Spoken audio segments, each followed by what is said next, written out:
Rule 1. Stand up straight with your shoulders back. Lobsters and territory. If you're like most people, you don't often think about lobsters, unless you're eating one. However, these interesting and delicious crustaceans are very much worth considering. Their nervous systems are comparatively simple, with large, easily observable neurons, the magic cells of the brain. Because of this, scientists have been able to map the neural circuitry of lobsters very accurately. This has helped us understand the structure and function of the brain and behavior of more complex animals, including human beings. Lobsters have more in common with you than you might think, particularly when you're feeling crabby. Lobsters live on the ocean floor. They need a home base down there, a range within which they hunt for prey and scavenge around for stray edible bits and pieces of whatever rains down from the continual chaos of carnage and death far above. They want somewhere secure, where the hunting and the gathering is good. They want a home. This can present a problem, since there are many lobsters. What if two of them occupy the same territory at the bottom of the ocean at the same time and both want to live there? What if there are hundreds of lobsters, all trying to make a living and raise a family in the same crowded patch of sand and refuse? Other creatures have this problem too. When songbirds come north in the spring, for example, they engage in ferocious territorial disputes. The songs they sing, so peaceful and beautiful to human ears, are siren calls and cries of domination. A brilliantly musical bird is a small warrior proclaiming his sovereignty. Take the wren, for example, a small, feisty, insect-eating songbird common in North America. A newly arrived wren wants a sheltered place to build a nest, away from the wind and rain. He wants it close to food and attractive to potential mates. He also wants to convince competitors for that space to keep their distance. Birds and territory. My dad and I designed a house for a wren family when I was 10 years old. It looked like a Conestoga wagon and had a front entrance about the size of a quarter. This made it a good house for wrens who are tiny and not so good for other larger birds who couldn't get in. My elderly neighbor had a birdhouse too, which we built for her at the same time from an old rubber boot. It had an opening large enough for the bird the size of a robin. She was looking forward to the day it was occupied. A wren soon discovered our birdhouse and made himself at home there. We could hear his lengthy, trilling song repeated over and over during the early spring. Once he'd built his nest in the covered wagon, however, our new avian tenant started carrying small sticks to our neighbor's nearby boot. He packed it so full that no other bird, large or small, could possibly get in. Our neighbor was not pleased by this preemptive strike, but there was nothing to be done about it. If we take it down, said my dad, clean it up and put it back in the tree, the wren will just pack it full of sticks again. Wrens are small, and they're cute, but they're merciless. I had broken my leg skiing the previous winter, first time down the hill, and had received some money from a school insurance policy designed to reward unfortunate, clumsy children. I purchased a cassette recorder, a high-tech novelty at the time, with the proceeds. My dad suggested that I sit on the back lawn, record the wren's song, play it back, and watch what happened. So I went out into the bright spring sunlight and taped a few minutes of the wren laying furious claim to his territory with song. Then I let him hear his own voice. That little bird, 1/3 the size of a sparrow, began to dive-bomb me and my cassette recorder, swooping back and forth inches from the speaker. We saw a lot of that sort of behavior, even in the absence of the tape recorder. If a larger bird ever dared to sit and rest in any of the trees near our birdhouse, there was a good chance he'd get knocked off his perch by a kamikaze wren. Now, wrens and lobsters are very different. Lobsters do not fly, sing, or perch in trees. Wrens have feathers, not hard shells. Wrens can't breathe underwater and are seldom served with butter. However, they are also similar in important ways. Both are obsessed with status and position, for example, like a great many creatures. The Norwegian zoologist and comparative psychologist Thorleif Skjelderup Ebbe observed, back in 1921, that even common barnyard chickens establish a pecking order. The determination of who's who in the chicken world has important implications for each individual bird's survival, particularly in times of scarcity. The birds that always have priority access to whatever food is sprinkled out in the yard in the morning are the celebrity chickens. After them come the second stringers, the hangers-on and wannabes, then the third-rate chickens have their turn, and so on, down to the bedraggled, partially feathered, and badly pecked wretches who occupy the lowest, untouchable stratum of the chicken hierarchy. Chickens, like suburbanites, live communally. Songbirds, such as wrens, do not, but they still inhabit a dominance hierarchy. It's just spread out over more territory. The williest, strongest, healthiest, and most fortunate birds occupy prime territory and defend it. Because of this, they are more likely to attract high-quality mates and to hatch chicks who survive and thrive.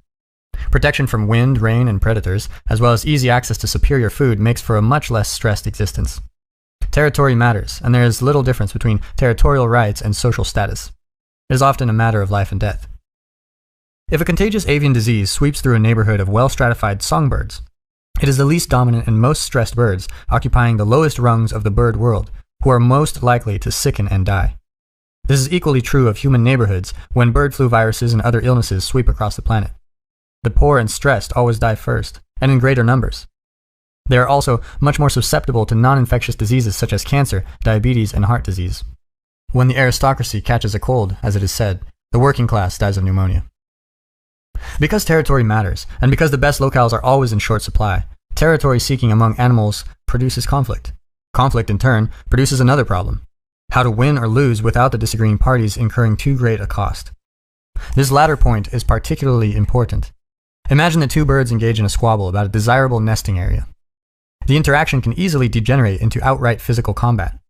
Under such circumstances, one bird, usually the largest, will eventually win. But even the victor may be hurt by the fight. That means a third bird, an undamaged, canny bystander, can move in opportunistically and defeat the now crippled victor. That is not at all a good deal for the first two birds. Conflict and territory. Over the millennia, animals who must cohabit with others in the same territories have, in consequence, learned many tricks to establish dominance, while risking the least amount of possible damage.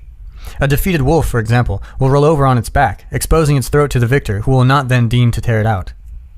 The now dominant wolf may still require a future hunting partner after all, even one as pathetic as his now defeated foe. Bearded dragons, remarkable social lizards, wave their front legs peaceably at one another to indicate their wish for continued social harmony. Dolphins produce specialized sound pulses while hunting and during other times of high excitement to reduce potential conflict among dominant and subordinate group members. Such behavior is endemic in the community of living things. Lobsters, scuttling around on the ocean floor, are no exception. If you catch a few dozen and transport them to a new location, you can observe their status-forming rituals and techniques. Each lobster will first begin to explore the new territory, partly to map its details, and partly to find a good place for shelter. Lobsters learn a lot about where they live, and they remember what they learn. If you startle one near its nest, it will quickly zip back and hide there. If you startle it some distance away, however, it will immediately dart towards the nearest suitable shelter, previously identified and now remembered. A lobster needs a safe hiding place to rest, free from predators and the forces of nature. Furthermore, as lobsters grow, they molt, or shed their shells, which leaves them soft and vulnerable for extended periods of time.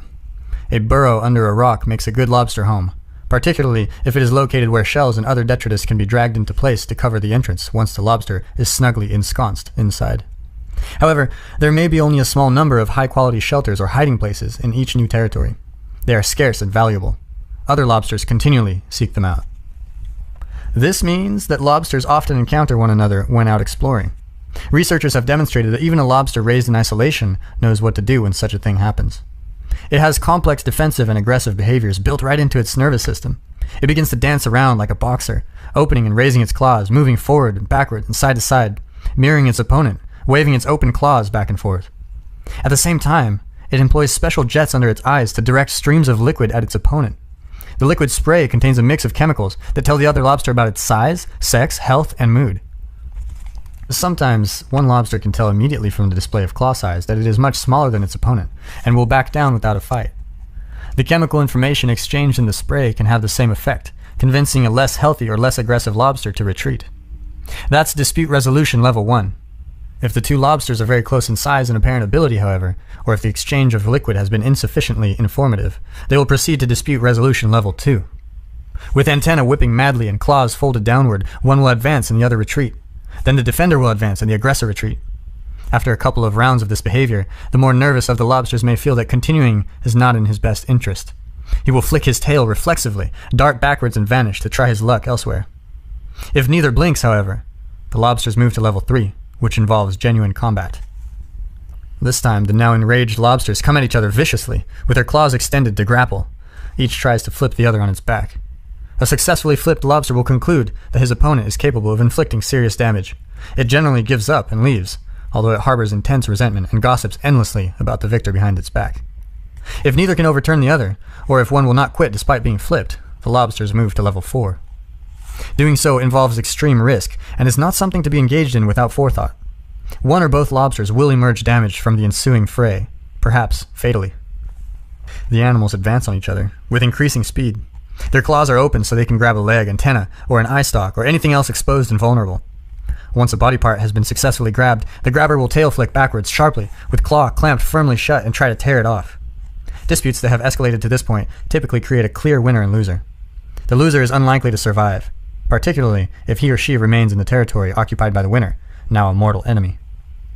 In the aftermath of losing a battle, regardless of how aggressively a lobster has behaved, it becomes unwilling to fight further, even against another previously defeated opponent. A vanquished competitor loses confidence, sometimes for days. Sometimes the defeat can have even more severe consequences. If a dominant lobster is badly defeated, its brain basically dissolves. Then it grows a new subordinate's brain, one more appropriate to its new, lowly position. Its original brain just isn't sophisticated to manage the transformation from king to bottom dog without virtually complete dissolution and regrowth. Anyone who has experienced a painful transformation after a serious defeat in romance or career may feel some kind of sense of kinship with the once successful crustacean. The neurochemistry of defeat and victory. A lobster loser's brain chemistry differs importantly from that of a lobster winner. This is reflected in their relative postures. Whether a lobster is confident or cringing depends on the ratio of two chemicals that modulate communication between lobster neurons, serotonin and octopamine. Winning increases the ratio of the former to the latter. A lobster with high levels of serotonin and low levels of octopamine is a cocky, strutting sort of shellfish, much less likely to back down when challenged. This is because serotonin helps regulate postural flexion. A flexed lobster extends its appendages so that it can look tall and dangerous, like Clint Eastwood in a spaghetti western. When a lobster that has just lost a battle is exposed to serotonin, it will stretch itself out, advance even on former victors, and fight longer and harder.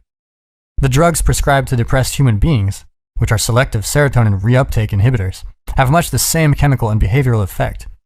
In one of the more staggering demonstrations of the evolutionary continuity of life on Earth, Prozac even cheers up lobsters. High serotonin/low octopamine characterizes the victor. The opposite neurochemical configuration, a high ratio of octopamine to serotonin, produces a defeated-looking, scrunched-up, inhibited, drooping, skulking sort of lobster, very likely to hang around street corners and to vanish at the first hint of trouble. Serotonin and octopamine also regulate the tail flick reflex, which serves to propel a lobster rapidly backwards when it needs to escape. Less provocation is necessary to trigger that reflex in a defeated lobster. You can see an echo of that in the heightened startle reflex characteristic of the soldier or battered child with post-traumatic stress disorder. The principle of unequal distribution. When a defeated lobster regains its courage and dares to fight again, it is more likely to lose again than you'd predict, statistically from a tally of its previous fights. Its victorious opponent, on the other hand, is more likely to win. It's a winner-take-all in the lobster world, just as it is in human societies, where the top 1% have as much loot as the bottom 50%, and where the richest 85 people have as much as the bottom 3.5 billion. That same brutal principle of unequal distribution applies outside of the financial domain. Indeed, anywhere that creative production is required. The majority of scientific papers are published by a very small group of scientists. A tiny proportion of musicians produce almost all the recorded commercial music. Just a handful of authors sell all the books. 1.5 million separately titled books sell each year in the US. However, only 500 of these sell more than 100,000 copies. Similarly, just 4 classical composers, Bach, Beethoven, Mozart, and Tchaikovsky, wrote almost all the music played by modern orchestras. Bach, for his part, composed so prolifically that it would take decades of work merely to hand copy his scores, yet only a small fraction of his prodigious output is commonly performed. The same thing applies to the output of the other 3 members of this group of hyper-dominant composers. Only a small fraction of their work is still widely played. Thus, a small fraction of the music composed by a small fraction of all the classical composers who have ever composed makes up almost all the classical music that the world knows and loves. This principle is sometimes known as Price's Law, after Derek J. de Sola Price, the researcher who discovered its application in science in 1963. It can be modeled using an approximately L-shaped graph, with number of people on the vertical axis and productivity or resources on the horizontal. The basic principle had been discovered much earlier. Wilfredo Pareto, 1848 to 1923, an Italian polymath, noticed its applicability to wealth distribution in the early 20th century, and it appears true for every society ever studied, regardless of governmental form. It also applies to the population of cities. A very small number have almost all the people. The mass of heavenly bodies, a very small number hoard all the matter, and the frequency of words in a language. 90% of communication occurs using just 500 words. Among many other things. Sometimes it is known as the Matthew principle, from Matthew 25:29, derived from what might be the harshest statement ever attributed to Christ. To those who have everything, more will be given. From those who have nothing, everything will be taken. You truly know you're the son of God when your dicta apply even to crustaceans. Back to the fractious shellfish. It doesn't take that long before lobsters, testing each other out, learn who can be messed with and who should be given the wide berth. And once they have learned, the resultant hierarchy is exceedingly stable, All a victor needs to do, once he has won, is to wiggle his antenna in a threatening manner, and a previous opponent will vanish in a puff of sand before him. A weaker lobster will quit trying, accept his lowly status, and keep his legs attached to his body. The top lobster, by contrast, occupying the best shelter, getting some good rest, finishing a good meal, parades his dominance around his territory, rousting subordinate lobsters from their shelters at night, just to remind them who's their daddy. All the girls. The female lobsters, who also fight hard for territory during the explicitly maternal stages of their existence, identify the top guy quickly and become irresistibly attracted to him. This is brilliant strategy in my estimation. It's also one used by females of many different species, including humans. Instead of undertaking the computationally difficult task of identifying the best man, the females outsource the problem to the machine-like calculations of the dominance hierarchy. They let the males fight it out and peel their paramours from the top.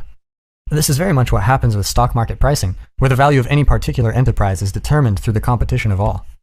When the females are ready to shed their shells and soften up a bit, they become interested in mating. They start hanging around the dominant lobster's pad, spraying attractive scents and aphrodisiacs towards him, trying to seduce him. His aggression has made him successful, so he's likely to react in a dominant, irritable manner. Furthermore, he's large, healthy, and powerful. It's no easy task to switch his attention from fighting to mating. If properly charmed, however, he will change his behavior towards the female. This is the lobster equivalent of 50 Shades of Grey, the fastest-selling paperback of all time, and the eternal Beauty and the Beast plot of archetypal romance. This is the pattern of behavior continually represented in the sexually explicit literary fantasies that are as popular among women as provocative images of naked women are among men. It should be pointed out, however, that sheer physical power is an unstable basis on which to found lasting dominance, as the Dutch primatologist Frans de Waal, has taken pains to demonstrate. Among the chimp troops he studied, males who were successful in the longer term had to buttress their physical prowess with more sophisticated attributes. Even the most brutal chimp despot can be taken down, after all, by two opponents, each 3/4 as mean. In consequence, males who stay on top longer are those who form reciprocal coalitions with their lower status compatriots, and who pay careful attention to the troops' females and their infants. The political ploy of baby kissing is literally millions of years old. But lobsters are still comparatively primitive, so the bare plot elements of beast and beauty suffice for them. Once the beast has been successfully charmed, the successful female lobster will disrobe, shedding her shell, making herself dangerously soft, vulnerable, and ready to mate. At the right moment, the male, now converted into a careful lover, deposits a packet of sperm into the appropriate receptacle. Afterward, the female hangs around and hardens up for a couple of weeks, another phenomenon not entirely unknown among human beings. At her leisure, she returns to her own domicile, laden with fertilized eggs. At this point, another female will attempt to do the same thing, and so on. The dominant male, with his upright and confident posture, not only gets the prime real estate and easiest access to the best hunting grounds, he also gets all the girls. It is exponentially more worthwhile to be successful if you are a lobster and male. Why is all this relevant? For an amazing number of reasons, apart from those that are comically obvious. First, we know that lobsters have been around, in one form or another, for more than 350 million years. This is a very long time. 65 million years ago, there were still dinosaurs. That is the unimaginably distant past to us. To lobsters, however, dinosaurs were the nouveau riche who appeared and disappeared in the flow of near-eternal time. This means that dominance hierarchies have been an essentially permanent feature of the environment to which all complex life has adapted. 1/3 of a billion years ago, brains and nervous systems were comparatively simple. Nonetheless, they already had the structure and neural chemistry necessary to process information about status and society. The importance of this fact can hardly be overstated. The nature of nature. It is a truism of biology that evolution is conservative. When something evolves, it must build upon what nature has already produced. New features may be added, and old features may undergo some alteration, but most things remain the same. It is for this reason that the wings of bats, the hands of human beings, and the fins of whales look astonishingly alike in their skeletal form. They even have the same number of bones. Evolution laid down the cornerstones for basic physiology long ago. Now, evolution works in large part through variation and natural selection. Variation exists for many reasons, including gene shuffling, to put it simply, and random mutation. Individuals vary within a species for such reasons. Nature chooses from among them across time. That theory, as stated, appears to account for the continual alteration of life forms over the eons. But there's an additional question lurking under the surface. What exactly is the nature in natural selection, quote unquote? What exactly is, quote, the environment to which animals adapt? We make many assumptions about nature, about the environment, and these have consequences. Mark Twain once said, quote, "It's not what we don't know that gets us in trouble. It's what we know for sure that just ain't so." First, it is easy to assume that nature is something with a nature, something static, but it's not. At least not in any simple sense. It's static and dynamic at the same time. The environment, the nature that selects, itself transforms. The famous yin and yang symbols of the Taoists capture this beautifully. Being, for the Taoists, reality itself, is composed of two opposing principles, often translated as feminine and masculine, or even more narrowly as female and male. However, yin and yang are more accurately understood as chaos and order. The Taoist symbol is a circle enclosing twin serpents head to tail. The black serpent, chaos, has a white dot in its head. The white serpent, order, has a black dot in its head. This is because chaos and order are interchangeable as well as eternally juxtaposed. There is nothing so certain that it cannot vary. Even the sun itself has cycles of instability. Likewise, there is nothing so mutable that it cannot be fixed. Every revolution produces a new order. Every death is, simultaneously, a metamorphosis. Considering nature as purely static produces serious errors of apprehension. Nature selects. The idea of selects contains implicitly nested within it the idea of fitness. It is fitness that is selected. Fitness, roughly speaking, is the probability that a given organism will leave offspring, will propagate its genes through time. The fit in fitness is therefore the matching of organismal attribute to environmental demand. If that demand is conceptualized as static, if nature is conceptualized as eternal and unchanging, then evolution is a never-ending series of linear improvements, and fitness is something that can never be more closely approximated across time. The still powerful Victorian idea of evolutionary progress, with man at the pinnacle, is a partial consequence of this model of nature. It produces the erroneous notion that there is a destination of natural selection, increasing fitness to the environment, and that it can be conceptualized as a fixed point. But nature, the selecting agent, is not a static selector, not in any simple sense. Nature dresses differently for each occasion. Nature varies like a musical score, and that, in part, explains why music produces its deep intimations of meaning. As the environment supporting a species transforms and changes, the features that make a given individual successful in surviving and reproducing also transform and change. Thus, the theory of natural selection does not posit creatures matching themselves ever more precisely to a template specified by the world. It is more that creatures are in a dance with nature, albeit one that is deadly. "In my kingdom," as the Red Queen tells Alice in Wonderland, "you have to run as fast as you can just to stay in the same place." No one standing still can triumph, no matter how well constituted. Nature is not simply dynamic either. Some things change quickly, but they're nested within other things that change less quickly. Music frequently models this too. Leaves change more quickly than trees, and trees more quickly than forests. Weather changes faster than climate. If it wasn't this way, then the conservatism of evolution would not work, as the basic morphology of arms and hands would have to change as fast as the length of arm bones and the function of fingers. It's chaos, within order, within chaos, within higher order. The order that is most real is the order that is most unchanging, and that is not necessarily the order that is most easily seen. The leaf, when perceived, might blind the observer to the tree. The tree can blind him to the forest, and some things that are most real, such as the ever-present dominance hierarchy, cannot be seen at all. It is also a mistake to conceptualize nature romantically. Rich, modern city dwellers surrounded by hot, baking concrete imagine the environment as something pristine and paradisal like a French impressionist landscape.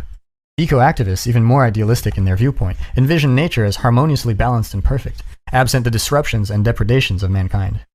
Unfortunately, the environment is also elephantiasis and guinea worms, don't ask. Anopheles, mosquitoes and malaria, starvation-level droughts, AIDS, and the Black Plague. We don't fantasize about the beauty of these aspects of nature, although they are just as real as their Edenic counterparts. It is because of the existence of such things, of course, that we attempt to modify our surroundings, protecting our children, building cities and transportation systems, and growing food and generating power. If Mother Nature wasn't so hell-bent on our destruction, it would be easier for us to exist in simple harmony with her dictates. And this brings us to a third erroneous concept, that nature is something strictly segregated from the cultural constructs that have emerged within it. The order within the chaos and order of being is all the more natural the longer it has lasted. This is because nature is what selects, and the longer a feature has existed, the more time it has had to be selected and to shape life. It does not matter whether that feature is physical and biological or social and cultural. All that matters, from a Darwinian perspective, is permanence. And the dominance hierarchy, however social or cultural it might appear, has been around for some 500 million years. It's permanent. It's real. The dominance hierarchy is not capitalism. It's not communism either, for that matter. It's not the military-industrial complex. It's not the patriarchy, that disposable, malleable, arbitrary cultural artifact. It's not even a human creation, not in the most profound sense. It is, instead, a near-eternal aspect of the environment, and much of what is blamed on these more ephemeral manifestations is a consequence of its unchanging existence. We, the sovereign we, the we that has been around since the beginning of life, have lived in a dominance hierarchy for a long, long time. We were struggling for position before we had skin, or hands, or lungs, or bones. There is little more natural than culture. Dominance hierarchies are older than trees. The part of our brain that keeps track of our position in the dominance hierarchy is therefore exceptionally ancient and fundamental. It is a master control system, modulating our perceptions, values, emotions, thoughts, and actions. It powerfully affects every aspect of our being, conscious and unconscious alike. This is why, when we are defeated, we act very much like lobsters who have lost a fight. Our posture droops. We face the ground. We feel threatened, hurt, anxious, and weak. If things do not improve, we become chronically depressed. Under such conditions, we can't easily put up the kind of fight that life demands, and we become easy targets for harder-shelled bullies. And it is not only the behavioral and experimental similarities that are striking. Much of the basic neurochemistry is the same. Consider serotonin, the chemical that governs posture and escape in the lobster. Low-ranking lobsters produce comparatively low levels of serotonin. This is also true of low-ranking human beings, and those low levels decrease more with each defeat. Low serotonin means decreased confidence. Low serotonin means more response to stress and costlier physical preparedness for emergency. As anything whatsoever may happen at any time, at the bottom of the dominance hierarchy, and rarely something good. Low serotonin means less happiness, more pain and anxiety, more illness, and a shorter lifespan. Among humans, just as much among crustaceans. Higher spots in the dominance hierarchy, and the higher serotonin levels typical of those who inhabit them, are characterized by less illness, misery, death, even when factors such as absolute income or number of decaying food scraps are held constant. The importance of this can hardly be overstated. Top and bottom. There's an unspeakably primordial calculator deep within you, at the very foundation of your brain, far below your thoughts and feelings. It monitors exactly where you are positioned in society, on a scale of 1 to 10 for the sake of argument. If you're a number 1, the highest level of status, you're an overwhelming success. If you're male, you have preferential access to the best places to live and the highest quality food. People compete to do you favors. You have limitless opportunity for romantic and sexual contact. You are a successful lobster, and the most desirable females line up and vie for your attention. If you're female, you have access to many high-quality suitors. Tall, strong, and symmetrical, creative, reliable, honest, and generous. And like your dominant male counterpart, you will compete ferociously, even pitilessly, to maintain or improve your position in the equally competitive female mating hierarchy. Although you are less likely to use physical aggression to do so, there are many effective verbal tricks and strategies at your disposal, including the disparaging of opponents, and you may well be the expert at their use. If you are a low-status 10, by contrast, male or female, you have nowhere to live, or nowhere good. Your food is terrible when you're not going hungry. You're in poor physical and mental condition. You're of minimal romantic interest to anyone unless they are as desperate as you. You are more likely to fall ill, age rapidly, and die young, with few, if anything, to mourn you. Even money itself may prove of little use. You won't know how to use it because it is difficult to use money properly, particularly if you are unfamiliar with it. Money will make you liable to the dangerous temptations of drugs and alcohol, which are much more rewarding if you have been deprived of pleasure for a long period. Money will also make you a target for predators and psychopaths who thrive on exploiting those who exist on the lower rungs of society. The bottom of the dominance hierarchy is a terrible, dangerous place to be. The ancient part of your brain specialized for assessing dominance watches how you are treated by other people. On that evidence, it renders a determination of your value and assigns you a status. If you are judged by your peers as of little worth, the counter restricts serotonin availability. That makes you much more physically and psychologically reactive to any circumstance or event that might produce emotion, particularly if it is negative. You need that reactivity. Emergencies are common at the bottom, and you must be ready to survive. Unfortunately, that physical hyper-response, that constant alertness, burns up a lot of precious energy and physical resources. This response is really what everyone calls stress, and it is by no means only, or even primarily, psychological. It's a reflection of the genuine constraints of unfortunate circumstances. When operating at the bottom, the ancient brain counter assumes that even the smallest unexpected impediment might produce an uncontrollable chain of negative events, which will have to be handled alone, as useful friends are rare indeed on society's fringes. You will therefore continually sacrifice what you could otherwise physically store for the future, using it up on heightened readiness and the possibility of immediate panicked action in the present. When you don't know what to do, you must be prepared to do anything and everything in case it becomes necessary. You're sitting in your car with the gas and brake pedals both punched to the mat. Too much of that and everything falls apart. The ancient counter will even shut down your immune system, expanding the energy and resources required for future health now, during the crises of the present. It will render you impulsive, so that you will jump, for example, at any short-term mating opportunities or any possibilities of pleasure, no matter how subpar, disgraceful, or illegal. It will leave you far more likely to live or die carelessly for a rare opportunity at pleasure when it manifests itself. The physical demands of emergency preparedness will wear you down in every way. If you have a high status, on the other hand, the counter's cold, pre-reptilian mechanics assume that your niche is secure, productive, and safe, and that you are well buttressed with your social support. It thinks the chance that something will damage you is low and can be safely discounted. Change might be opportunity instead of disaster. The serotonin flows plentifully. This renders you confident and calm, standing tall and straight, and much less on constant alert. Because your position is secure, the future is likely to be good for you. It's worthwhile to think in the long term and plan for a better tomorrow. You don't need to grasp impulsively at whatever crumbs come to your way, because you can realistically expect good things to remain available. You can delay gratification without foregoing it forever. You can afford to be a reliable and thoughtful citizen. Malfunction. Sometimes, however, the counter mechanism can go wrong. Erratic habits of sleeping and eating can interfere with its function. Uncertainty can throw it for a loop. The body with its various parts needs to function like a well-rehearsed orchestra. Every system must play its role properly and at exactly the right time, or noise and chaos ensue. It is for this reason that routine is so necessary. The acts of life we repeat every day need to be automatized. They must be turned into stable and reliable habits, so they lose their complexity and gain predictability and simplicity. This can be perceived most clearly in the case of small children, who are delightful and comical and playful when their sleeping and eating schedules are stable, and horrible and whiny and nasty when they are not. It is for such reasons that I always ask my clinical clients first about sleep. Do they wake up in the morning at approximately the time the typical person wakes up, and at the same time every day?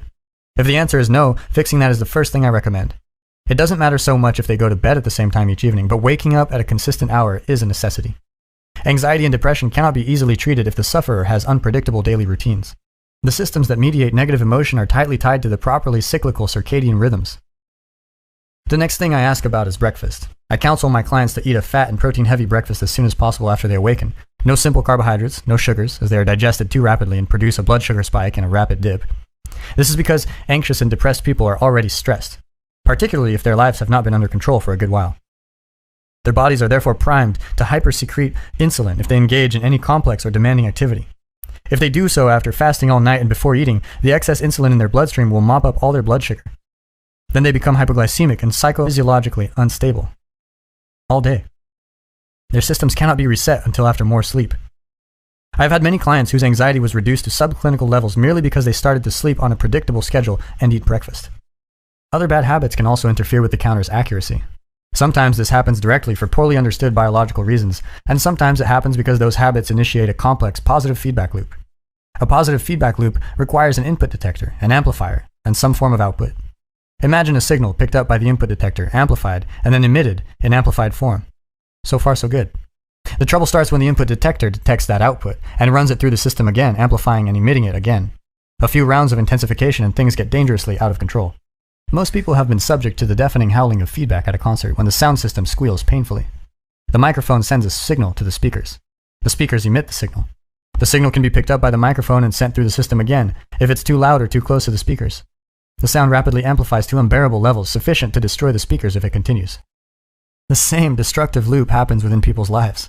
Much of the time when it happens, we label it mental illness, even though it's not only or even at all occurring inside people's psyches.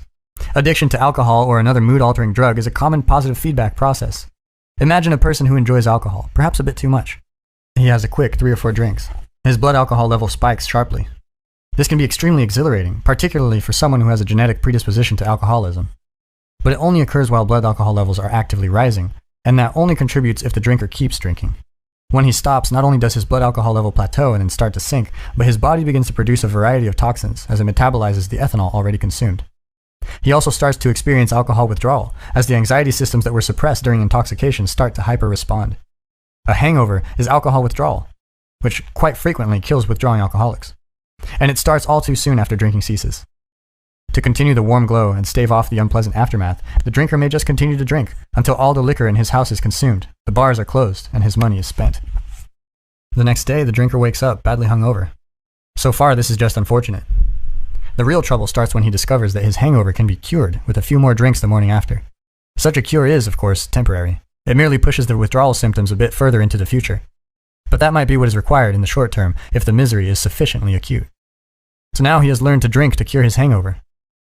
When the medication causes the disease, a positive feedback loop has been established.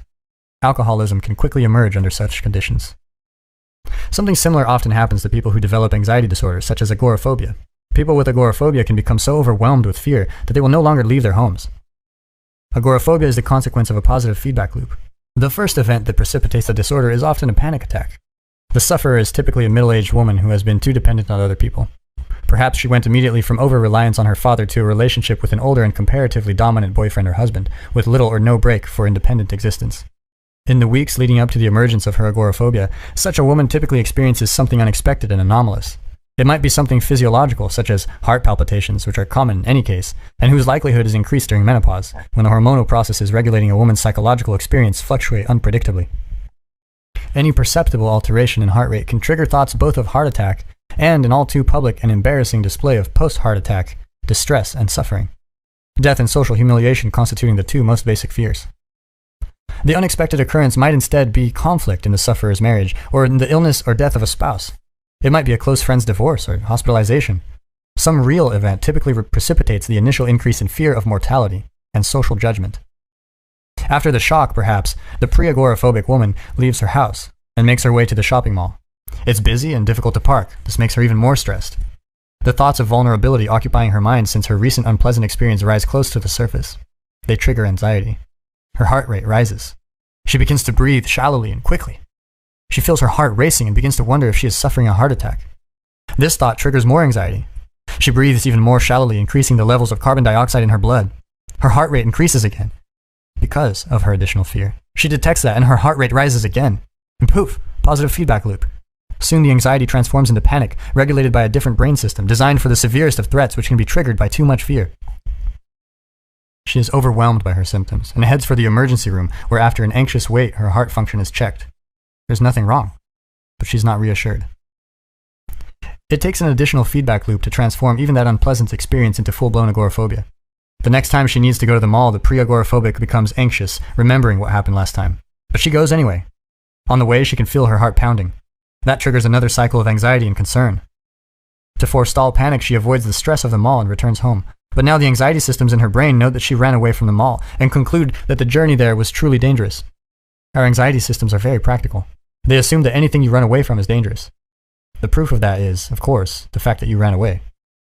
So now the mall is tagged too dangerous to approach, or the budding agoraphobic has labeled herself too fragile to approach the mall. Perhaps that is not yet taking things far enough to cause her real trouble. There are other places to shop. But maybe the nearby supermarket is mall-like enough to trigger a similar response. When she visits it instead and then retreats, now the supermarket occupies the same category. Then it's the corner store. Then it's buses and taxis and subways. Soon it's everywhere. The agoraphobic will eventually become afraid of her house and would run away from that if she could, but she can't. Soon she's stuck in her home.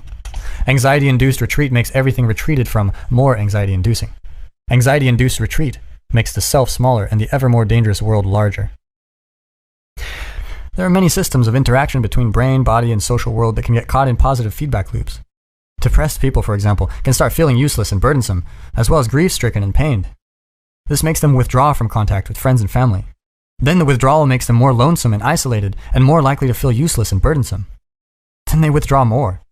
In this manner, depression spirals and amplifies. If someone is badly hurt at some point in life, traumatized, the dominance counter can transform in a manner that makes additional hurt more rather than less likely. This often happens in the case of people, now adults, who were viciously bullied during childhood or adolescence. They become anxious and easily upset. They shield themselves with a defensive crouch and avoid the direct eye contact interpretable as a dominance challenge. This means that the damage caused by the bullying, the lowering of status and confidence, can continue, even after the bullying has ended. In the simplest of cases, the former lowly persons have matured and moved to new and more successful places in their lives. But they don't fully notice. Their now counterproductive physiological adaptations to earlier reality remain, and they are more stressed and uncertain than is necessary. In more complex cases, a habitual assumption of subordination renders the person more stressed and uncertain than necessary, and their habitually submissive posturing continues to attract genuine negative attention from one or more of the fewer and generally less successful bullies still extant in the adult world. In such situations, the psychological consequence of the previous bullying increases the likelihood of continued bullying in the present, even though, strictly speaking, it wouldn't have to. because of maturation or geographical relocation or continued education or improvement in objective status. Rising up. Sometimes people are bullied because they can't fight back. This can happen to people who are weaker physically than their opponents. This is one of the most common reasons for the bullying experienced by children. Even the toughest of 6-year-olds is no match for someone who is 9. A lot of that power differential disappears in adulthood, however, with the rough stabilization and matching of physical size. With the exception of that pertaining to men and women, with the former typically larger and stronger, particularly in the upper body, as well as the increased penalties generally applied in adulthood to those who insist upon continuing with physical intimidation. But just as often, people are bullied because they won't fight back. This happens not infrequently to people who are by temperament compassionate and self-sacrificing, particularly if they are also high in negative emotion and make a lot of gratifying noises of suffering when someone sadistic confronts them. Children who cry more easily, for example, are more frequently bullied. It also happens to people who have decided for one reason or another that all forms of aggression, including even feelings of anger, are morally wrong. I have seen people with a particularly acute sensitivity to petty tyranny and over-aggressive competitiveness restrict within themselves all the emotions that might give rise to such things. Often they are people whose fathers were excessively angry and controlling. Psychological forces are never unidimensional in their value, however, and the truly appalling potential of anger and aggression to produce cruelty and mayhem are balanced by the ability of those primordial forces to push back against oppression, speak truth, and motivate resolute movement forward in times of strife, uncertainty, and danger. With their capacity for aggression straitjacketed within a too narrow morality, those who are only or merely compassionate and self-sacrificing, and naive and exploitable, cannot call forth the genuinely righteous and appropriately self-protective anger necessary to defend themselves. If you can bite, you generally don't have to. When skillfully integrated, the ability to respond with aggression and violence decreases rather than increases the probability that actual aggression will become necessary. If you say no early in the cycle of oppression, and you mean what you say, which means you state your refusal in no uncertain terms and stand behind it, then the scope for oppression on the part of oppressor will remain properly bounded and limited. The forces of tyranny expand inexorably to fill the space made available for their existence. People who refuse to muster appropriately self-protective territorial responses are laid open to exploitation as much as those who genuinely can't stand up for their own rights because of a more essential inability or a true imbalance in power. Naive, harmless people usually guide their perceptions and actions with a few simple axioms. People are basically good. No one really wants to hurt anyone else. The threat, and certainly the use of force, physical or otherwise, is wrong. These axioms collapse, or worse, in the presence of individuals who are genuinely malevolent. Worse means that naive beliefs can become a positive invitation to abuse, because those who aim to harm have become specialized to prey on people who think precisely such things. Under such conditions, the axioms of harmlessness must be retooled. In my clinical practice, I often draw the attention of my clients, who think that good people never become angry, to the stark realities of their own resentments. No one likes to be pushed around, but people often put up with it for too long. So I get them to see their resentment, first as anger, and then as an indication that something needs to be said, if not done, not least because honesty demands it. Then I get them to see such action as part of the force that holds tyranny at bay, at the social level as much as the individual. Many bureaucracies have petty authoritarians within them, generating unnecessary rules and procedures simply to express and cement power. Such people produce powerful undercurrents of resentment around them, which, if expressed, would limit their expression of pathological power. It is in this manner that the willingness of the individual to stand up for him or herself protects everyone from the corruption of society. When naive people discover the capacity for anger within themselves, they're shocked, sometimes severely. A profound example of this can be found in the susceptibility of new soldiers to post-traumatic stress disorder, which often occurs because of something they watch themselves doing, rather than because of something that has happened to them. They react like the monsters they can truly be in extreme battlefield conditions, and the revelation of that capacity undoes their world. And no wonder. Perhaps they assumed that all of history's terrible perpetrators were people totally unlike themselves. Perhaps they were never able to see within themselves the capacity for oppression and bullying, and perhaps not their capacity for assertion and success as well. I have had clients who were terrified into literally years of daily hysterical convulsions by the sheer look of malevolence on their attackers' faces. Such individuals typically come from hyper-sheltered families where nothing terrible is allowed to exist and everything is fairyland wonderful. Or else. When the awakening occurs, when once naive people recognize in themselves the seeds of evil and monstrosity and see themselves as dangerous, at least potentially, their fear decreases. They develop more self-respect. Then perhaps they begin to resist oppression. They see that they have the ability to withstand because they are terrible too. They see that they can and must stand up because they begin to understand how genuinely monstrous they will become otherwise, feeding on their resentment, transforming it into the most destructive of wishes. To say it again, there's very little difference between the capacity for mayhem and destruction, integrated, and strength of character. This is one of the most difficult lessons of life. Maybe you are a loser, and maybe you're not. But if you are, you don't have to continue in that mode. Maybe you just have a bad habit. Maybe you're even just a collection of bad habits. Nonetheless, even if you came by your poor posture honestly, even if you were unpopular or bullied at home or in grade school, it's not necessarily appropriate now. Circumstances change. If you slump around with the same bearing that characterizes a defeated lobster, people will assign you a lower status, and the old counter that you share with crustaceans, sitting at the very base of your brain, will assign you a low dominance number. Then your brain will not produce as much serotonin. This will make you less happy and more anxious and sad, and more likely to back down when you should stand up for yourself. It will also decrease the probability that you will get to live in a good neighborhood and have access to the highest quality resources and obtain a healthy, desirable mate. It will render you more likely to abuse cocaine and alcohol as you live for the present in a world full of uncertain futures. It will increase your susceptibility to heart disease, cancer, and dementia. All in all, it's just not good. Circumstances change, and so can you. Positive feedback loops adding effect to effect can spiral counterproductively in a negative direction, but can also work to get you ahead. That's the other, far more optimistic lesson of Price's Law and the Pareto distribution. Those who start to have will probably get more. Some of these upwardly moving loops can occur in your own private subjective space. Alterations in body language offer an important example. If you're asked by a researcher to move your facial muscles one at a time into a position that would look sad to an observer, you will report feeling sadder. If you're asked to move the muscles one by one into a position that looks happy, you will report feeling happier. Emotion is partly bodily expression and can be amplified or dampened by that expression. Some of the positive feedback loops instantiated by body language can occur beyond the private confines of subjective experience, in the social space you share with other people.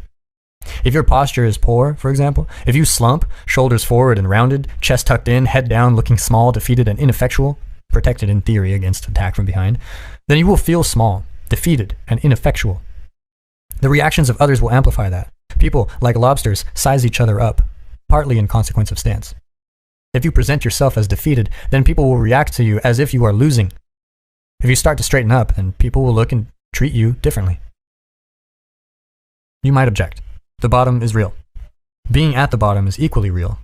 A mere transformation of posture is insufficient to change anything that fixed.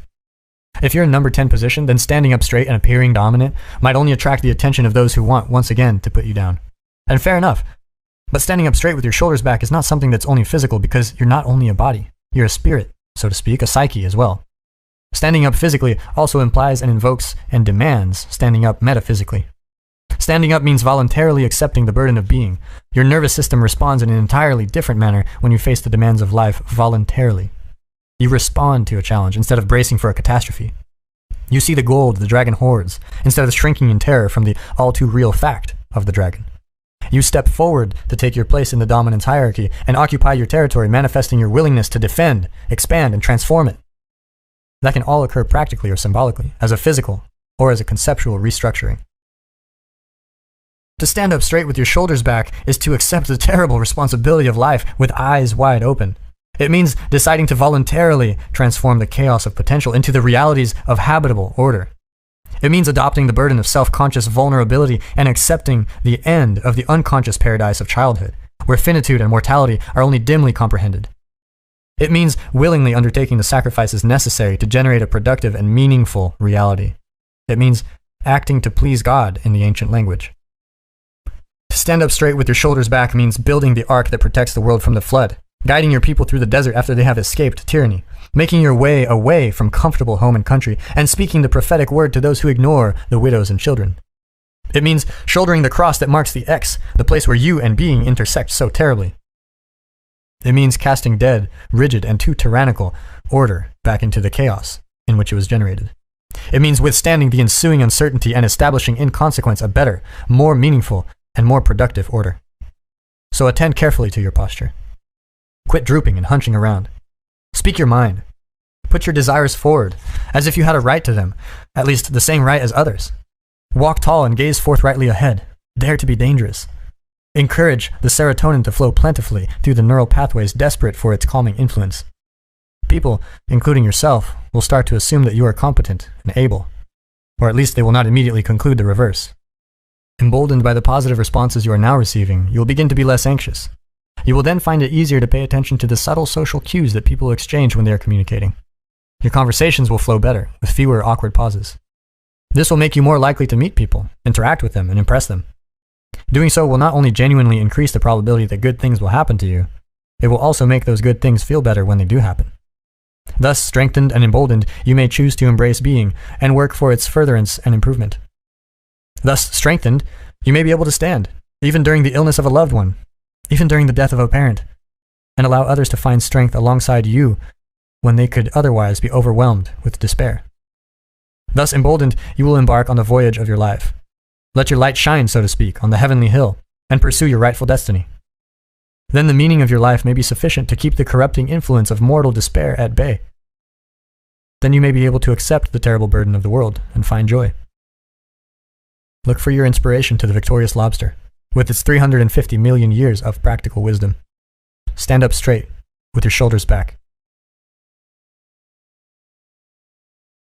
12 Rules for Life by Jordan Peterson. Rule 2. Treat yourself like someone you are responsible for helping. Why won't you just take your damn pills? Imagine that 100 people are prescribed a drug. Consider what happens next. 1/3 of them won't fill the prescription. Half of the remaining 67 will fill it, but won't take the medication correctly. They'll miss doses. They'll quit taking it early. They might not even take it at all. Physicians and pharmacists tend to blame such patients for their noncompliance, inaction, and error. You can lead a horse to water, they reason. Psychologists tend to take a dim view of such judgments. We are trained to assume that the failure of patients to follow professional advice is the fault of the practitioner, not the patient.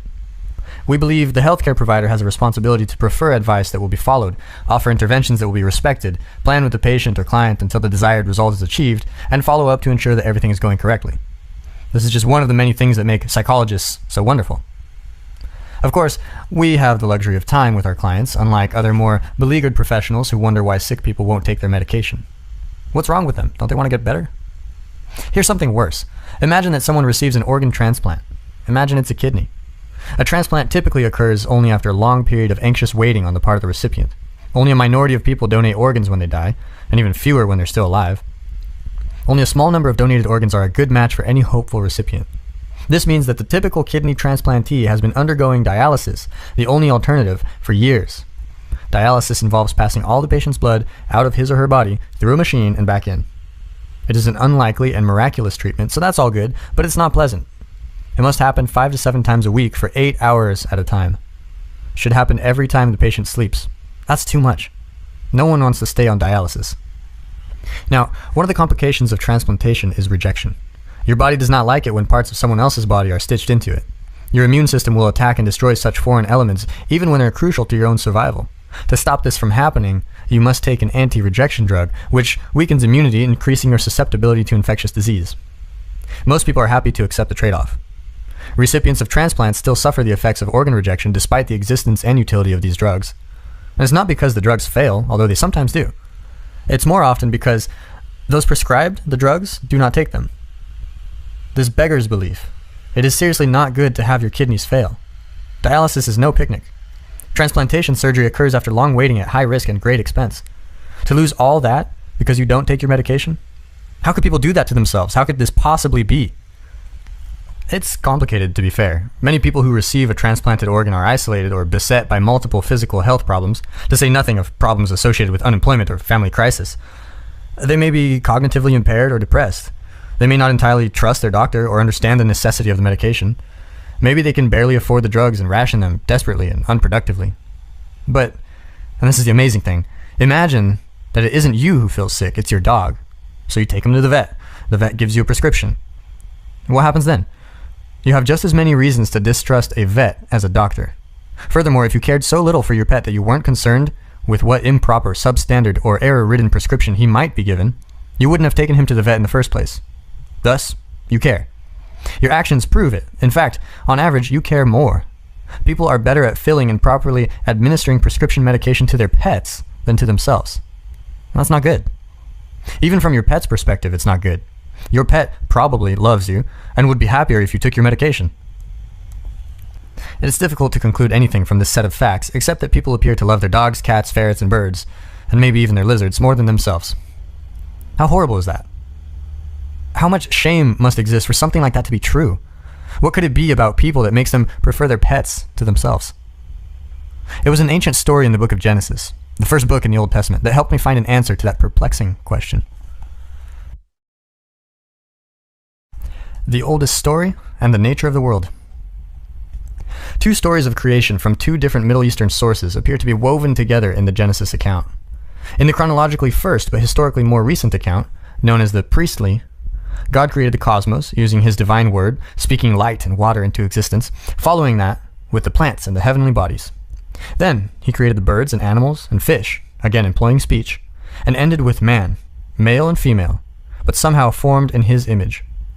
That all happens in Genesis 1. In the second, older, Taoist version, we find another origin account involving Adam and Eve, where the details of creation differ somewhat, as well as the stories of Cain and Abel, Noah, and the Tower of Babel. That is Genesis 2 to 11.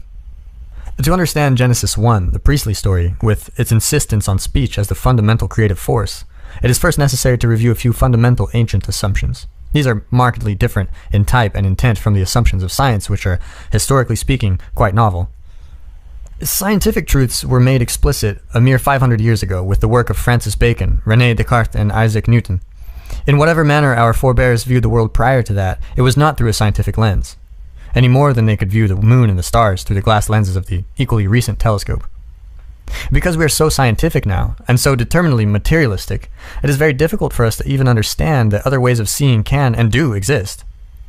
But those who existed during the distant time in which the foundational epics of our culture emerged were much more concerned with the actions that dictated survival, and with interpreting the world in a manner commensurate with that goal, than with anything approximating what we now understand as objective truth. Before the dawn of the scientific worldview, reality was construed differently. Being was understood as a place of action, not a place of things. It was understood as something more akin to story or drama. That story or drama was lived, subjective experience as it manifested itself moment to moment in the consciousness of every living person. It was something similar to the stories we tell each other about our lives and their personal significance, something similar to the happenings that novelists describe when they capture existence in the pages of their books. Subjective experience, that includes familiar objects such as trees and clouds, primarily objective in their existence, but also, and more importantly, such things as emotions and dreams, as well as hunger, thirst, and pain. It is such things, experienced personally, that are most fundamental elements of human life from the archaic, dramatic perspective, and they are not easily reducible to the detached and objective, even by the modern reductionist, materialist mind. Take pain, for example, subjective pain. That's something so real, no argument can stand against it. Everyone acts as if their pain is real, ultimately, finally, real. Pain matters. More than matter matters. It is for this reason, I believe, that so many of the world's traditions regard the suffering attendant upon existence as the irreducible truth of being. In any case, that which we subjectively experience can be likened much more to a novel or a movie than to a scientific description of physical reality. It is the drama of lived experience, the unique, tragic, personal death of your father, compared to the objective death listed in the hospital records, the pain of your first love, the despair of dashed hopes, the joy attendant upon a child's success. The domain, not of matter, but of what matters. The scientific world of matter can be reduced in some sense to its fundamental constituent elements, molecules, atoms, and even quarks. However, the world of experience has primal constituents as well. These are the necessary elements whose interactions define drama in fiction. One of these is chaos. Another is order. The third, as there are three, is the process that mediates between the two, which appears identical to what modern people call consciousness. It is our eternal subjugation to the first two that makes us doubt the validity of existence, that makes us throw up our hands in despair and fail to care for ourselves properly. It is proper understanding of the third that allows us the only real way out. Chaos is the domain of ignorance itself. It's unexplored territory. Chaos is what extends eternally and without limit beyond the boundaries of all states, all ideas, and all disciplines. It's the foreigner, the stranger, the member of another gang, the rustle in the bushes in the nighttime, the monster under the bed, the hidden anger of your mother, and the sickness of your child. Chaos is the despair and horror you feel when you have been profoundly betrayed. It's the place you end up when things fall apart, when your dreams die, your career collapses, or your marriage ends. It's the underworld of fairy tale and myth, where the dragon and the gold it guards eternally coexist. Chaos is where we are when we don't know where we are, and what we are doing when we don't know what we are doing. It is, in short, all these things and situations we neither know nor understand. Chaos is also the formless potential from which the God of Genesis 1 called forth order using language at the beginning of time.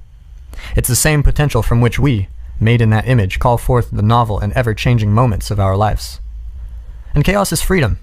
Dreadful freedom, too. Order, by contrast, is explored territory. That's the hundreds of millions of years old hierarchy of place, position, and authority. That's the structure of society.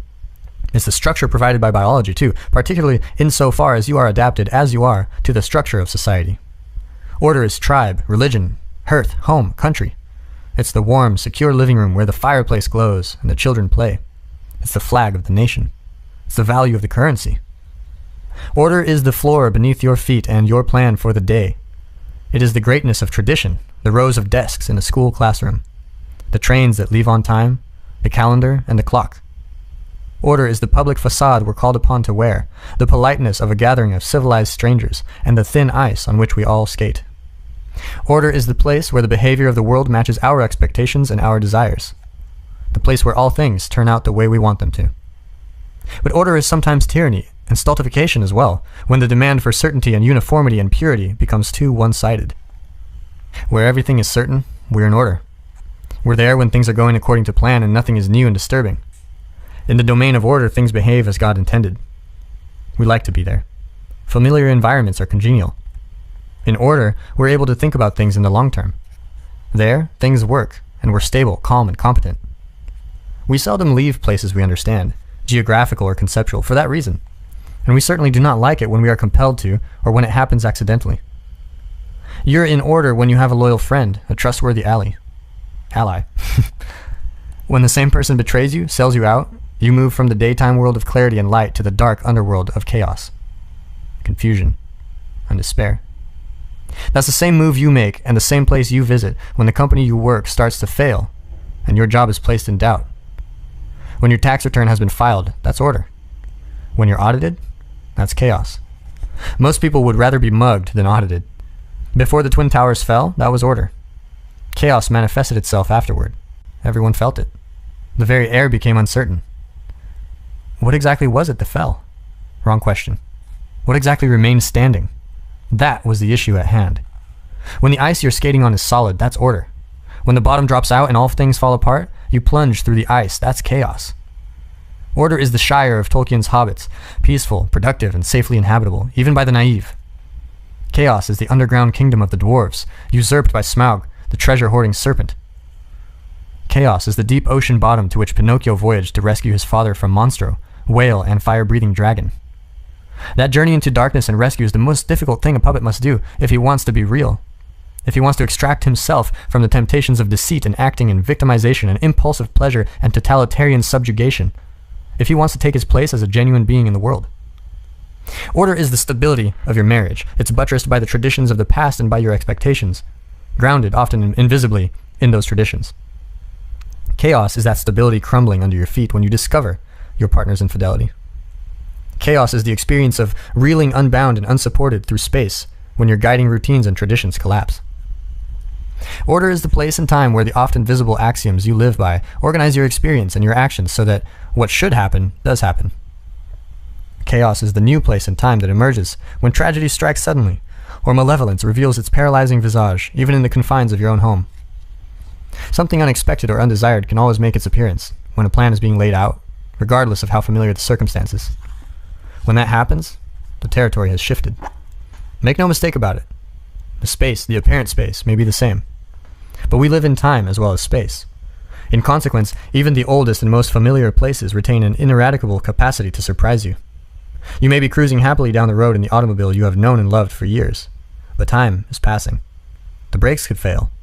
You might be walking down the road in the body you have always relied on. If your heart malfunctions, even momentarily, everything changes. Friendly old dogs can still bite. Old and trusted friends can still deceive. New ideas can destroy old and comfortable certainties. Such things matter. They're real. Our brains respond instantly when chaos appears, with simple, hyper-fast circuits maintained from the ancient days, when our ancestors dwelled in trees and snakes struck in a flash. After that nigh-instantaneous, deeply reflexive bodily response comes the later evolving, more complex but slower responses of emotion. And after that comes thinking, of the higher order, which can extend over seconds, minutes, or years. All that response is instinctive in some sense. But the faster the response, the more instinctive. Chaos and order, personality, female and male. Chaos and order are two of the most fundamental elements of lived experience, two of the most basic subdivisions of being itself. But they're not things or objects, and they're not experienced as such. Things or objects are part of the objective world. They're inanimate, spiritless, they're dead. This is not true of chaos and order. Those are perceived, experienced, and understood, to the degree that they are understood at all, as personalities. And that is just as true of the perceptions, experiences, and understanding of modern people as their ancient forebears. It's just that moderners don't notice. Order and chaos are not understood first, objectively, as things or objects, and then personified. That would only be the case if we perceived objective reality first, and then inferred intent and purpose. But that isn't how perception operates, despite our preconceptions. Perception of things as tools, for example, occurs before or in concert with perception of things as objects.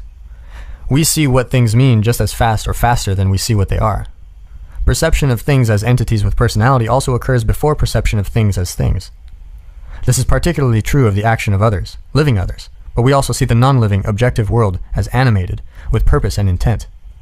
This is because of the operation of what psychologists have called the hyperactive agency detector within us. We evolved over millennia within intensely social circumstances. This means that the most significant elements of our environment of origin were personalities, not things, objects, or situations. The personalities we have evolved to perceive have been around in predictable form and in typical hierarchical configurations forever, for all intents and purposes. They have been male or female, for example, for 1 billion years. That's a long time. The division of life into its twin sexes occurred before the evolution of multicellular animals. It was in a still respectable 1/5 of that time that mammals, who take extensive care of their young, emerged. Thus, the category of parent and or child has been around for 200 million years. It's longer than birds have existed. That's longer than flowers have grown. It's not 1 billion years, but it's still a very long time. It's plenty long enough for male and female and parent and child to serve as vital and fundamental parts of the environment to which we have adapted. This means that male and female and parent and child are categories for us, natural categories deeply embedded in our perceptual, emotional, and motivational structures. Our brains are deeply social. Other creatures, particularly other humans, were crucially important to us as we lived, mated, and evolved. Those creatures were literally our natural habitat, our environment. From a Darwinian perspective, nature, reality itself, the environment itself, is what selects. The environment cannot be defined in any more fundamental manner. It is not mere inert matter. Reality itself is what we contend with when we are striving to survive and reproduce. A lot of that is other beings, their opinions of us, and their communities. And that's that. Over the millennia, as our brain capacity increased and we developed curiosity to spare, we became increasingly aware of and curious about the nature of the world, what we eventually conceptualized as the objective world, outside of the personalities of family and troop. And outside, quote unquote, is not merely unexplored physical territory. Outside is outside of what we currently understand. And understanding is dealing with and coping with and not merely representing objectively. But our brains had long been concentrating on other people. Thus, it appears that we first began to perceive the unknown, chaotic, non-human world with the innate categories of our social brain. And even this is a misstatement. When we first began to perceive the unknown, chaotic, non-animal world, we used categories that had originally evolved to represent the pre-human animal social world. Our minds are far older than mere humanity. Our categories are far older than our species. Our most basic category, as old in some sense as the sexual act itself, appears to be that of sex, male and female. We appear to have taken that primordial knowledge of structured creative opposition and begun to interpret everything through its lens. Order, the known, appears symbolically associated with masculinity, as illustrated in the aforementioned yang of the Taoist yin-yang symbol. This is perhaps because the primary hierarchical structure of human society is masculine, as it is among most animals, including the chimpanzees who are our closest genetic and arguably behavioral match.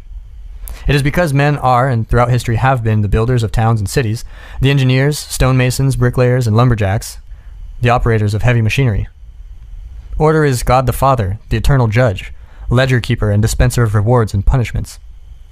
Order is the peacetime army of policemen and soldiers. It's the political culture, the corporate environment and the system. It's the they in You Know What They Say. It's credit cards, classrooms, supermarket checkout lineups, turn-taking, traffic lights, and the familiar routes of daily commuters. Order, when pushed too far, when imbalanced, can also manifest itself destructively and terribly. It does so as the forced migration, the concentration camp, and the soul-devouring uniformity of the goose step. Chaos, the unknown, is symbolically associated with the feminine. This is partly because all the things we have come to know were born originally of the unknown, just as all beings we encountered were born of mothers. Chaos is the mater, origin, source, mother, materia, the substance from which all things are made. It is also what matters, or what is the matter, the very subject of matter of thought and communication. In its positive guise, chaos is possibility itself, the source of ideas, the mysterious realm of gestation and birth. As a negative force, it's the impenetrable darkness of a cave, and the accident by the side of the road. It's the mother grizzly, all compassion to her cubs, who marks you as a potential predator and tears you to pieces. Chaos, the eternal feminine, is also the crushing force of sexual selection. Women are choosy maters. Unlike female chimps, their closest animal counterparts, most men do not meet female human standards. It is for this reason that women on dating sites rate 85% of men as below average in attractiveness. It is for this reason that we all have twice as many female ancestors as male. Imagine that all the women who have ever lived have averaged one child. Now imagine that half the men who have ever lived have fathered 2 children, if they had any, while the other half fathered none. It is woman as nature who looks at half of all men and says, no. For the men, that's a direct encounter with chaos, and it occurs with devastating force every time they are turned down for a date. Human female choosiness is also why we are very different from the common ancestor we shared with our chimpanzee cousins, while the latter are very much the same. Women's proclivity to say no, more than any other force, has shaped our evolution into the creative, industrious, upright, large-brained, competitive, aggressive, domineering creatures that we are. It is nature as woman who says, well, bucko, you're good enough for a friend, but my experience of you so far has not indicated the suitability of your genetic material for continued propagation. Quote, end quote. The most profound religious symbols rely for their power in large part on this underlying fundamentally bipartisan conceptual subdivision. The Star of David is, for example, the downward-pointing triangle of femininity and the upward-pointing triangle of the male. Footnote on the triangle. It is of great interest in this regard that the 5-part Taiji 2, referred to in Chapter 1 and the source of the simpler yin-yang symbol, expresses the origin of the cosmos as, first, originating in the undifferentiated absolute, then dividing into yin and yang, chaos and order, feminine and masculine, and then into the 5 agents, wood, fire, earth, metal, water, and then, simply put, the 10,000 things, quote unquote. The Star of David, chaos/order, feminine/masculine, gives rise in the same way to the 4 basic elements, fire, air, water, and earth, out of which everything is built. A similar hexagram is used by the Hindus. The downward triangle symbolizes Shakti, the feminine, the upward triangle, Shiva, the masculine. The 2 components are known as Om and Hrim in Sanskrit. Remarkable examples of conceptual parallelism. Resuming. It's the same for the yoni and lingam of Hinduism, which come covered with snakes, our ancient adversaries and provocateurs. The Shiva Linga is depicted with snake deities called the Nagas. The ancient Egyptians represented Osiris, god of the state, and Isis, goddess of the underworld, as twin cobras with their tails knotted together. The same symbol was used in China to portray Fuxi and Nua, the creators of humanity and of writing. The representations in Christianity are less abstract, more like personalities, but the familiar Western images of the Virgin Mary with the Christ child and the Pietà both express the female/male dual unity, as does the traditional insistence on the androgyny of Christ. It should also be noted, finally, that the structure of the brain itself, at a gross morphological level, appears to reflect this duality. This, to me, indicates the fundamental, beyond the metaphorical reality of this symbolically feminine/masculine divide, since the brain is adapted, by definition, to reality itself. That is, reality conceptualized in this quasi-Darwinian manner. Elkanon Goldberg, student of the great Russian neuropsychologist Alexander Luria, has proposed quite lucidly and directly that the very hemispheric structure of the cortex reflects the fundamental division between novelty, the unknown or chaos, and routinization, the known, order. He doesn't make reference to the symbols representing the structure of the world in reference to this theory, but that's all the better. An idea is more credible when it emerges as a consequence of investigations in different realms.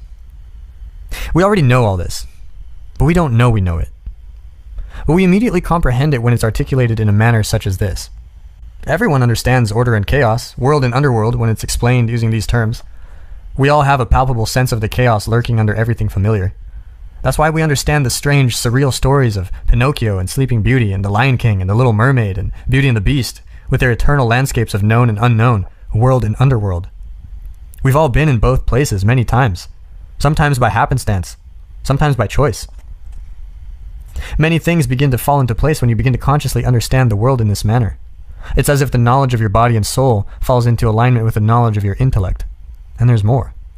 Such knowledge is prescriptive, as well as descriptive. This is the kind of knowing what that helps you know how. This is the kind of is from which you can derive an ought. The Taoist juxtaposition of yin and yang, for example, doesn't simply portray chaos and order as the fundamental elements of being. It also tells you how to act. The way, the Taoist path of life, is represented by, or exists on, the border between the twin serpents. The way is the path of proper being. It's the same way as that referred to by Christ in John chapter 14, verse 6. I am the way, and the truth, and the life. The same idea is expressed in Matthew chapter 7, verse 14. Because strait is the gate, and narrow is the way, which leadeth unto life, and few there be that find it. We eternally inhabit order, surrounded by chaos. We eternally occupy known territory, surrounded by the unknown. We experience meaningful engagement when we mediate appropriately between them. We are adapted in the deepest Darwinian sense not to world of objects, but to the meta-realities of order and chaos, yang and yin. Chaos and order make up the eternal, transcendent environment of the living. To straddle that fundamental duality is to be balanced, to have one foot firmly planted in order and security and the other in chaos, possibility, growth, and adventure. When life suddenly reveals itself as intense, gripping, and meaningful, when time passes and you're so engrossed in what you're doing and you don't notice, it is there and then that you are located precisely on the border between order and chaos. The subjective meaning that we encounter there is the reaction of our deepest being, our neurologically and evolutionarily grounded instinctive self, indicating that we are ensuring the stability but also the expansion of habitable, productive territory of space that is personal, social, and natural. It's the right place to be in every sense. You are there when and where it matters. That's what music is telling you too when you're listening. Even more perhaps when you're dancing, when its harmonious layered patterns of predictability and unpredictability make meaning itself well up from the most profound depths of your being. Chaos and order are fundamental elements because every lived situation, even every conceivable lived situation, is made up of both. No matter where we are, there are some things we can identify, make use of, and predict, and some things we neither know nor understand. No matter who we are, Kalahari desert dweller or Wall Street banker, some things are under our control, and some things are not. That's why both can understand the same stories and dwell within the confines of the same eternal truths. Finally, the fundamental reality of chaos and order is true for everything alive, not only for us. Living things are always to be found in places they can master, surrounded by things and situations that make them vulnerable. Order is not enough. You can't just be stable and secure and unchanging, because there are still vital and important new things to be learned. Nonetheless, chaos can be too much. You can't long tolerate being swamped and overwhelmed beyond your capacity to cope while you're still learning what you still need to know. Thus, you need to place one foot in what you have mastered and understood and the other in what you are currently exploring and mastering. Then you have positioned yourself where the terror of existence is under control and you are secure, but where you are also alert and engaged. That is where there is something new to master and some way that you can be improved. That is where meaning is to be found. The Garden of Eden. Remember, as discussed earlier, that the Genesis stories were amalgamated from several sources. After the newer priestly story, Genesis 1, recounting the emergence of order from chaos, comes the second, even more ancient Yahwist part, beginning essentially with Genesis 2. The Yahwist account, which uses the name Yahweh, or Yahweh, to represent God, contains the story of Adam and Eve, along with a much fuller explication of the events of the sixth day alluded to in the previous priestly story. The continuity between the stories appears to be the result of careful editing by the person or persons known singly to biblical scholars as the redactor, who wove the stories together. This may have occurred when the peoples of two traditions united, for one reason or another, and the subsequent illogic of their melded stories growing together over time in an ungainly fashion bothered someone conscious, courageous, and obsessed with coherence. According to the Yahweh's creation story, God first created a bounded space known as Eden, which in Aramaic, Jesus' putative language, means well-watered place, or paradise, Baidaesa in Old Iranian or Avestan, which means walled or protected enclosure or garden. God placed Adam in there, along with all manner of fruit-bearing trees, 2 of which were marked out. One of these was the tree of life, the other the tree of knowledge of good and evil. God then told Adam to have his fill of fruit as he wished, but added that the fruit of the tree of knowledge of good and evil was forbidden. After that, he created Eve as a partner for Adam. Footnote on partner for Adam. Or, in another interpretation, he split the original androgynous individual into 2 parts, male and female. According to this line of thinking, Christ, the second Adam, is also the original man before the sexual subdivision. The symbolic meaning of this should be clear to those who have followed the argument thus far. Resuming. Adam and Eve don't seem very conscious at the beginning when they are first placed in paradise, and they were certainly not self-conscious. As the story insists, the original parents were naked, but not ashamed. Such phrasing implies first that it's perfectly natural and normal for people to be ashamed of their nakedness, otherwise nothing would have been said about its absence, and second, that there was something amiss, for better or worse, with our first parents. Although there are exceptions, the only people around now who would be unashamed if suddenly dropped naked into a public place, excepting the odd exhibitionist, are those younger than 3 years of age. In fact, a common nightmare involves the sudden appearance of the dreamer, naked on a stage in front of a packed house. In the 3rd verse of Genesis, a serpent appears, first apparently in legged form. God only knows why he allowed or placed such a creature in the garden. I have long puzzled over the meaning of this. It seems to be a reflection in part of the order/chaos dichotomy characterizing all of experience, with paradise serving as habitable order and the serpent playing the role of chaos. The serpent in Eden, therefore, means the same thing as the black dot in the yin side of the Taoist yin-yang symbol of totality. That is, the possibility of the unknown and revolutionary suddenly manifesting itself where everything appears calm. It just does not appear possible even for God himself to make a bounded space completely protected from the outside, not in the real world with its necessary limitations, surrounded by the transcendent. The outside, chaos, always sneaks into the inside because nothing can be completely walled off from the rest of reality. So even the ultimate in safe spaces inevitably harbors a snake. There were, forever, genuine, quotidian reptilian snakes in the grass and in the trees of our original African paradise. Even had all of these been banished, however, in some inconceivable manner by some primordial Saint George, snakes still would have remained in the form of our primordial human rivals, at least when they were acting like enemies from our limited in-group kin-bonded perspectives.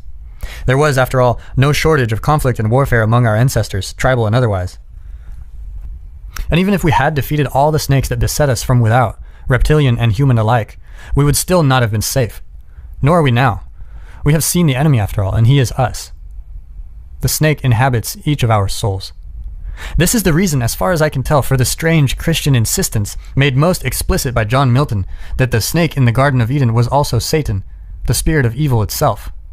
The importance of this symbolic identification, its staggering brilliance, can hardly be overstated. It is through such millennia-long exercise of the imagination that the idea of abstracted moral concepts themselves, with all they entail, developed. Work beyond comprehension was invested into the idea of good and evil, and its surrounding, dreamlike metaphor. The worst of all possible snakes is the eternal human proclivity for evil. The worst of all possible snakes is psychological, spiritual, personal, internal. No walls, however tall, will keep that out. Even if the fortress were thick enough, in principle, to keep everything bad whatsoever outside, it would immediately appear again within. As the great Russian writer Alexander Solzhenitsyn insisted, the line dividing good and evil cuts through the heart of every human being. There is simply no way to wall off some isolated portion of the greater surrounding reality and make everything permanently predictable and safe within it. Some of what has been, no matter how carefully excluded, will always sneak back in. A serpent, metaphorically speaking, will inevitably appear. Even the most assiduous of parents cannot fully protect their children, even if they lock them in the basement safely away from drugs, alcohol, and internet porn. In that extreme case, the too cautious, too caring parent merely substitutes him or herself for the other terrible problems of life. This is the great Freudian Oedipal nightmare. It is far better to render beings in your care competent than to protect them. And even if it were possible to permanently banish everything threatening, everything dangerous and therefore everything challenging and interesting, that would mean only that another danger would emerge, that of permanent human infantilism and absolute uselessness. How could the nature of man ever reach its full potential without challenge and danger? How dull and contemptible would we become if there was no longer reason to pay attention? Maybe God thought his new creation would be able to handle the serpent and considered its presence the lesser of two evils. Question for parents. Do you want to make your children safe or strong? In any case, there's a serpent in the garden, and he's a subtle beast, according to the ancient story. Difficult to see, vaporous, cunning, deceitful, and treacherous. It therefore comes as no surprise when he decides to play a trick on Eve. Why Eve instead of Adam? It could just be chance. It was 50-50 for Eve, statistically speaking, and those are pretty high odds. But I have learned that these old stories contain nothing superfluous. Anything accidental, anything that does not serve the plot, has long been forgotten in the telling. As the Russian playwright Anton Chekhov advised, if there is a rifle hanging on the wall in Act 1, it must be fired in the next act. Otherwise, it has no business being there. Perhaps primordial Eve had more reason to attend to serpents than Adam. Maybe they were more likely, for example, to prey on her tree-dwelling infants. Perhaps it is for this reason that Eve's daughters are more protective, self-conscious, fearful, and nervous to this day, even and especially in the most egalitarian of modern human societies. In any case, the serpent tells Eve that if she eats the forbidden fruit, she won't die. Instead, her eyes will be opened. She will become like God, knowing good from evil. Of course, the serpent doesn't let her know that she will be like God in only that one way. But he is a serpent after all. Being human and wanting to know more, Eve decides to eat the fruit. Poof! She wakes up. She's conscious, or perhaps self-conscious, for the first time. Now, no clear-seeing, conscious woman is going to tolerate an unawakened man. So, Eve immediately shares the fruit with Adam. That makes him self-conscious. Little has changed. Women have been making men self-conscious since the beginning of time. They do this primarily by rejecting them, but they also do it by shaming them, if men do not take responsibility. Since women bear the primary burden of reproduction, it's no wonder. It is very hard to see how it could be otherwise. But the capacity of women to shame men and render them self-conscious is still a primal force of nature. Now you may ask, what in the world have snakes got to do with vision?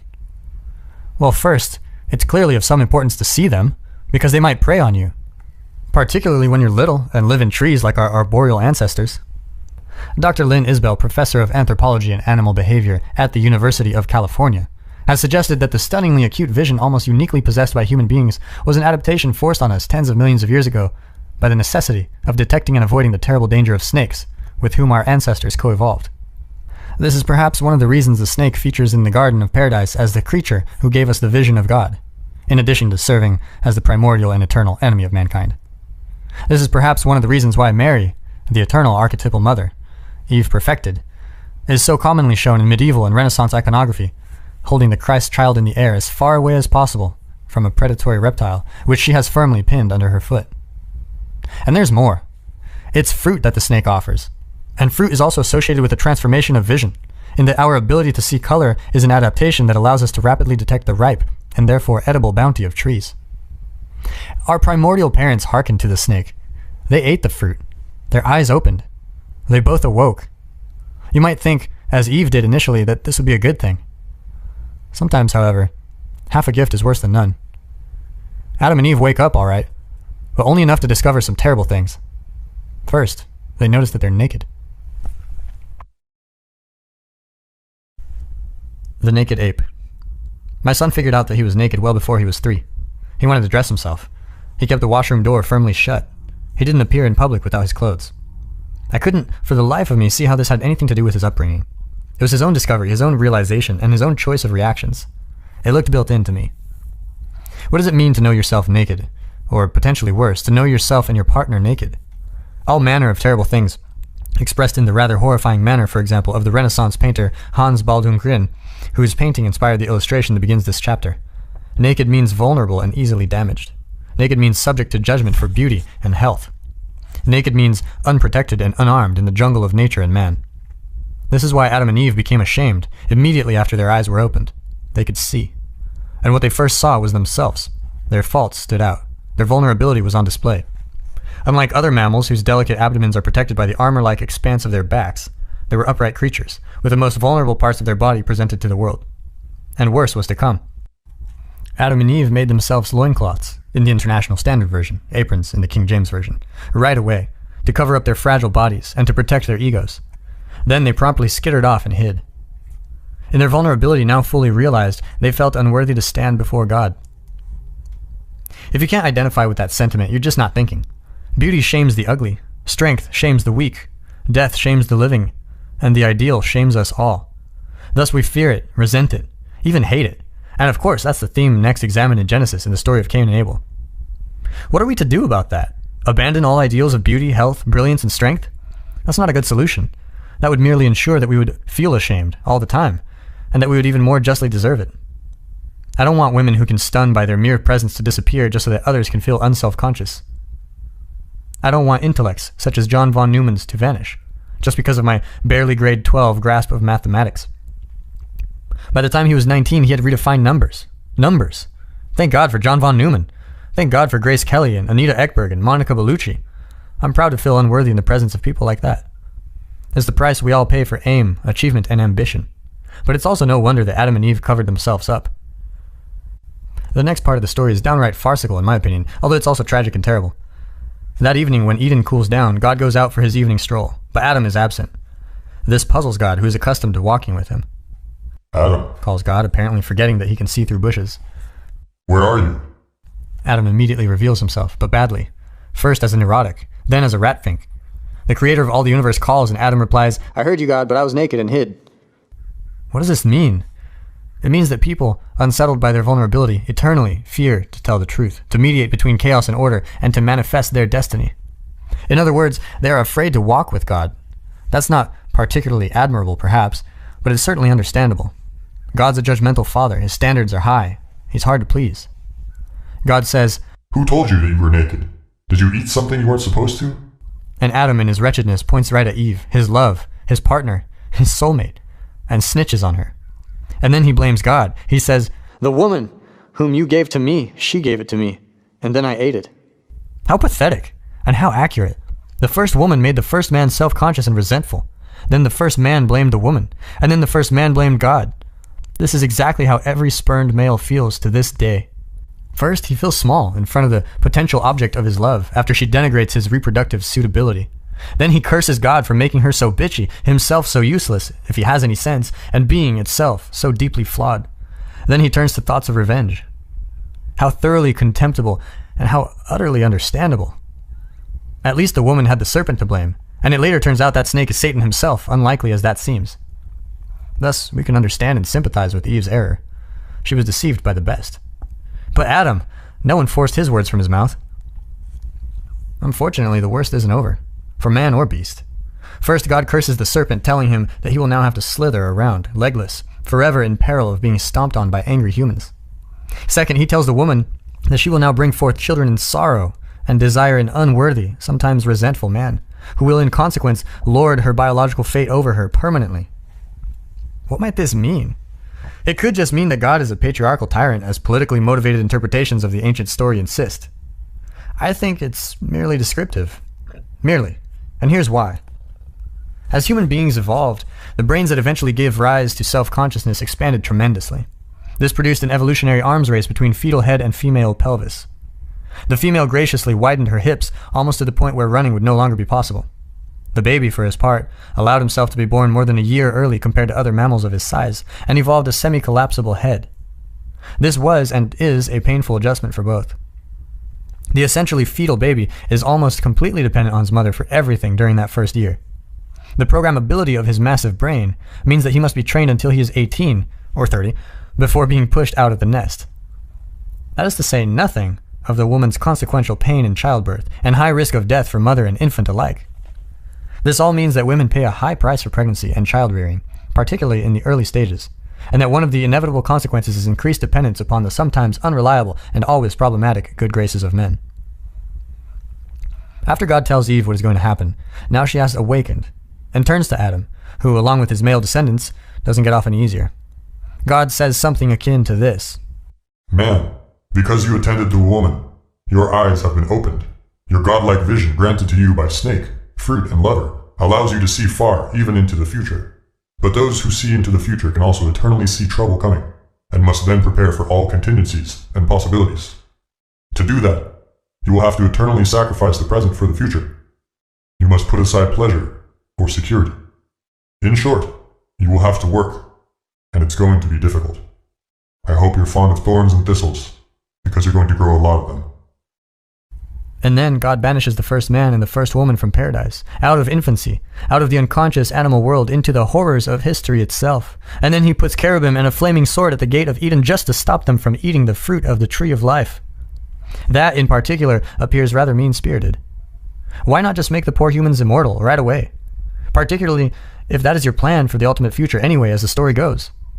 But who would dare to question God? Perhaps heaven is something that you must build, and immortality is something you must earn. And so we return to our original query. Why would someone buy prescription medication for his dog and then so carefully administer it when he would not do the same for himself? Now you have the answer, derived from one of the foundational texts of mankind. Why should anyone take care of anything as naked, ugly, ashamed, frightened, worthless, cowardly, resentful, defensive, and accusatory as a descendant of Adam, even if that thing, that being, is himself?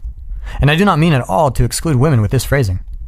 All the reasons we have discussed so far for taking a dim view of humanity are applicable to others, as much as to the self.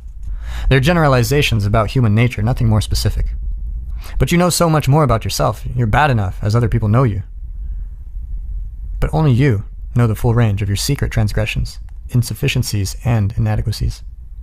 No one is more familiar than you with all the ways your mind and body are flawed. No one has more reason to hold you in contempt, to see you as pathetic. And by withholding something that might do you good, you can punish yourself for all your failings. A dog, a harmless, innocent, unself-conscious dog, is clearly more deserving. But if you're not convinced yet, let us consider another vital issue. Order, chaos, life, death, sin, vision, work, and suffering. That is not enough for the authors of Genesis, nor for humanity itself. The story continues in all its catastrophe and tragedy, and the people involved, that's us, must contend with yet another painful awakening. We are next fated to contemplate morality itself. Good and evil. When their eyes are opened, Adam and Eve realize more than just their nakedness and the necessity of toil. They also come to know good and evil. The serpent says, referring to the fruit, For God doth know that in the day ye eat thereof, then your eyes shall be opened, and ye shall be as gods, knowing good and evil. What could that possibly mean? What could be left to explore and relate after the vast ground already covered? Well, simple context indicates that it must have something to do with gardens, snakes, disobedience, fruit, sexuality, and nakedness. It was the last item, nakedness, that finally clued me in. It took years. Dogs are predators. So are cats. They kill things and eat them. It's not pretty, but we'll take them as pets and care for them and give them their medication when they're sick regardless. Why? They're predators, but it's just their nature. They do not bear responsibility for it. They're hungry, not evil. They don't have the presence of mind, the creativity, and above all, the self-consciousness necessary for the inspired cruelty of man. And why not? It's simple. Unlike us, the predators have no comprehension of their fundamental weakness, their fundamental vulnerability, their own subjugation to pain and death. But we know exactly how and where we can be hurt and why. That is as good a definition as any of self-consciousness. We are aware of our own defenselessness, finitude, and mortality. We can feel pain and self-disgust, and shame and horror, and we know it. We know what makes us suffer. We know how dread and pain can be inflicted on us, and that means we know exactly how to inflict it on others. We know how we are naked, and how nakedness can be exploited, and that means we know how others are naked, and how they can be exploited. We can terrify other people consciously. We can hurt and humiliate them for faults we understand only too well. We can torture them, literally, slowly, artfully, and terribly. That's far more than predation. That's a qualitative shift in understanding. That's a cataclysm as large as the development of self-consciousness itself. That's the entry of the knowledge of good and evil into the world. That's a second as yet unhealed fracture in the structure of existence. That's the transformation of being itself into a moral endeavor, all attendant on the development of sophisticated self-consciousness. Only man could conceive of the rack, the Iron Maiden, and the thumbscrew. Only man will inflict suffering for the sake of suffering. That is the best definition of evil I have been able to formulate. Animals can't manage that, but humans, with their excruciating, semi-divine capacities, most certainly can. And with this realization, we have well nigh full legitimization of the idea, very unpopular in modern intellectual circles, of original sin. And who would dare to say that there was no element of voluntary choice in our evolutionary, individual, and theological transformation? Our ancestors chose their sexual partners, and they selected for consciousness, and self-consciousness, and moral knowledge? And who can deny the sense of existential guilt that pervades human experience? And who could avoid noting that without that guilt, that sense of inbuilt corruption and capacity for wrongdoing, a man is one step from psychopathy? Human beings have a great capacity for wrongdoing. It's an attribute that is unique in the world of life. We can and do make things worse voluntarily, with full knowledge of what we are doing, as well as accidentally and carelessly in a manner that is willfully blind. Given that terrible capacity, that proclivity for malevolent actions, is it any wonder we have a hard time taking care of ourselves or others? Or even that we doubt the value of the entire human enterprise? And we've suspected ourselves for good reason for a very long time. Thousands of years ago, the ancient Mesopotamians believed, for example, that mankind itself was made from the blood of Kingu, the single most terrible monster that the great goddess of chaos could produce in her most vengeful and destructive moments. After drawing conclusions such as that, how could we not question the value of our being, and even of being itself? Who then could be faced with illness in himself or another without doubting the moral utility of prescribing a healing medicament? And no one understands the darkness of the individual better than the individual himself. Who then, when ill, is going to be fully committed to his own care? Perhaps man is something that should never have been. Perhaps the world should even be cleansed of all human presence, so that being and consciousness could return to the innocent brutality of the animal. I believe that the person who claims never to have wished for such a thing has neither consulted his memory nor confronted his darkest fantasies. What, then, is to be done? A spark of the divine. In Genesis 1, God creates the world with the divine, truthful word, generating habitable, paradisal order from the pre-cosmogonic chaos. He then creates man and woman in his image, imbuing them with his capacity to do the same, to create order from chaos and continue his work. At each stage of creation, including that involving the formation of the first couple, God reflects upon what has come to be and pronounces it good. The juxtaposition of Genesis 1 with Genesis 2 and 3, the latter two chapters outlining the fall of man, describing why our lot is so tragedy-ridden and ethically torturous, produces a narrative sequence almost unbearable in its profundity. The moral of Genesis 1 is that being brought into existence through true speech is good. This is true even of man himself prior to his separation from God. This goodness is terribly disrupted by the events of the fall, and of Cain and Abel, and the flood and the Tower of Babel, but we retain an intimation of the pre-lapsarian state. We remember, so to speak. We remain eternally nostalgic for the innocence of childhood, the divine, unconscious being of the animal, and the untouched cathedral-like old-growth forest. We find respite in such things. We worship them, even if we are self-proclaimed atheistic environmentalists of the most anti-human sort. The original state of nature conceived in this manner is paradisal. But we are no longer one with God and nature, and there is no simple turning back. The original man and woman, existing in unbroken unity with their Creator, did not appear conscious, and certainly not self-conscious. Their eyes were not open. But in their perfection, they were also less, not more, than their post-fall counterparts. Their goodness was something bestowed rather than deserved or earned. They exercised no choice. God knows that's easier. But maybe it's not better than, for example, goodness genuinely earned. Maybe even in some cosmic sense, assuming that consciousness itself is a phenomena of cosmic significance, free choice matters. Who can speak with certainty about such things? I'm unwilling to take these questions off the table, however, merely because they are difficult. So here's a proposition. Perhaps it is not simply the emergence of self-consciousness and the rise of our moral knowledge of death and the fall that besets us and makes us doubt our own worth. Perhaps it is instead our unwillingness, reflected in Adam's shamed hiding, to walk with God, despite our fragility and propensity for evil. The entire Bible is structured so that everything after the fall, the history of Israel, the prophets, the coming of Christ, is presented as a remedy for that fall, a way out of evil. The beginning of conscious history, the rise of the state and all its pathologies of pride and rigidity, the emergence of great moral figures who try to set things right, culminating in the Messiah himself, that's all part of humanity's attempt, God willing, to set itself right. And what would that mean? And this is an amazing thing. The answer is already implicit in Genesis 1, to embody the image of God, to speak out of chaos the being that is good, but to do so consciously, of our own free choice.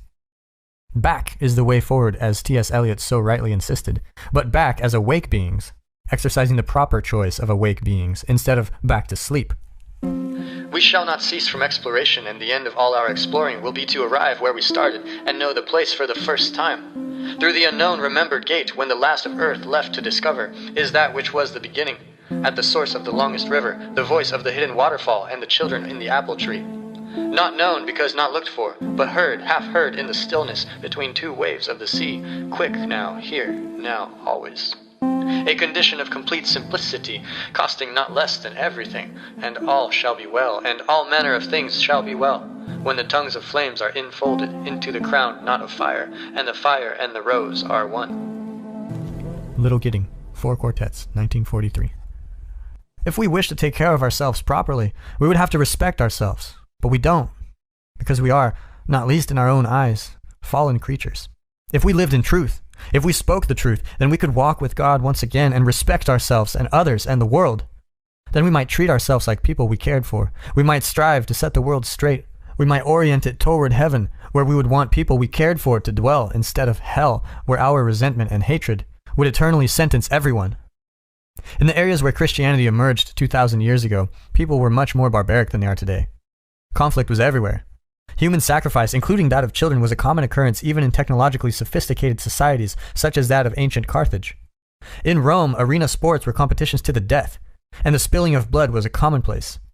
The probability that a modern person in a functional democratic country will now kill or be killed is infinitesimally low compared to what it was in previous societies, and still is in the unorganized and anarchic parts of the world.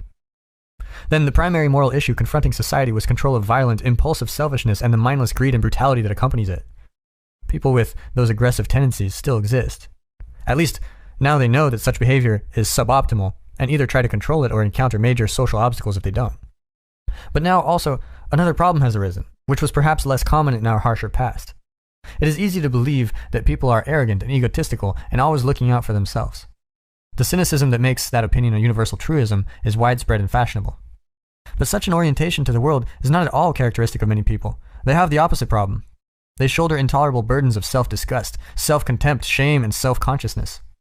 Thus, instead of narcissistically inflating their own importance, they don't value themselves at all, and they don't take care of themselves with attention and skill.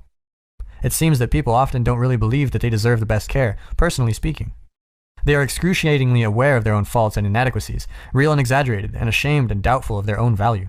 They believe that other people shouldn't suffer, and they will work diligently and altruistically to help them alleviate it. They extend the same courtesy even to the animals they are acquainted with, but not so easily to themselves. It is true that the idea of virtuous self-sacrifice is deeply embedded in Western culture, at least insofar as the West has been influenced by Christianity, which is based on the imitation of someone who performed the ultimate act of self-sacrifice. Any claim that the Golden Rule does not mean sacrifice yourself to others might therefore appear dubious. But Christ's archetypal death exists as an example of how to accept finitude, betrayal, and tyranny heroically. How to walk with God, despite the tragedy of self-conscious knowledge, and not as a directive to victimize ourselves in the service of others. To sacrifice ourselves to God, to the highest good if you like, does not mean to suffer silently and willingly when some person or organization demands more from us consistently than is offered in return. That means we are supporting tyranny and allowing ourselves to be treated like slaves. It is not virtuous to be victimized by a bully, even if that bully is oneself. I learned 2 very important lessons from Carl Jung, the famous Swiss depth psychologist, about doing unto others as you would have them do unto you, or loving your neighbor as yourself. The first lesson was that neither of those statements has anything to do with being nice. The second was that both are equations rather than injunctions. If I am someone's friend, family member, or lover, then I am morally obliged to bargain as hard on my own behalf as they are on theirs. If I fail to do so, I will end up a slave, and the other person a tyrant. And what good is that? It is much better for any relationship when both partners are strong. Furthermore, there is little difference between standing up and speaking for yourself when you are being bullied or otherwise tormented and enslaved, and standing up and speaking for someone else. As Jung points out, this means embracing and loving the sinner who is yourself, as much as forgiving and aiding someone else who is stumbling and imperfect. As God himself claims, so goes the story, "Vengeance is mine. I will repay, saith the Lord." According to this philosophy, you do not simply belong to yourself. You are not simply your own possession to torture and mistreat. This is partly because your being is inexorably tied up with that of others, and your mistreatment of yourself can have catastrophic consequences for others. This is most clearly evident perhaps in the aftermath of suicide, when those left behind are often bereft and traumatized. But metaphorically speaking, there is also this. You have a spark of the divine in you, which belongs not to you but to God. We are, after all, according to Genesis, made in His image. We have the semi-divine capacity for consciousness. Our consciousness participates in the speaking forth of being. We are low-resolution, kenotic versions of God. We can make order from chaos and vice versa in our way, with our words. So we may not exactly be God, but we're not exactly nothing either. In my own periods of darkness, in the underworld of the soul, I find myself frequently overcome and amazed by the ability of people to befriend each other, to love their intimate partners and parents and children, and to do what they must do to keep the machinery of the world running. I knew a man, injured and disabled by a car accident, who was employed by a local utility. For years after the crash, he worked side by side with another man, who for his part suffered a degenerative neurological disease. They cooperated while repairing the lines, each making up for the other's inadequacy. And this sort of everyday heroism is the rule, I believe, rather than the exception. Most individuals are dealing with one or more serious health problems while going productively and uncomplainingly about their business. If anyone is fortunate enough to be in a rare period of grace and health, personally, then he or she typically has at least one close family member in crisis. Yet people prevail and continue to do difficult and effortful tasks to hold themselves and their families and society together. To me, this is miraculous. So much so that a dumbfounded gratitude is the only appropriate response. There are so many ways that things can fall apart or fail to work altogether, and it has always wounded people who are holding it together. They deserve some genuine and heartfelt admiration for that. It's an ongoing miracle of fortitude and perseverance. In my clinical practice, I encourage people to credit themselves and those around them for acting productively and with care, as well as the genuine concern and thoughtfulness they manifest towards others. People are so tortured by the limitations and constraint of being that I'm amazed they ever act properly or look beyond themselves at all. But enough do so that we have central heat and running water and infinite computational power and electricity and enough for everyone to eat, and even the capacity to contemplate the fate of broader society and nature, terrible nature itself. All that complex machinery that protects us from freezing and starving and dying from lack of water tends unceasingly toward malfunction through entropy, and it is only the constant attention of careful people that keeps it working so unbelievably well. Some people degenerate into hell of resentment and the hatred of being, but most refuse to do so, despite their suffering and disappointments and losses and inadequacies and ugliness, and again, that is a miracle for those with the eyes to see it. Humanity in toto and those who compose it as identifiable people deserve some sympathy for the appalling burden under which the human individual genuinely staggers, some sympathy for subjugation to mortal vulnerability, tyranny of the state, and the depredations of nature. It is an existential situation that no mere animal encounters or endures, and one of severity such that it would take a god to fully bear it. It is this sympathy that should be the proper medicament for self-conscious self-contempt, which has its justification, but is only half the full and proper story. Hatred for self and mankind must be balanced with gratefulness for tradition and the state and astonishment at what normal everyday people accomplish, to say nothing of the staggering achievements of the truly remarkable. We deserve some respect. You deserve some respect. You are important to other people as much as to yourself. You have some vital role to play in the unfolding destiny of the world. You are, therefore, morally obliged to take care of yourself. You should take care of, help, and be good to yourself, the same way you would take care of, help, and be good to someone you loved and valued. You may therefore have to conduct yourself habitually in a manner that allows you some respect for your own being, and fair enough. But every person is deeply flawed. Everyone falls short of the glory of God. If that stark fact meant, however, that we had no responsibility to care for ourselves as much as others, everyone would be brutally punished all the time. That would not be good. That would make the shortcomings of the world, which can make everyone who thinks honestly question the very propriety of the world, worse in every way. That simply cannot be the proper path forward. To treat yourself as if you were someone you are responsible for helping is, instead, to consider what would be truly good for you. This is not what you want. It's also not what would make you happy, quote unquote. Every time you give a child something sweet, you make that child happy. That does not mean that you should do nothing for children except feed them candy. Happy, quote unquote, is by no means synonymous with good. You must get children to brush their teeth. They must put on their snowsuits when they go outside in the cold, even though they might object strenuously. You must help a child become a virtuous, responsible, awake being, capable of full reciprocity, able to take care of himself and others, and to thrive while doing so. Why would you think it's acceptable to do anything less for yourself? You need to consider the future and think, what might my life look like if I were caring for myself properly? What career would challenge me and render me productive and helpful, so that I could shoulder my share of the load and enjoy the consequences? What should I be doing when I have some freedom to improve my health, expand my knowledge, strengthen my body. You need to know where you are, so you can start to chart your course. You need to know who you are, so that you can understand your armament and bolster yourself in respect to your limitations. You need to know where you are going, so that you can limit the extent of chaos in your life, restructure order, and bring the divine force of hope to bear on the world.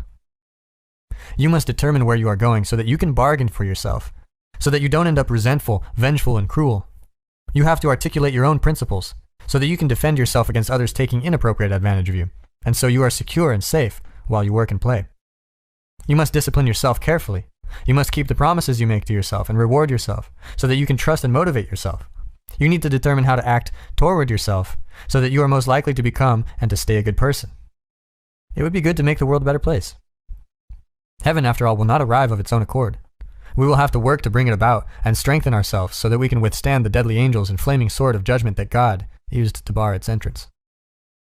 Don't underestimate the power of vision and direction. These are irresistible forces able to transform what might appear to be unconquerable obstacles into traversable pathways and expanding opportunities. Strengthen the individual. Start with yourself. Take care with yourself. Define who you are, refine your personality, choose your destination, and articulate your being. As the great 19th century German philosopher Friedrich Nietzsche so brilliantly noted, "He whose life has a why can bear almost any how." You could help direct the world on its careening trajectory a bit more toward heaven and a bit more away from hell. Once having understood hell, researched it, so to speak, particularly your own individual hell, you could decide against going there or creating that. You could aim elsewhere. You could, in fact, devote your life to this. That would give you a meaning, with a capital M. That would justify your miserable existence. That would atone for your sinful nature and replace your shame and self-consciousness with the natural pride and forthright confidence of someone who has learned once again to walk with God in the garden. You could begin by treating yourself as if you were someone you were responsible for helping. 12 Rules for Life by Jordan Peterson. Rule 3. Make friends with people who want the best for you. The old hometown. The town I grew up in had been scraped only 50 years earlier out of the endless flat northern prairie. Fairview, Alberta, was part of the frontier and had the cowboy bars to prove it. The Hudson's Bay Company department store on Main Street still bought beaver, wolf, and coyote furs directly from the local trappers. 3,000 people lived there, 400 miles away from the nearest city. Cable TV, video games, and internet did not exist. It was no easy matter to stay innocently amused in Fairview, particularly during the 5 months of winter when long stretches of 40 below days and even colder nights were the norm. The world is a different place when it's cold like that. The drunks in our town ended their sad lives early. They passed out in snowbanks at 3 a.m. and froze to death. You don't go outside casually when it's 40 below. On first breath, the arid desert air constricts your lungs. Ice forms on your eyelashes and they stick together. Long hair, wet from the shower, freezes solid, and then stands on end, wraith-like, of its own accord later in a warm house, when it thaws bone dry, charged with electricity. Children only put their tongues on steel playground equipment once. Smoke from house chimneys doesn't rise. Defeated by the cold, it drifts downwards and collects like fog on snow-covered rooftops and yards. Cars must be plugged in at night, their engines warmed by block heaters, or oil will not flow through them in the morning and they won't start. Sometimes they won't anyway. Then you turn the engine over pointlessly until the starter clatters and falls silent. Then you remove the frozen battery from the car, loosening bolts with stiffening fingers in the intense cold, and bring it into the house. It sits there, sweating for hours, until it warms enough to hold a decent charge. You're not going to see out of the back window of your car either. It frosts over in November and stays that way until May. Scraping it off just dampens the upholstery. Then it's frozen too. Late one night, going to visit a friend, I sat for 2 hours on the edge of the passenger seat in a 1970 Dodge Challenger, jammed up against the stick shift, using a vodka-soaked rag to keep the inside of the front windshield clear in front of the driver because the car heater had quit. Stopping wasn't an option. There was nowhere to stop. And it was hell on house cats. Felines in Fairview had short ears and tails because they had lost the tips of both to frostbite. They came to resemble Arctic foxes, which evolved those features to deal proactively with the intense cold. One day, our cat got outside, and no one noticed. We found him later, fur frozen fast to the cold, hard backdoor cement steps where he sat. We carefully separated the cat from concrete with no lasting damage, except to his pride. Fairview cats were also at great risk in the winter from cars, but not for the reasons you think. It wasn't automobiles sliding on icy roads and running them over. Only loser cats died that way. It was cars parked immediately after being driven that were dangerous. A frigid cat might think highly of climbing up under such a vehicle and sitting on its still warm engine block. But what if the driver decided to use the car again before the engine cooled down and the cat departed? Let's just say the heat-seeking house pets and rapidly rotating radiator fans do not coexist happily.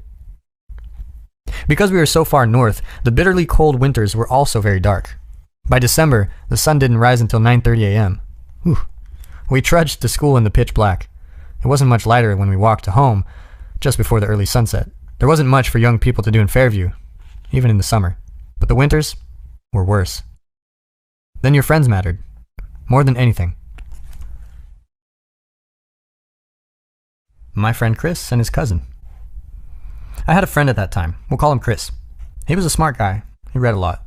He liked science fiction of the kind I was attracted to. Bradbury, Heinlein, Clarke. He was inventive. He was interested in electronic kits and gears and motors. He was a natural engineer. All this was overshadowed, however, by something that had gone wrong in his family. I don't know what it was. His sisters were smart and his father was soft-spoken, and his mother was kind. The girls seemed okay. But Chris had been left unattended to in some important way. Despite his intelligence and curiosity, he was angry, resentful, and without hope. All this manifested itself in material form in the shape of his 1972 blue Ford pickup truck. That notorious vehicle had at least one dent in every quarter panel of its damaged external body. Worse, it had an equivalent number of dents inside.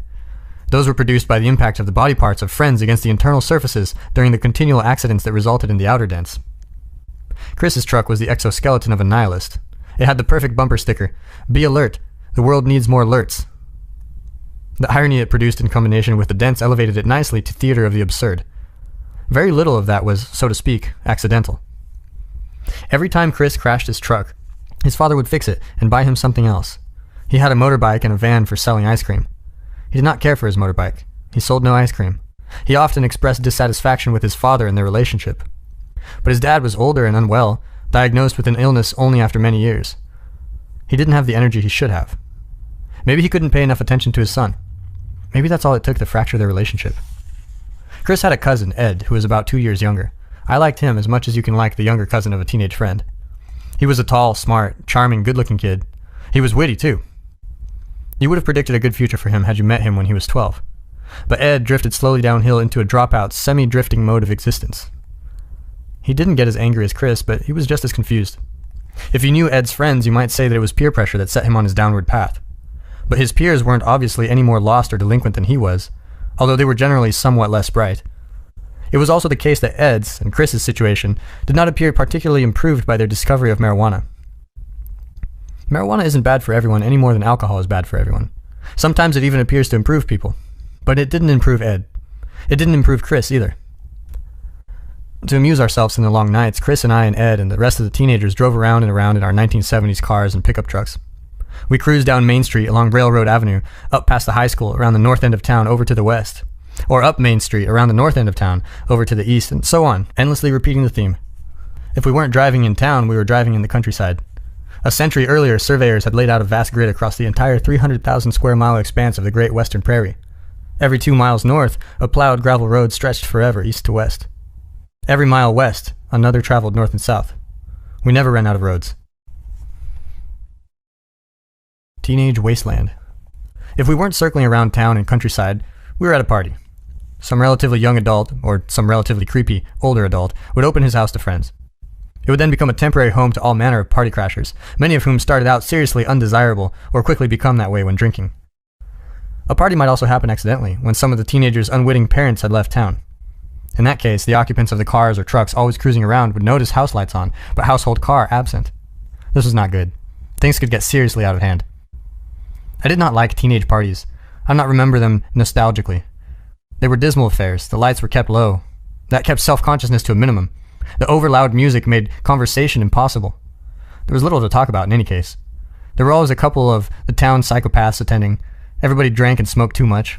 A dreary and oppressive sense of aimlessness hung over such occasions, and nothing ever happened, unless you count the time my too-quiet classmate drunkenly began to brandish his fully loaded 12-gauge shotgun, or the time the girl I later married contemptuously insulted someone while he threatened her with a knife, or the time another friend climbed a large tree, swung out on a branch, and crashed flat onto his back, half dead, right beside the campfire we had started at its base, followed precisely 1 minute later by his half-wit sidekick.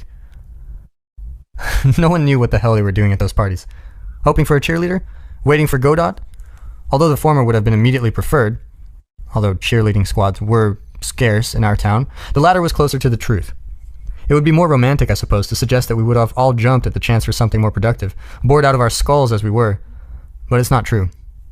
We were all too prematurely cynical and world-weary and leery of responsibility to stick to the debating clubs and air cadets and school sports that the adults around us tried to organize. Doing anything wasn't cool. I don't know what teenage life was like before the revolutionaries of the late 60s advised everyone young to tune in, turn on, and drop out. Was it okay for a teenager to belong wholeheartedly to a club in 1955?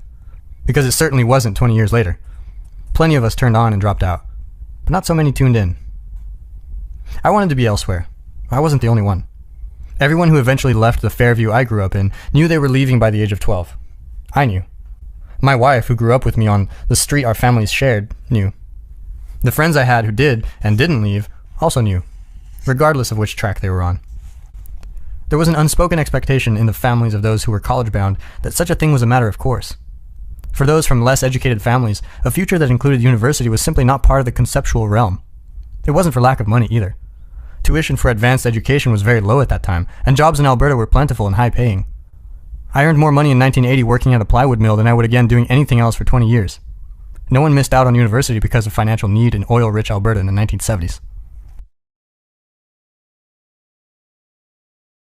Some different friends and some more of the same. In high school, after my first group of cronies had all dropped out, I made friends with a couple of newcomers.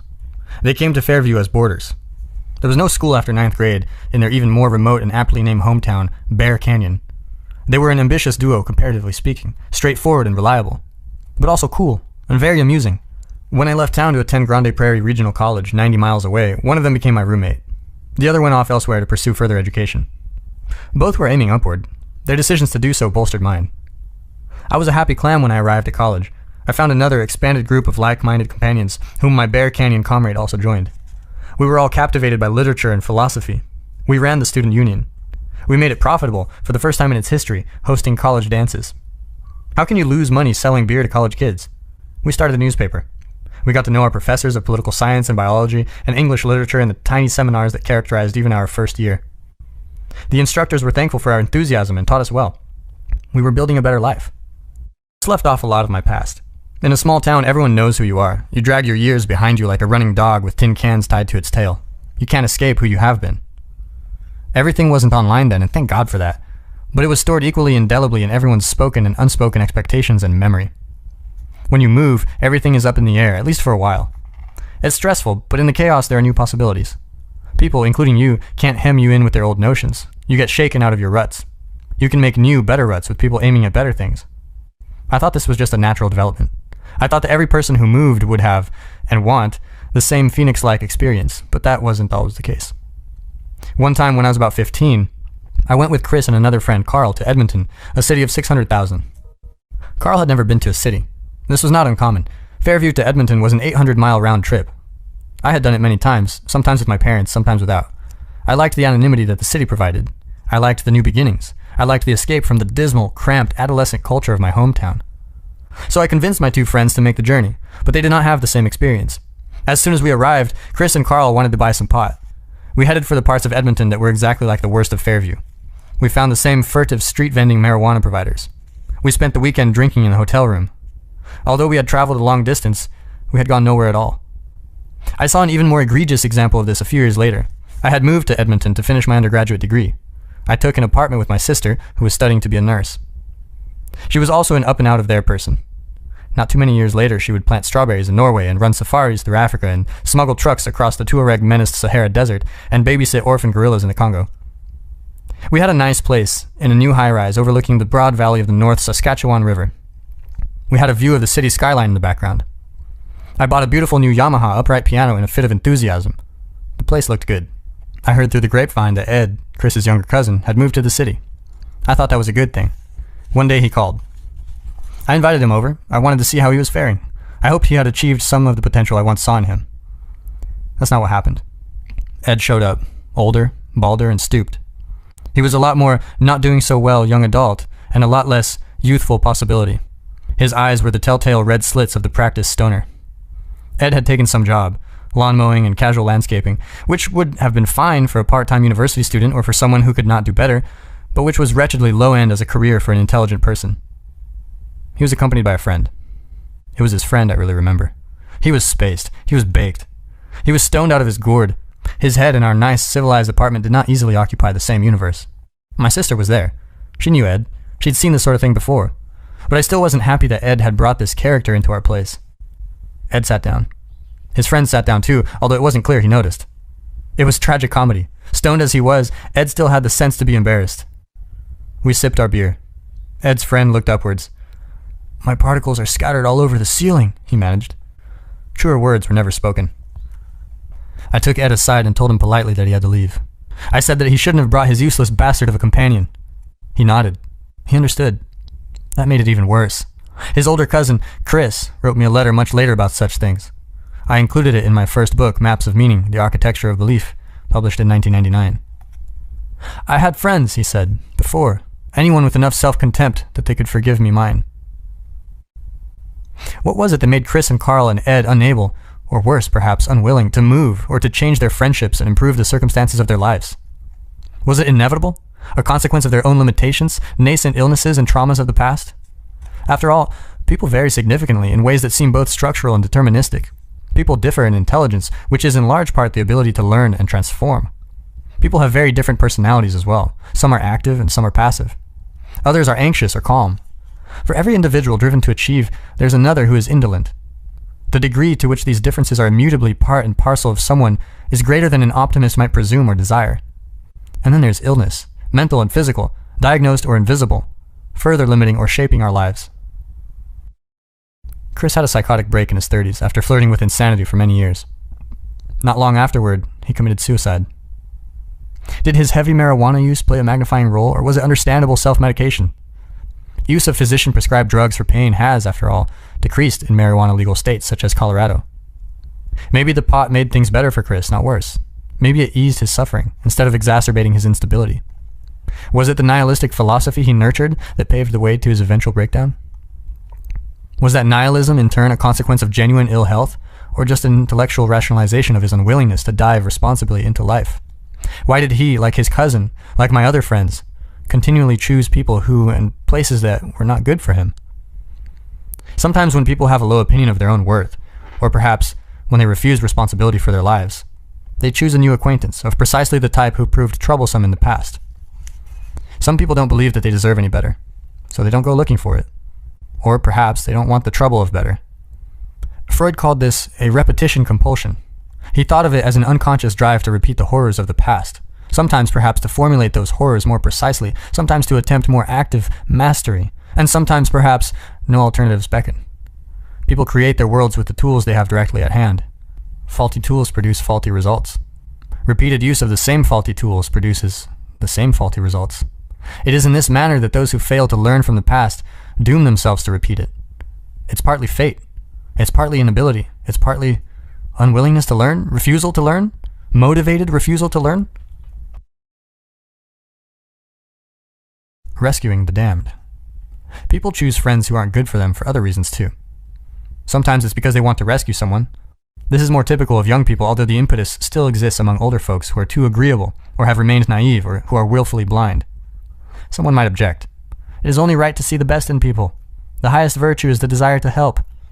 But not everyone who is failing is a victim, and not everyone at the bottom wishes to rise, although many do and many manage it. Nonetheless, people will often accept or even amplify their own suffering, as well as that of others, if they can brandish it as evidence of the world's injustice. There's no shortage of oppressors among the downtrodden, even if, given their lowly positions, many of them are only tyrannical wannabes. It's the easiest path to choose, moment to moment, although it's nothing but hell in the long run. Imagine someone is not doing well. He needs help. He might even want it. But it is not easy to distinguish between someone truly wanting and needing help and someone who is merely exploiting a willing helper. The distinction is difficult even for the person who is wanting and needing and possibly exploiting. The person who tries and fails and is forgiven, and then tries again and fails and is forgiven, is also too often the person who wants everyone to believe in the authenticity of all that trying. When it's not just naivety, the attempt to rescue someone is often fueled by vanity and narcissism. Something like this is detailed in the incomparable Russian author Fyodor Dostoevsky's bitter classic, Notes from the Underground, which begins with these famous lines. "I am a sick man. I am a spiteful man. I am an unattractive man. I believe my liver is diseased." It is the confession of a miserable, arrogant sojourner in the underworld of chaos and despair. He analyzes himself mercilessly, but only pays in this manner for 100 sins, despite committing 1,000. Then, imagining himself redeemed, the underground man commits the worst transgression of the lot. He offers aid to a genuinely unfortunate person, Lisa, a woman on the desperate 19th century road to prostitution. He invites her for a visit, promising to set her life back on the proper course. While waiting for her to appear, his fantasies spin increasingly messianic. One day passed, however, another and another. She did not come, and I began to grow calmer.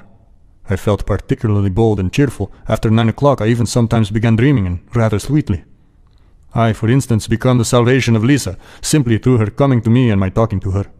I develop her, educate her. Finally, I notice that she loves me passionately. I pretend not to understand. I don't know, however, why I pretend, just for effect, perhaps. At last, all confusion, transfigured, trembling, and sobbing, she flings herself at my feet and says that I am her savior, and that she loves me better than anything in the world. Nothing but the narcissism of the underground man is nourished by such fantasies. Lisa herself is demolished by them. The salvation he offers her demands far more in the way of commitment and maturity than the underground man is willing or able to offer. He simply does not have the characters to see it through. Something he quickly realizes and equally quickly rationalizes. Lisa eventually arrives at his shabby apartment, hoping desperately for a way out, staking everything she has on the visit. She tells the underground man that she wants to have her current life. His response? Why have you come to me? Tell me that, please. I began, gasping for breath and regardless of logical connection in my words. I longed to have it all out at once, at one burst. I did not even trouble how to begin. Why have you come? Answer, answer, I cried, hardly knowing what I was doing. I'll tell you, my good girl, why you have come. You've come because I talked sentimental stuff to you then. So now you are soft as butter and longing for fine sentiments again. So you may as well know that I was laughing at you then, and I am laughing at you now. Why are you shuddering? Yes, I was laughing at you. I had been insulted just before, at dinner, by the fellows who came that evening before me. I came to you, meaning to trash one of them, an officer. But I didn't succeed. I didn't find him. I had to avenge the insult on someone to get back my own again. You turned up. I vented my spleen on you and laughed at you. I had been humiliated, so I wanted to humiliate. I had been treated like a rag, so I wanted to show my power. That's what it was, and you imagined I had come here on purpose to save you. Yes? You imagined that? You imagined that? I knew that she would perhaps be muddled and not take it all in exactly, but I knew too that she would grasp the gist of it very well indeed. And so indeed she did. She turned white as a handkerchief, tried to say something, and her lips worked painfully. But she sank on a chair as though she had been felled by an axe. And all the time afterwards she listened to me with her lips parted and her eyes wide open, shuddering with awful terror. The cynicism of my words overwhelmed her. The inflated self-importance, carelessness, and sheer malevolence of the underground man dashes Lisa's last hopes. He understands this well. Worse, something in him was aiming at this all along. And he knows that too. But a villain who despairs of his villainy has not become a hero. A hero is something positive, not just the absence of evil. But Christ himself, you might object, befriended tax collectors and prostitutes. How dare I cast aspersions on the motives of those who are trying to help? But Christ was the archetypal perfect man. And you're you. How do you know that your attempts to pull someone up won't instead bring them, or you, further down? Imagine the case of someone supervising an exceptional team of workers, all of them striving towards a collectively held goal. Imagine them hard-working, brilliant, creative, and unified. But the person supervising is also responsible for someone troubled, who is performing poorly elsewhere. In a fit of inspiration, the well-meaning manager moves that problematic person into the midst of his stellar team, hoping to improve him by example. What happens? And the psychological literature is clear on this point. Does the errant interloper immediately straighten up and fly right? No. Instead, the entire team degenerates. The newcomer remains cynical, arrogant, and neurotic. He complains, he shirks, he misses important meetings. His low-quality work causes delays and must be redone by others. He still gets paid, however, just like his teammates. The hard workers who surround him start to feel betrayed. Why am I breaking myself into pieces striving to finish this project, each thinks, when my new team member never breaks a sweat? The same thing happens when well-meaning counselors place a delinquent teen among comparatively civilized peers. The delinquency spreads, not the stability. Down is a lot easier than up. Maybe you are saving someone because you're a strong, generous, well-put-together person who wants to do the right thing. But it's also possible, and perhaps more likely, that you just want to draw attention to your inexhaustible reserves of compassion and goodwill. Or maybe you're saving someone because you want to convince yourself that the strength of your character is more than just a side effect of your luck and birthplace. Or maybe it's because it's easier to look virtuous when standing alongside someone utterly irresponsible. Assume first that you're doing the easiest thing and not the most difficult. Your raging alcoholism makes my binge drinking appear trivial. My long, serious talks with you about your badly failing marriage convince both of us that you are doing everything possible and that I am helping you to my utmost. It looks like effort. It looks like progress. But real improvement would require far more from both of you. Are you so sure the person crying out to be saved has not decided 1,000 times to accept his lot of pointless and worsening suffering simply because it is easier than shouldering any true responsibility? Are you enabling a delusion? Is it possible that your contempt would be more salutary than your pity? Or maybe you have no plan, genuine or otherwise, to rescue anybody. You're associating with people who are bad for you, not because it's better for anyone, but because it's easier. You know it. Your friends know it. You're all bound by an implicit contract, one aimed at nihilism and failure and suffering of the stupidest sort. You've all decided to sacrifice the future to the present. You don't talk about it. You don't all get together and say, let's take the easier path, let's indulge in whatever the moment might bring, and let's agree further not to call each other on it. That way we can more easily forget what we were doing. No, you don't mention any of that. But you all know what's really going on. Before you help someone, you should find out why that person is in trouble. You shouldn't merely assume that he or she is a noble victim of unjust circumstances and exploitation. It's the most unlikely explanation, if not the most probable. In my experience, clinical and otherwise, it's just never been that simple. Besides, if you buy the story that everything terrible just happened on its own with no personal responsibility on the part of the victim, you deny that person all agency in the past, and by implication, in the present and future as well. In this manner, you strip him or her of all power. It is far more likely that a given individual has just decided to reject the path upward because of its difficulty. Perhaps that should even be your default assumption when faced with such a situation. That's too harsh, you think. You might be right. Maybe that's a step too far. But consider this. Failure is easy to understand. No explanation for its existence is required. In the same manner, fear, hatred, addiction, promiscuity, betrayal, and deception require no explanation. It's not the existence of vice or the indulgence in it that requires explanation. Vice is easy. Failure is easy too. It's easier not to shoulder a burden. It's easier not to think and not to do and not to care. It's easier to put off until tomorrow what needs to be done today and drown the upcoming months and years in today's cheap pleasures. As the infamous father of the Simpson clan puts it, immediately prior to drowning a jar of mayonnaise in vodka, "That's a problem for future Homer. Man, I don't envy that guy." How do I know that your suffering is not the demand of a martyrdom for my resources so that you can oh so momentarily stave off the inevitable? Maybe you have even moved beyond caring about the impending collapse, but you don't yet want to admit it. Maybe my help won't rectify anything, can't rectify anything, but it does keep that too terrible, too personal realization temporarily at bay. Maybe your misery is a demand placed on me so that I fail too, so that the gap you so painfully feel between us can be reduced while you degenerate and sink. How do I know that you would refuse to play such a game? How do I know that I am not myself merely pretending to be responsible while pointlessly helping you so that I don't have to do something truly difficult and genuinely possible? Maybe your misery is the weapon you brandish in your hatred for those who rose upward while you waited and sank. Maybe your misery is your attempt to prove the world's injustice instead of the evidence of your own sin, your own missing of the mark, your conscious refusal to strive and to live.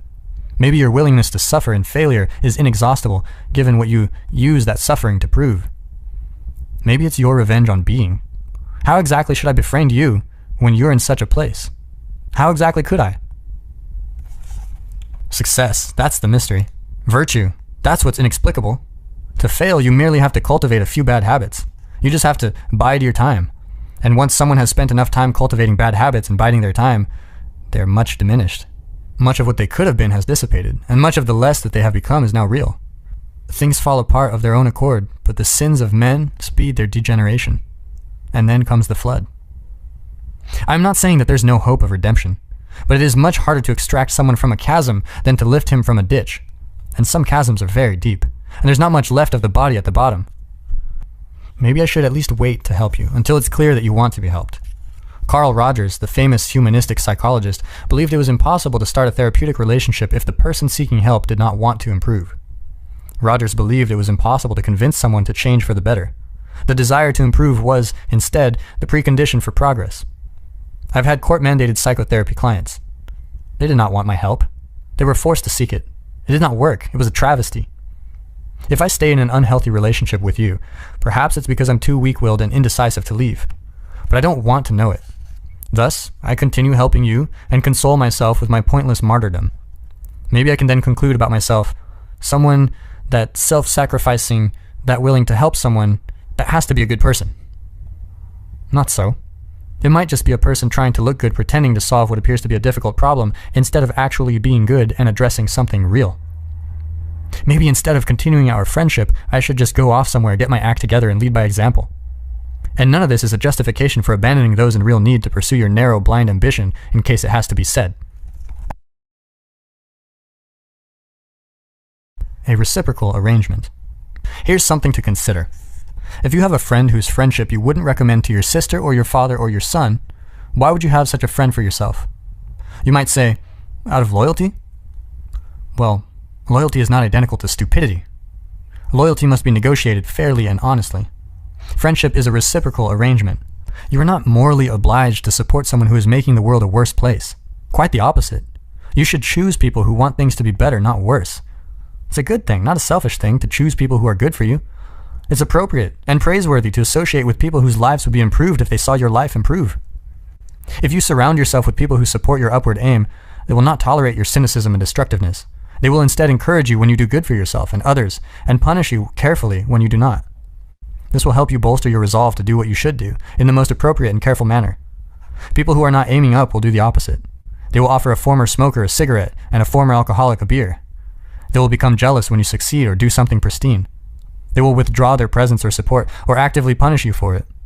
They will override your accomplishment with a past action, real or imaginary, of their own. Maybe they are trying to test you, to see if your resolve is real, to see if you are genuine. But mostly, they are dragging you down because your new improvements cast their faults in an even dimmer light. It is for this reason that every good example is a fateful challenge, and every hero a judge. Michelangelo's great perfect marble David cries out to its observer, "You could be more than you are." When you dare aspire upward, you reveal the inadequacy of the present and the promise of the future. Then you disturb others in the depths of their souls where they understand that their cynicism and immobility are unjustifiable. You play Abel to their Cain. You remind them that they ceased caring not because of life's horrors, which are undeniable, but because they do not want to lift the world up onto their shoulders where it belongs. Don't think that it is easier to surround yourself with good, healthy people than with bad, unhealthy people. It's not. A good, healthy person is an ideal. It requires strength and daring to stand up near such a person. Have some humility, have some courage. Use your judgment and protect yourself from too uncritical compassion and pity. Make friends with people who want the best for you.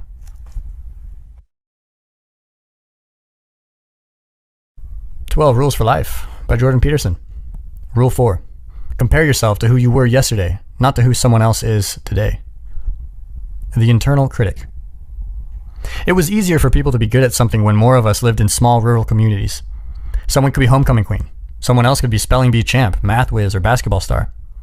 There were only 1 or 2 mechanics and a couple of teachers.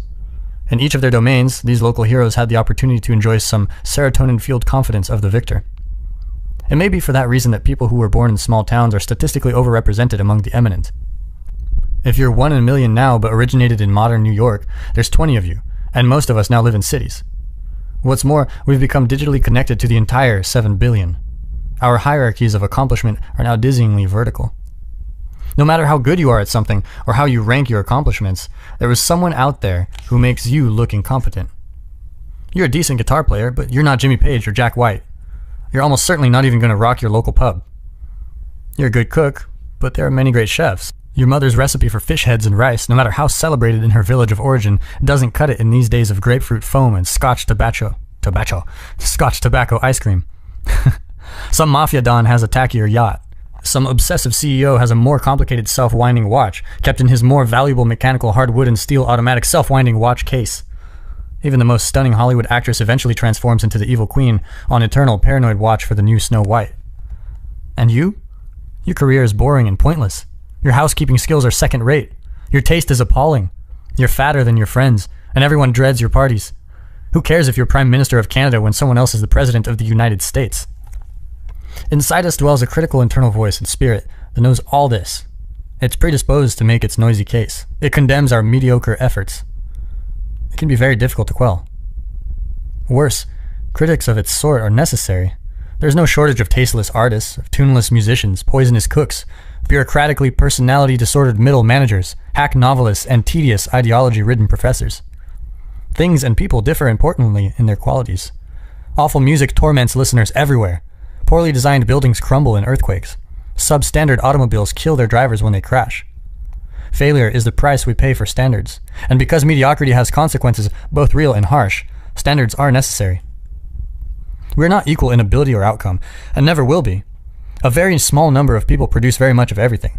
The winners don't take all, but they take most, and the bottom is not a good place to be. People are unhappy at the bottom. They get sick there, and remain unknown and unloved. They waste their lives there. They die there. In consequence, the self-denigrating voice in the minds of people weaves a devastating tale. Life is a zero-sum game. Worthlessness is the default condition. What but willful blindness could possibly shelter people from such withering criticism?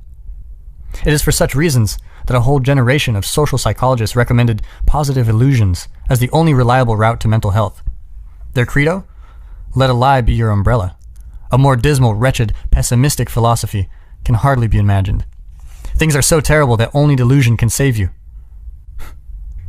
Here's an alternative approach, and one that requires no illusions. If the cards are always stacked against you, perhaps the game you are playing is somehow rigged. Perhaps by you, unbeknownst to yourself. If the internal voice makes you doubt the value of your endeavors, or life itself, perhaps you should stop listening. If the critical voice within says the same denigrating things about everyone, no matter how successful, how reliable can it be? Maybe its comments are chatter, not wisdom. There will always be people better than you. That's a cliche of nihilism. Like the phrase, in a million years, who's going to know the difference? The proper response to that statement is not, well then, everything is meaningless. It's, any idiot can choose a frame of time within which nothing matters. Talking yourself into irrelevance is not a profound critique of being. It's a cheap trick of the rational mind. Many good games. Standards of better or worse are not illusory or unnecessary. If you hadn't decided that what you are doing right now was better than the alternatives, you wouldn't be doing it. The idea of a value-free choice is a contradiction in terms. Value judgments are a precondition for action. Furthermore, every activity, once chosen, comes with its own internal standards of accomplishment. If something can be done at all, it can be done better or worse. To do anything at all is therefore to play a game with a defined and valued end, which can always be reached more or less efficiently and elegantly. Every game comes with its chance of success or failure. Differentials in quality are omnipresent. Furthermore, if there was no better and worse, nothing would be worth doing. There would be no value and therefore no meaning.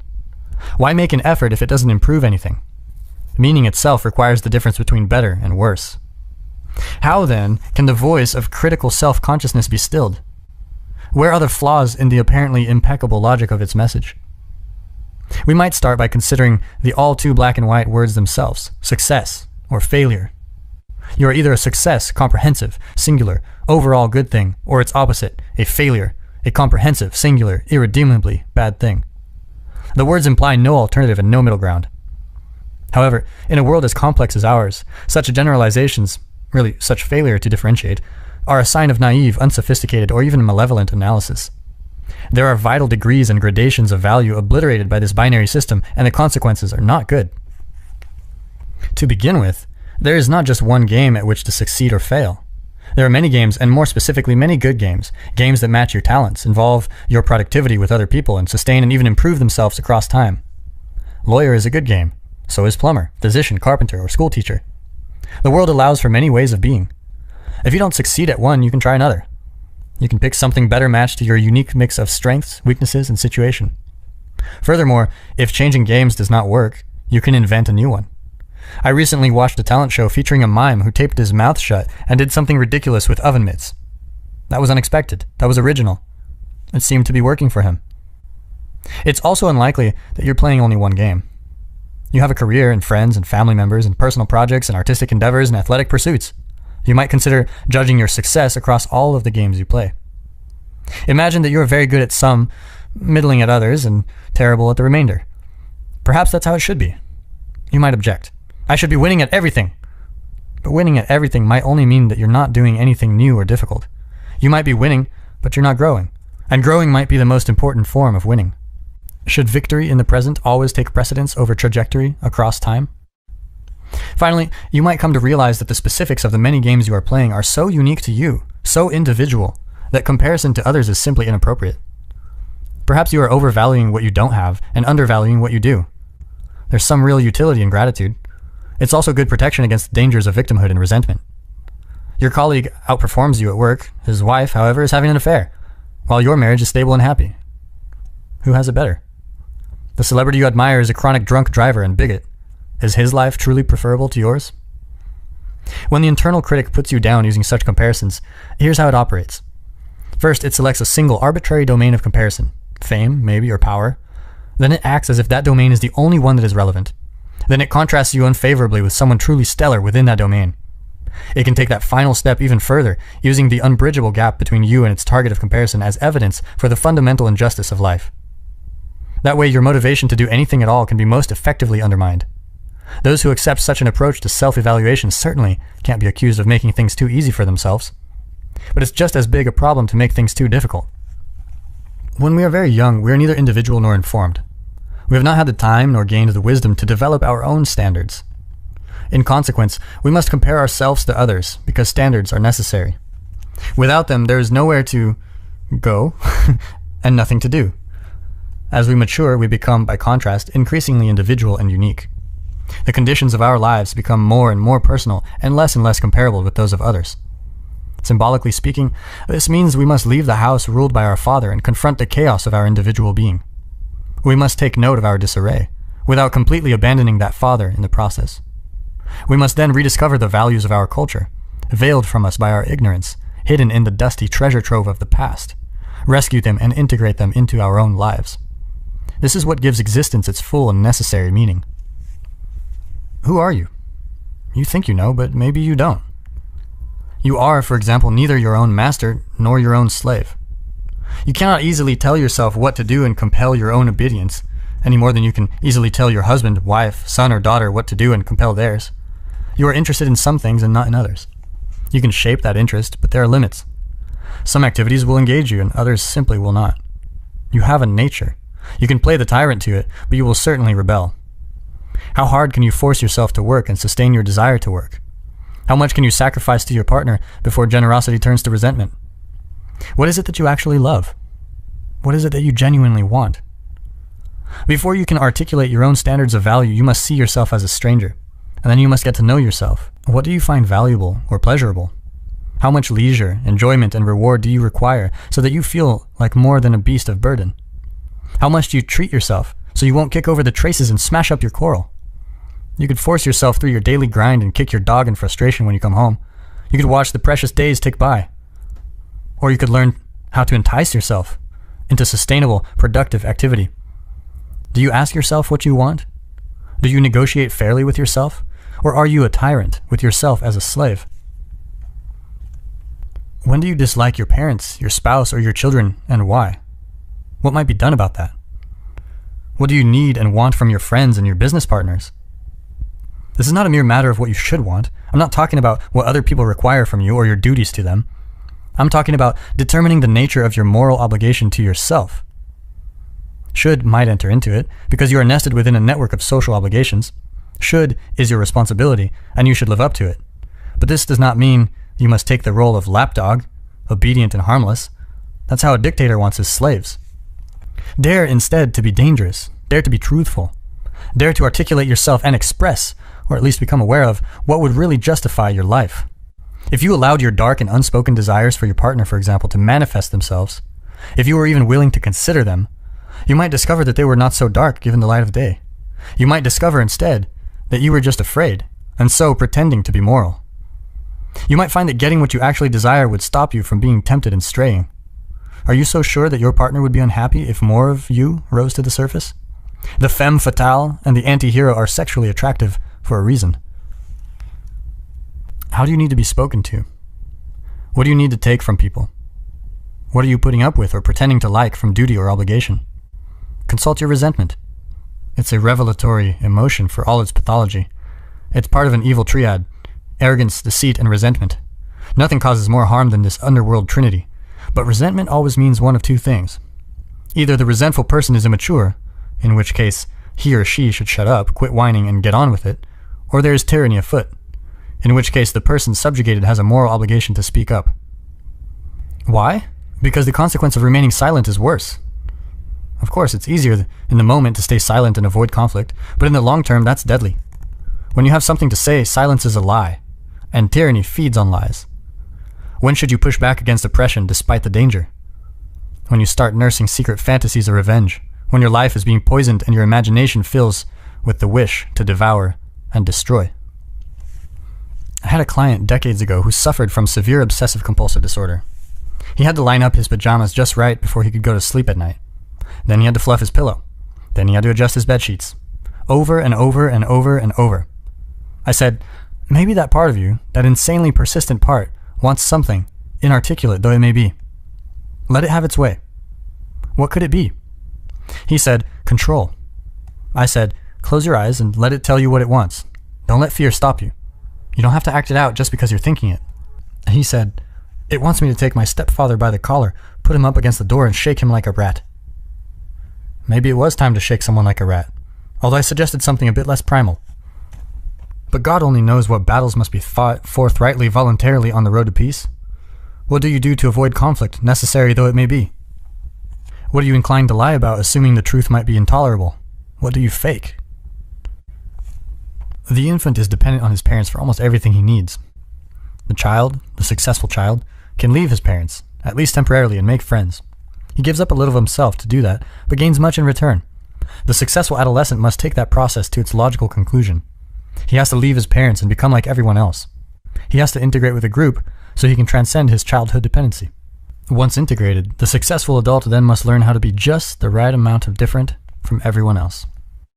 Be cautious when you're comparing yourself to others. You're a singular being once you're an adult. You have your own particular, specific problems, financial and intimate, psychological and otherwise. Those are embedded in the unique, broader context of your existence. Your career or job works for you in a personal matter, or it does not, and it does so in a unique interplay with the other specifics of your life. You must decide how much of your time to spend on this, and how much on that. You must decide what to let go and what to pursue. The point of our eyes, or take stock. Our eyes are always pointing at things we are interested in approaching, or investigating, or looking for, or having. We must see, but to see we must aim, so we are always aiming. Our minds are built on the hunting and gathering platforms of our bodies.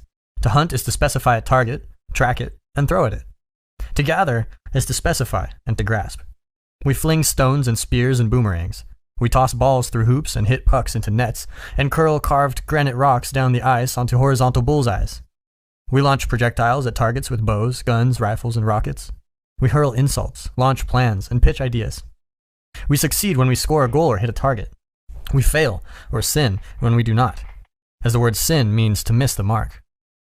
We cannot navigate without something to aim at, and while we are in the world, we must always navigate. We are always and simultaneously at point A, which is less desirable than it could be, moving toward point B, which we deem better in accordance with our explicit and implicit values. We always encounter the world in a state of insufficiency and seek its correction. We can imagine new ways that things could be set right and improved, even if we have everything we thought we needed. Even when satisfied temporarily, we remain curious. We live within a framework that defines the present as eternally lacking and the future as eternally better. If we did not see things this way, we would not act at all. We wouldn't even be able to see, because to see, we must focus. And to focus, we must pick one thing above all else on which to focus. But we can see. We can even see the things that aren't there. We can envision new ways that things could be better. We can construct new hypothetical worlds where problems we weren't even aware of can now show themselves and be addressed. The advantages of this are obvious.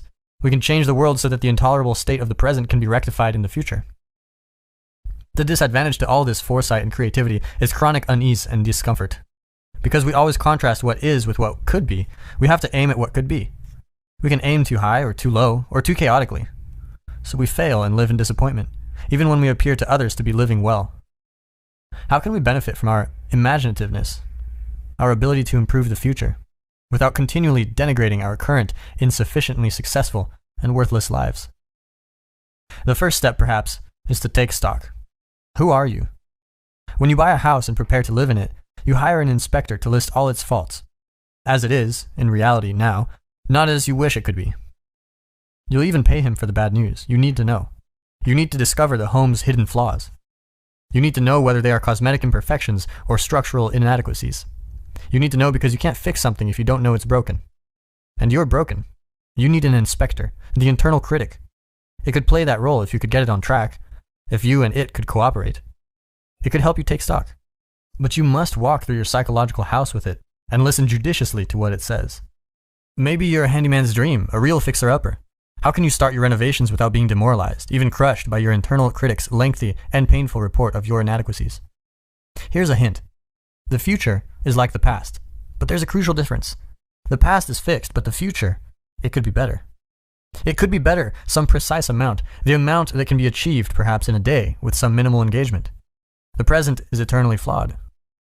But where you start might not be as important as the direction you are heading. Perhaps happiness is always to be found in the journey uphill, and not in the fleeting sense of satisfaction awaiting at the next peak. Much of happiness is hope, no matter how deep the underworld in which that hope was conceived. Called upon properly, the internal critic will suggest something to set in order, which you could set in order, which you would set in order voluntarily, without resentment, even with pleasure. Ask yourself, is there one thing that exists in disarray in your life or your situation that you could and would set straight? Could you and would you fix that one thing that announces itself humbly in need of repair? Could you do it now? Imagine that you are someone with whom you must negotiate. Imagine further that you are lazy, touchy, resentful, and hard to get along with. With that attitude, it's not going to be easy to get you moving. You might have to use a little charm and playfulness. Excuse me, you might say to yourself, without irony or sarcasm. I'm trying to reduce some of the unnecessary suffering around here. I could use some help. Keep the derision at bay. I'm wondering if there's anything that you would be willing to do. I'd be very grateful for your service. Ask honestly and with humility. That's no simple matter. You might have to negotiate further, depending on your state of mind. Maybe you don't trust yourself. You think that you'll ask yourself for one thing and, having delivered, immediately demand more. And you'll be punitive and hurtful about it. And you'll denigrate what was already offered. Who wants to work for a tyrant like that? Not you. That's why you don't do what you want yourself to do. You're a bad employee, but a worse boss. Maybe you need to say to yourself, okay, I know we haven't gotten along very well in the past. I'm sorry about that. I'm trying to improve. I'll probably make some more mistakes along the way, but I'll try to listen if you object. I'll try to learn. I noticed just now, today, that you weren't really jumping at the opportunity to help when I asked. Is there something I could offer in return for your cooperation? Maybe if you did the dishes, we could go for coffee. You like espresso? How about an espresso? Maybe a double shot, huh? Or is there something else you want? Then you can listen. Maybe you'll hear a voice inside. Maybe it's even the voice of a long-lost child. Maybe it will reply, really? You really want to do something nice for me? You'll really do it? It's not a trick? This is where you must be careful. That little voice, that's the voice of someone once burnt and twice shy. So you could say very carefully, really? I might not do it very well, and I might not be great company, but I will do something nice for you. I promise. A little careful kindness goes a long way, and judicious reward is a powerful motivator. Then you could take that small bit of yourself by the hand and do the damn dishes. And then you better not go clean the bathroom and forget about the coffee or the movie or the beer, or it will be even harder to call those forgotten parts of yourself forth from the nooks and crannies of the underworld. You might ask yourself, what could I say to someone else, my friend, my brother, my boss, my assistant, that would set things a bit more right between us tomorrow? What bit of chaos might I eradicate at home, on my desk, in my kitchen, tonight, so that the stage could be set for a better play? What snakes might I banish from my closet and my mind? 500 small decisions, 500 tiny actions compose your day. Today and every day. Could you aim one or two of these at a better result? Better in your own private opinion, by your own individual standards. Could you compare your specific personal tomorrow with your specific personal yesterday? Could you use your own judgment and ask yourself what that better tomorrow might be? Aim small. You don't want to shoulder too much to begin with, given your limited talents, tendency to deceive, burden of resentment, and ability to shirk responsibility. Thus, you set forward the following goal. By the end of the day, I want things in my life to be a tiny bit better than they were this morning. Then you ask yourself, what could I do that I would do that would accomplish that? And what small thing would I like as a reward? Then you do what you've decided to do, even if you do it badly. Then you give yourself that damn coffee in triumph. Maybe you feel a bit stupid about it, but you do it anyway. And you do the same thing tomorrow, and the next day, and the next. And with each day, your baseline of comparison gets a little higher. And that's magic. That's compound interest. Do that for 3 years, and your life will be entirely different. Now you're aiming for something higher. Now you're wishing on a star. Now the beam is disappearing from your eye, and you're learning to see. And what you aim at determines what you see. That's worth repeating. What you aim at determines what you see. What you want and what you see. The dependency of sight on aim, and therefore on value, because you aim at what you value, was demonstrated unforgettably by the cognitive psychologist Daniel Simons, more than 15 years ago. Simons was investigating something called sustained inattentional blindness. He would sit his research subjects in front of a video monitor and show them, for example, a field of wheat. Then he would transform the photo slowly, secretly, while they watched. He would slowly fade in a road cutting through the wheat. He didn't insert some little easy-to-miss footpath either. It was a major trail, occupying a good third of the image. Remarkably, the observers would frequently fail to take notice. The demonstration that made Dr. Simons famous was of the same kind, but more dramatic, even unbelievable.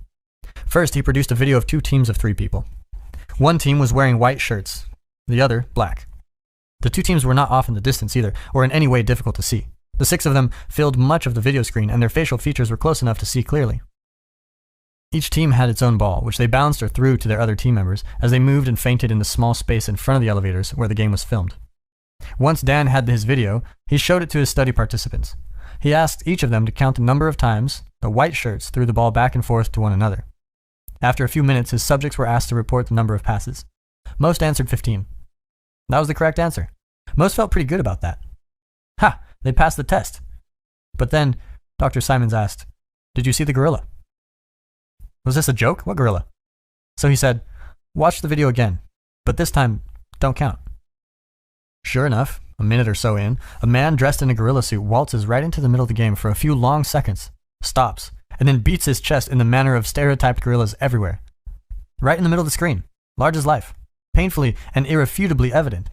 But 1 out of every 2 of his research subjects missed it the first time they saw the video. It gets worse. Dr. Simons did another study. This time he showed his subjects a video of someone being served at a counter. The server dips behind the counter to retrieve something and pops back up. So what? Most of his participants don't detect anything amiss. But it was a different person who stood up in the original server's place. No way, you think. I'd notice. But it's yes way. There's a high probability you wouldn't even detect the change, even if the gender or race of the person is switched at the same time. You're blind too.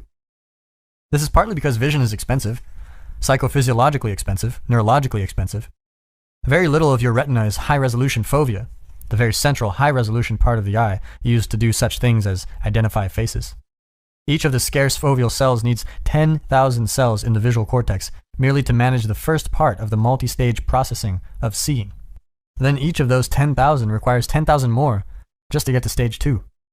If all your retina was fovea, you would require the skull of a B-movie alien to house your brain. In consequence, we triage when we see. Most of our vision is peripheral and low resolution. We save the fovea for things of importance.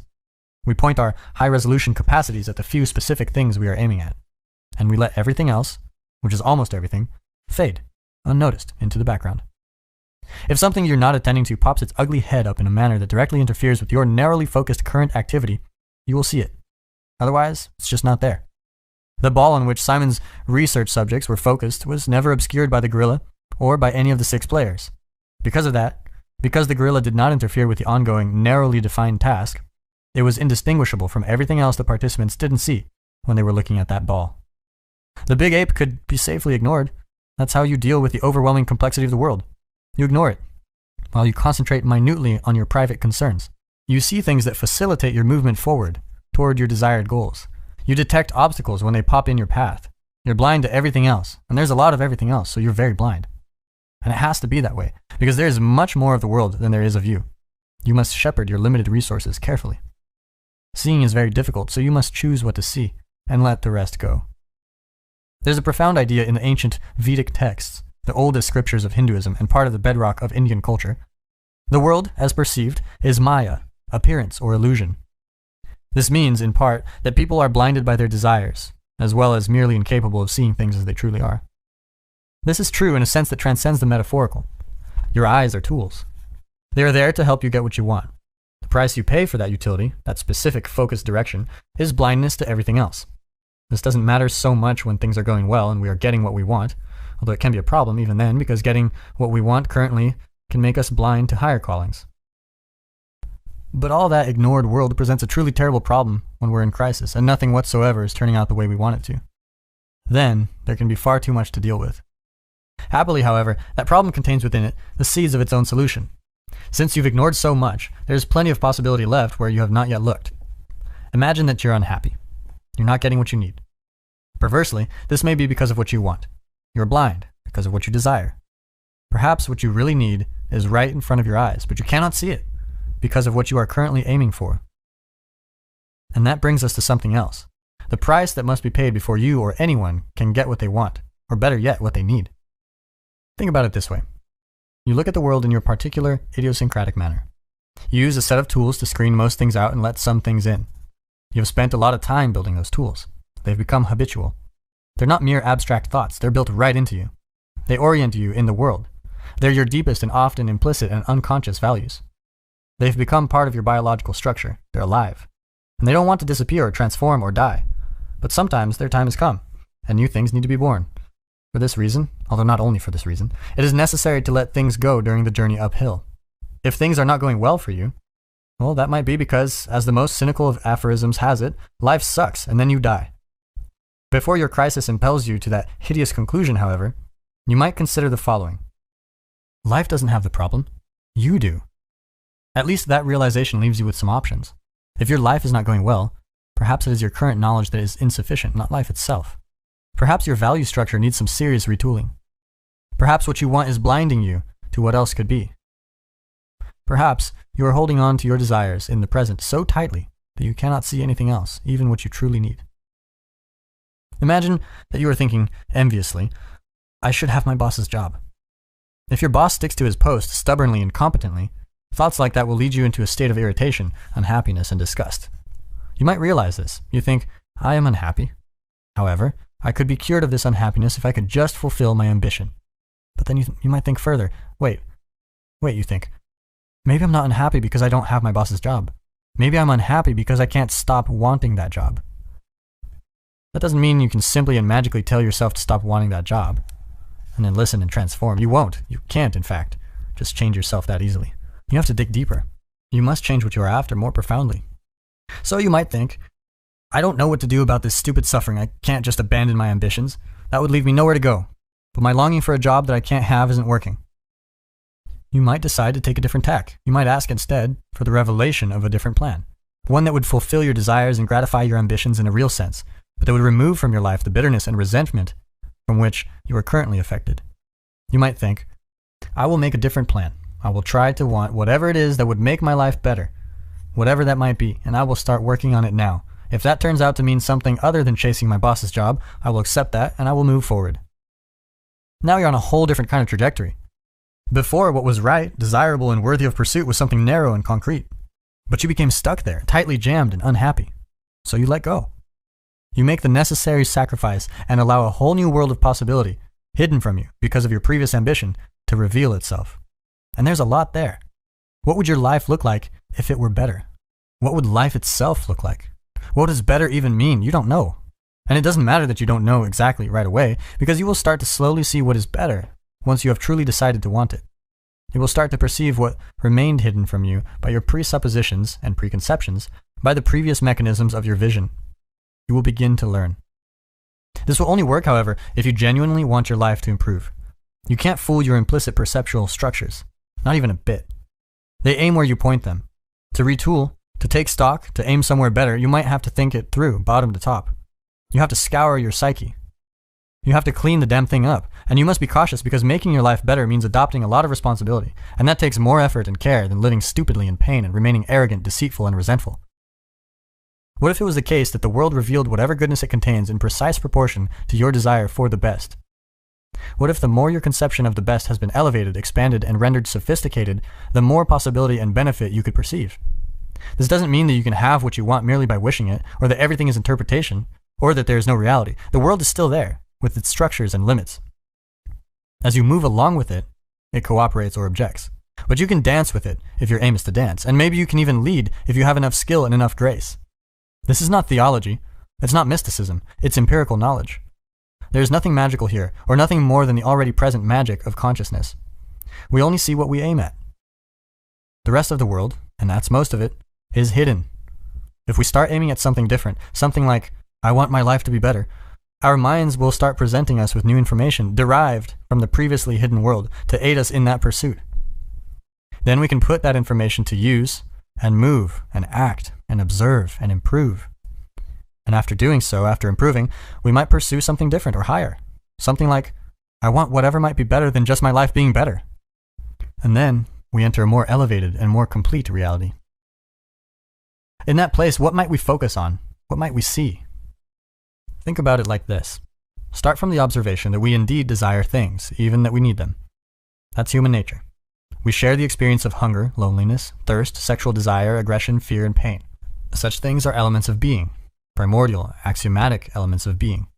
But we must sort and organize these primordial desires because the world is a complex and obstinately real place. We can't just get the one particular thing we especially just want now, along with everything else we usually want, because our desires can produce conflict with our other desires, as well as with other people and with the world. Thus, we must become conscious of our desires, and articulate them and prioritize them, and arrange them into hierarchies. That makes them sophisticated. That makes them work with each other, and with the desires of other people and with the world. It is in that manner that our desires elevate themselves. It is in that manner that they organize themselves into values and become moral. Our values, our morality, they're indicators of our sophistication. The philosophical study of morality, of right and wrong, is ethics. Such study can render us more sophisticated in our choices. Even older and deeper than ethics, however, is religion. Religion concerns itself not with mere right and wrong, but with good and evil themselves, with the archetypes of right and wrong. Religion concerns itself with domain of value, ultimate value. That is not the scientific domain. It is not the territory of empirical description. The people who wrote and edited the Bible, for example, weren't scientists. They couldn't have been scientists even if they had wanted to be. The viewpoints, methods, and practices of science hadn't been formulated when the Bible was written. Religion is instead about proper behavior. It's about what Plato called the good. A genuine religious acolyte isn't trying to formulate accurate ideas about the objective nature of the world, although he may be trying to do that too. He's striving instead to be a good person.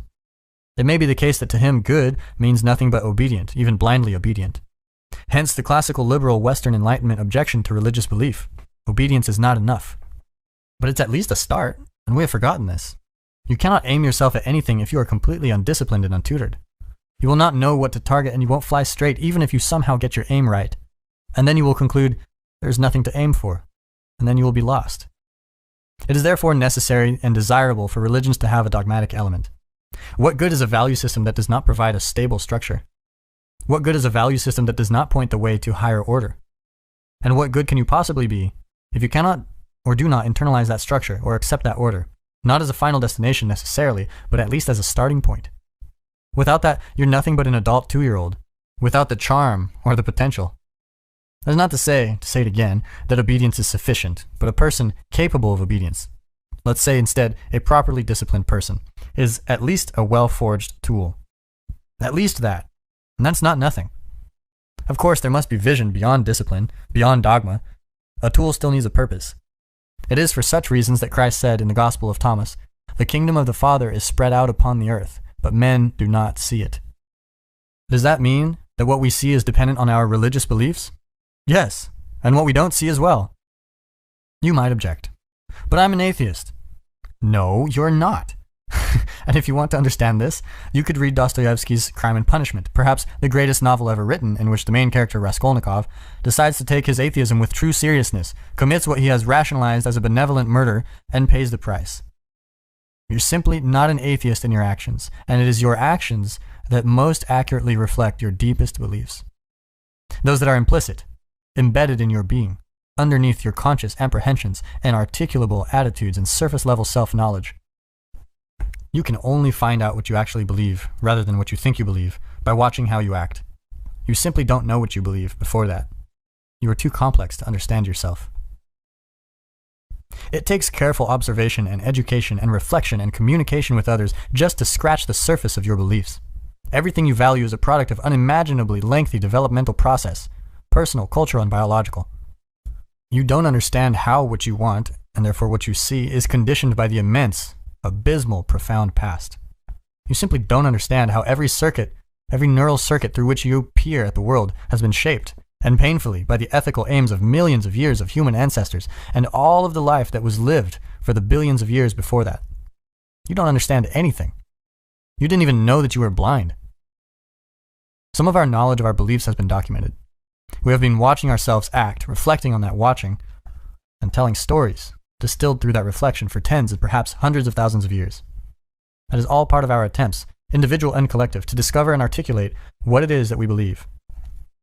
Part of the knowledge so generated is what is encapsulated in the fundamental teachings of our cultures, in ancient writings such as the Tao Te Ching, or the aforementioned Vedic scriptures, or the biblical stories.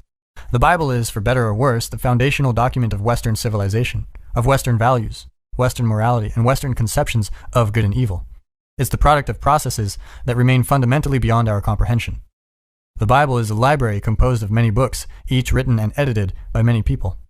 It's a truly emergent document, a selected, sequenced, and finally coherent story written by no one and everyone over many thousands of years. The Bible has been thrown up out of the deep by the collective human imagination, which is itself a product of unimaginable forces operating over unfathomable spans of time. Its careful, respectful study can reveal things to us about what we believe, about how we do and should act, that can be discovered in almost no other manner.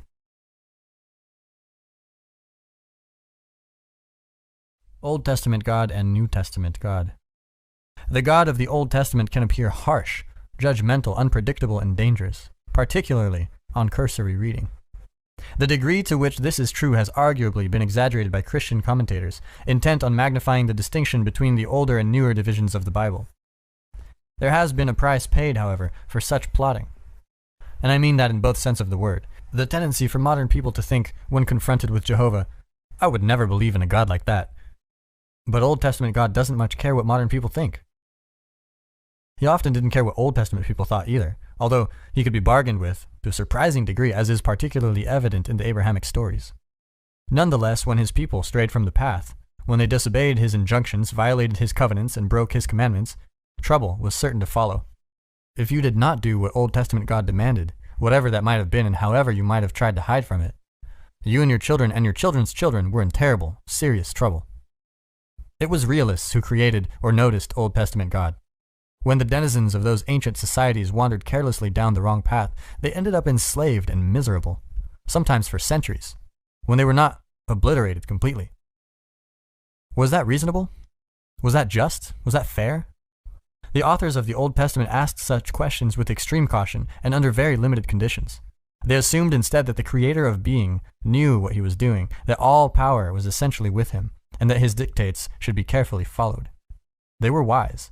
He was a force of nature. Is a hungry lion reasonable, fair, or just? What kind of nonsensical question is that? The Old Testament Israelites and their forebears knew that God was not to be trifled with, and that whatever hell the angry deity might allow to be engendered if he was crossed was real. Having recently passed through a century defined by the bottomless horrors of Hitler, Stalin, and Mao, we might realize the same thing. The New Testament God is often presented as a different character, although the book of Revelation with its final judgment warns against any excessively naive complacency. He is more the kindly Geppetto, master craftsman, and benevolent father. He wants nothing for us but the best. He is all-loving and all-forgiving. Sure, he'll send you to hell if you misbehave badly enough. Fundamentally, however, he's the God of love. That seems more optimistic, more naively welcoming, but in precise proportion to that, less believable. In a world such as this hothouse of doom, who could buy such a story? The all-good God in a post-Auschwitz world? It was for such reasons that the philosopher Nietzsche, perhaps the most astute critic ever to confront Christianity, considered New Testament God the worst literary crime in Western history. In Beyond Good and Evil, he wrote, "In the Jewish Old Testament, the book of divine justice, there are men, things, and speeches on such a grand style that Greek and Indian literature has nothing to compare with it. One stands with fear and reverence before those stupendous remains of what man was formerly, and has sad thoughts about old Asia and its little outpushed peninsula, Europe. To have bound up in this New Testament a kind of rococo of taste in every respect, along with the Old Testament into one book as the Bible, as the book in itself, is perhaps the greatest audacity and sin against the spirit which literary Europe has on its conscience." Who but the most naive among us could posit that such an all-God, merciful being ruled this so terrible world? But something that seems incomprehensible to someone unseeing might be perfectly evident to someone who has opened his eyes. Let's return to the situation where your aim is being determined by something petty, your aforementioned envy of your boss. Because of that envy, the world you inhabit reveals itself as a place of bitterness, disappointment, and spite. Imagine that you come to notice and contemplate and reconsider your unhappiness. Further, you determine to accept responsibility for it and dare to posit that it might be something at least partly under your control. You crack open one eye for a moment and look. You ask for something better. You sacrifice your pettiness, repent of your envy, and open your heart. Instead of cursing the darkness, you let in a little light. You decide to aim for a better life instead of a better office. But you don't stop there. You realize that it's a mistake to aim for a better life if it comes at the cost of worsening someone else's. So you get creative. You decide to play a more difficult game. You decide that you want a better life in a manner that will also make the life of your family better, or the life of your family and your friends, or the life of your family and your friends and the strangers who surround them. And what about your enemies? Do you want to include them too? You bloody well don't know how to manage that, but you've read some history. You know how enmity compounds.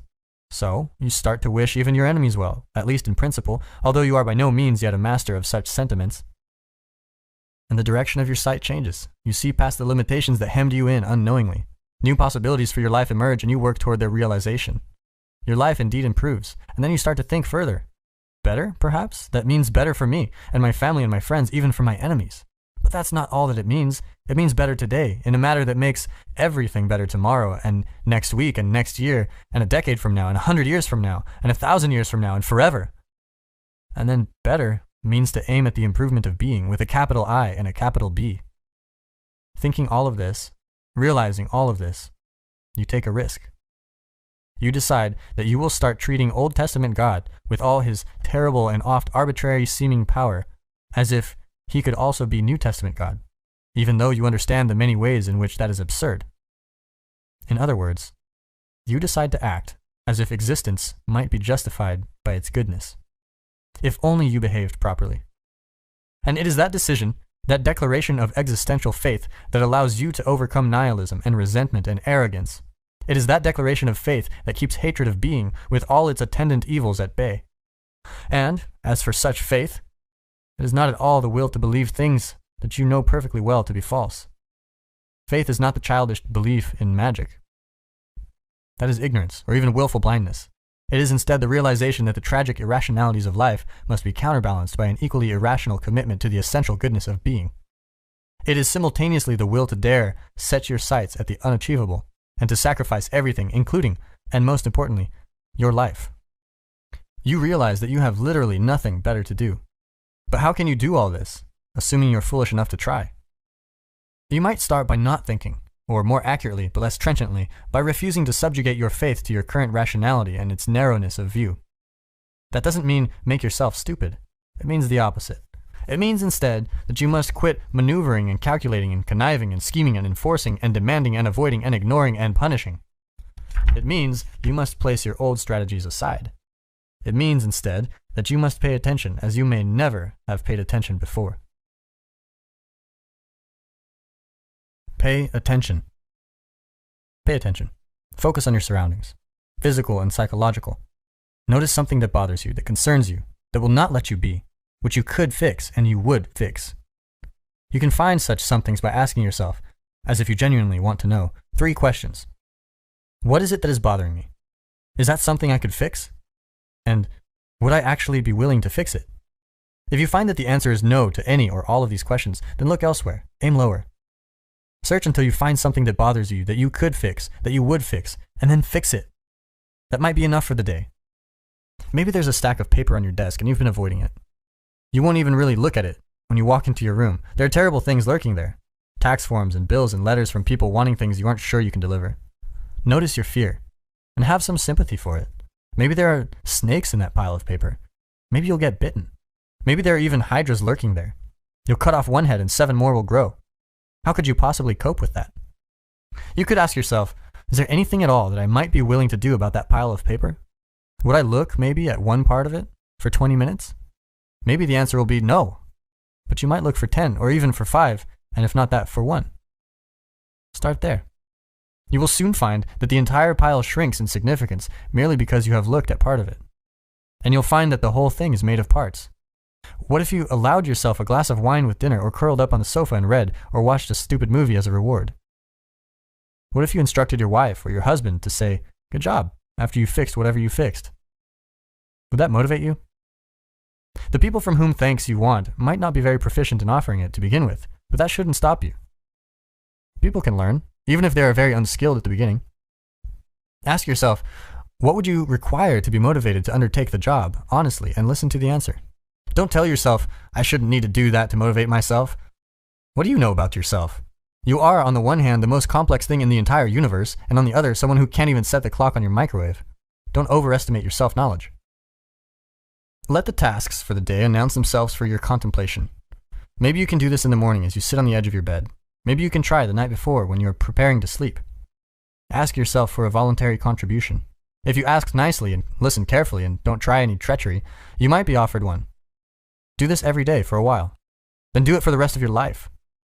Soon you'll find yourself in a different situation.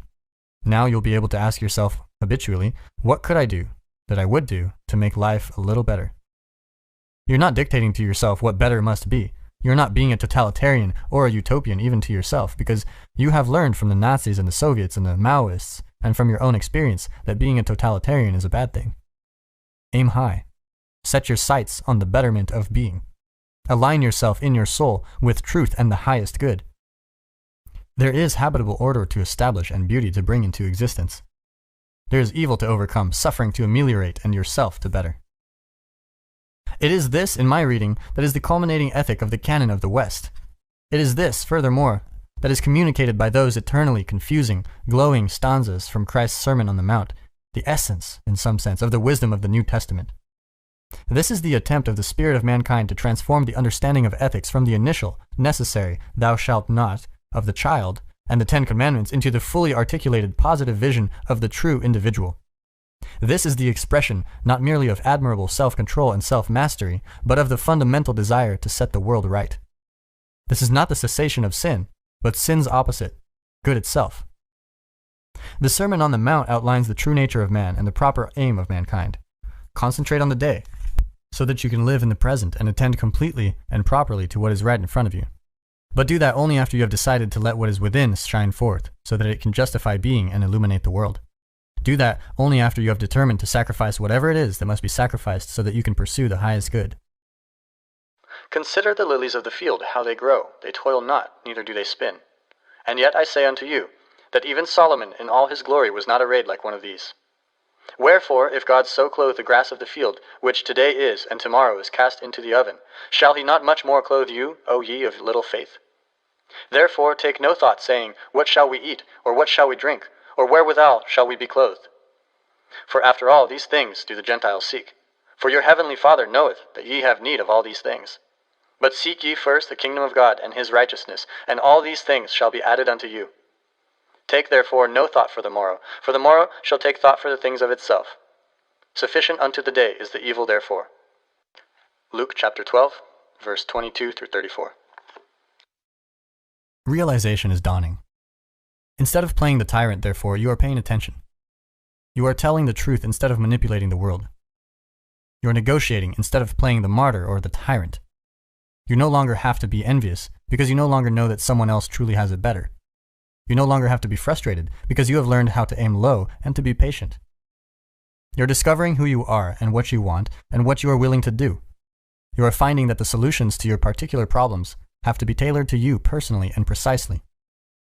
You are less concerned with the actions of other people because you have plenty to do yourself. Attend to the day, but aim at the highest good. Now, your trajectory is heavenward. That makes you hopeful. Even a man on a sinking ship can be happy when he clambers aboard a lifeboat, and who knows where he might go in the future. To journey happily may well be better than to arrive successfully. Ask, and ye shall receive. Knock, and the door will open. If you ask, as if you want, and knock, as if you want to enter, you may be offered the chance to improve your life a little, a lot, completely. And with that improvement, some progress will be made in being itself. Compare yourself to who you were yesterday, not to who someone else is today. 12 Rules for Life by Jordan Peterson.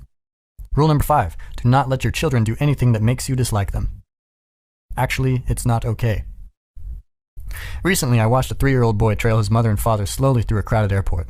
He was screaming violently at 5-second intervals, and, more important, he was doing it voluntarily. He wasn't at the end of his tether. As a parent, I could tell from the tone, he was irritating his parents and hundreds of other people to gain attention. Maybe he needed something.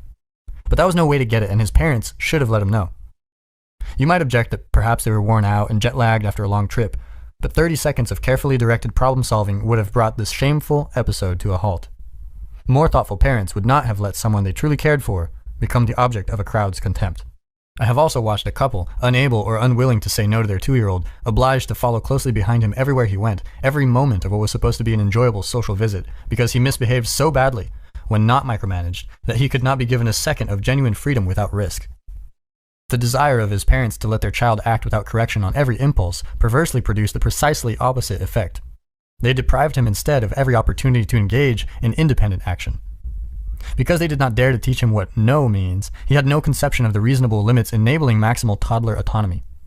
It was a classic example of too much chaos breeding too much order, and the inevitable reversal.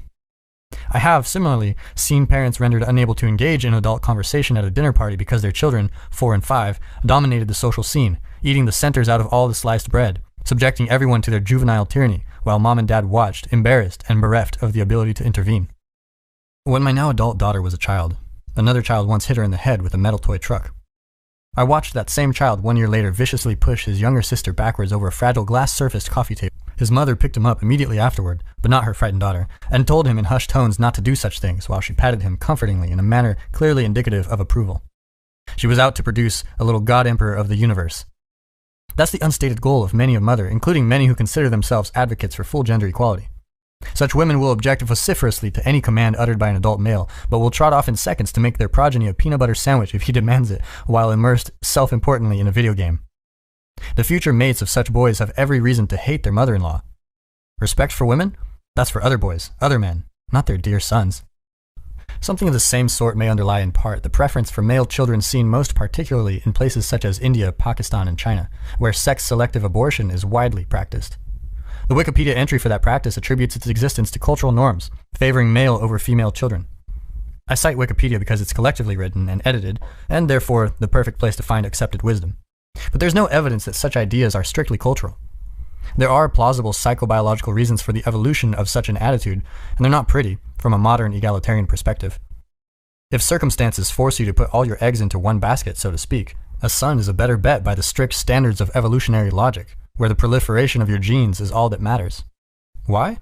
Well, a reproductively successful daughter might gain you 8 or 9 children.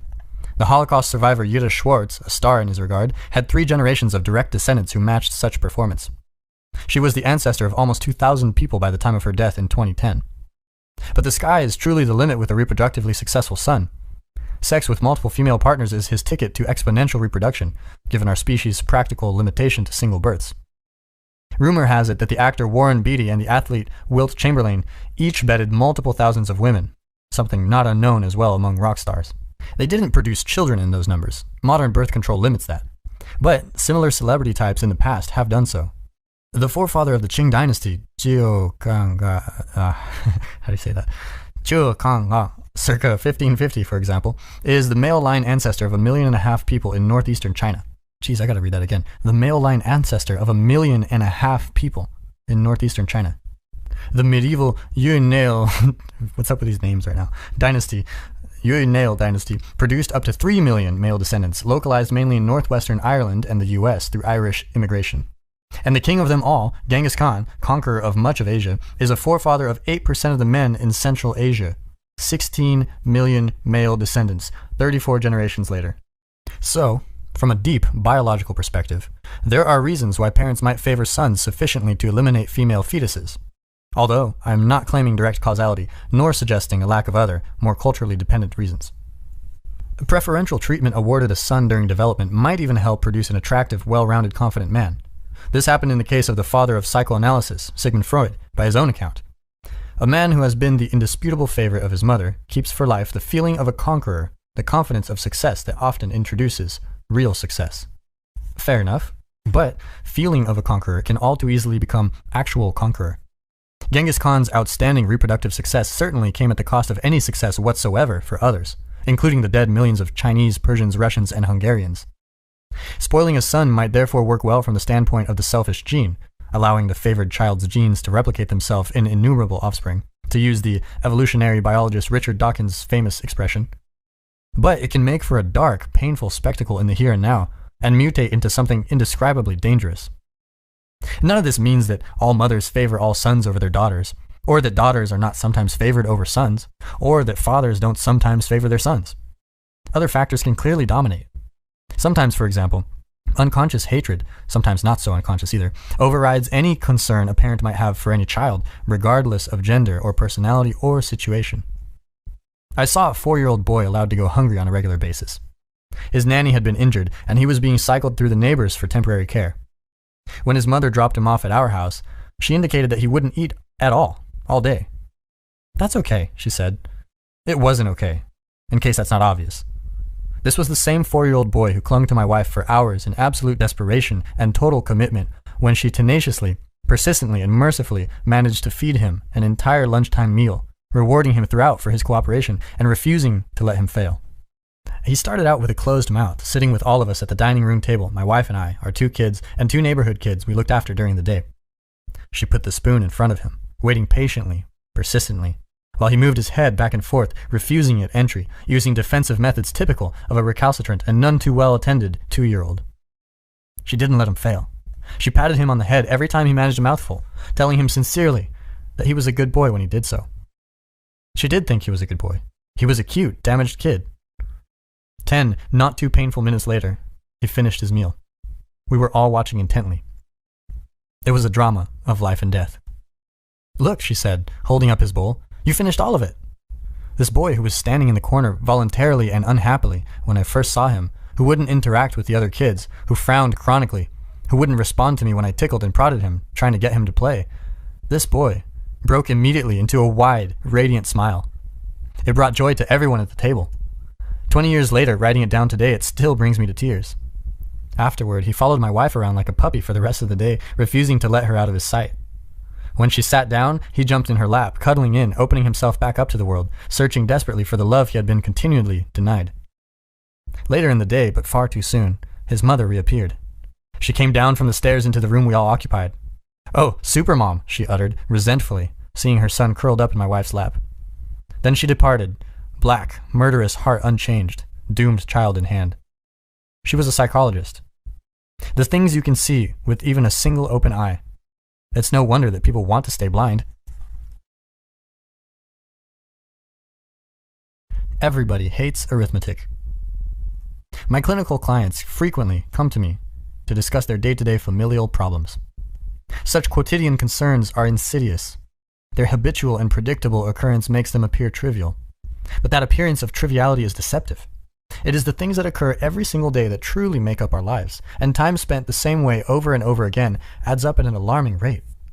One father recently spoke with me about the trouble he was having putting his son to sleep at night, a ritual that typically involved about 3/4 of an hour of fighting. We did the arithmetic. 45 minutes a day, 7 days a week, that's 300 minutes, or 5 hours a week. 5 hours for each of the 4 weeks of a month, that's 20 hours per month. 20 hours a month for 12 months is 240 hours a year. That's a month and a half of standard 40-hour work weeks. Asterisk at putting his son to sleep at night.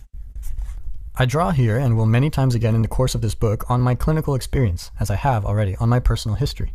I have tried to keep the moral of the stories intact while disguising the details for the sake of the privacy of those involved. I hope I got the balance right. Presuming. My client was spending a month and a half of work weeks per year fighting ineffectually and miserably with his son. Needless to say, both were suffering for it. No matter how good your intentions or how sweet and tolerant your temperament, you will not maintain good relations with someone you fight with for a month and a half of work weeks per year. Resentment will inevitably build. Even if it doesn't, all that wasted, unpleasant time could clearly be spent in more productive and useful and less stressful and more enjoyable activity. How are such situations to be understood? Where does the fault lie, in child or in parent? In nature or society? And what, if anything, is to be done? Some localize all such problems in the adult, whether in the parent or broader society. There are no bad children, quote unquote, such people think, only bad parents. When the idealized image of an unsullied child is brought to mind, this notion appears fully justified. The beauty, openness, joy, trust, and capacity for love characterizing children makes it easy to attribute full culpability to the adults on the scene. But such an attitude is dangerously and naively romantic. It's too one-sided. In the case of the parents granted a particularly difficult son or daughter, it's also not for the best that all human corruption is uncritically laid at society's feet. That conclusion merely displaces the problem back in time. It explains nothing and solves no problems. If society is corrupt but not the individuals within it, then where did the corruption originate? How is it propagated? It's a one-sided, deeply ideological theory. Even more problematic is the insistence, logically stemming from this presumption of social corruption, that all individual problems, no matter how rare, must be solved by cultural restructuring, no matter how radical. Our society faces the increasing call to deconstruct its stabilizing traditions to include smaller and smaller numbers of people who do not or will not fit into the categories upon which even our perceptions are based. This is not a good thing. Each person's private trouble cannot be solved by a social revolution because revolutions are destabilizing and dangerous. We have learned to live together and organize our complex societies slowly and incrementally over vast stretches of time, and we do not understand with sufficient exactitude why what we are doing works. Thus, altering our ways of social being carelessly in the name of such ideological shibboleth, diversity springs to mind, is likely to produce far more trouble than good given the suffering that even small revolutions generally produce. Was it really a good thing, for example, to so dramatically liberalize the divorce laws in the 1960s? It's not clear to me that the children whose lives were destabilized by the hypothetical freedom this attempt at liberation introduced would say so. Horror and terror lurk behind the walls provided so wisely by our ancestors. We tear them down at our peril. We skate unconsciously on thin ice, with deep, cold waters below, where unimaginable monsters lurk. I see today's parents as terrified by their children, not least because they have been deemed the proximal agents of this hypothetical social tyranny, and simultaneously denied credit for their role as benevolent and necessary agents of discipline, order, and conventionality. They dwell uncomfortably and self-consciously in the all-too-powerful shadow of the adolescent ethos of the 1960s, a decade whose excesses led to a general denigration of adulthood, an unthinking belief in the existence of competent power, and the inability to distinguish between the chaos of immaturity and responsible freedom. This has increased parental sensitivity to the short-term emotional suffering of their children while heightening their fear of damaging the children to a painful and counterproductive degree.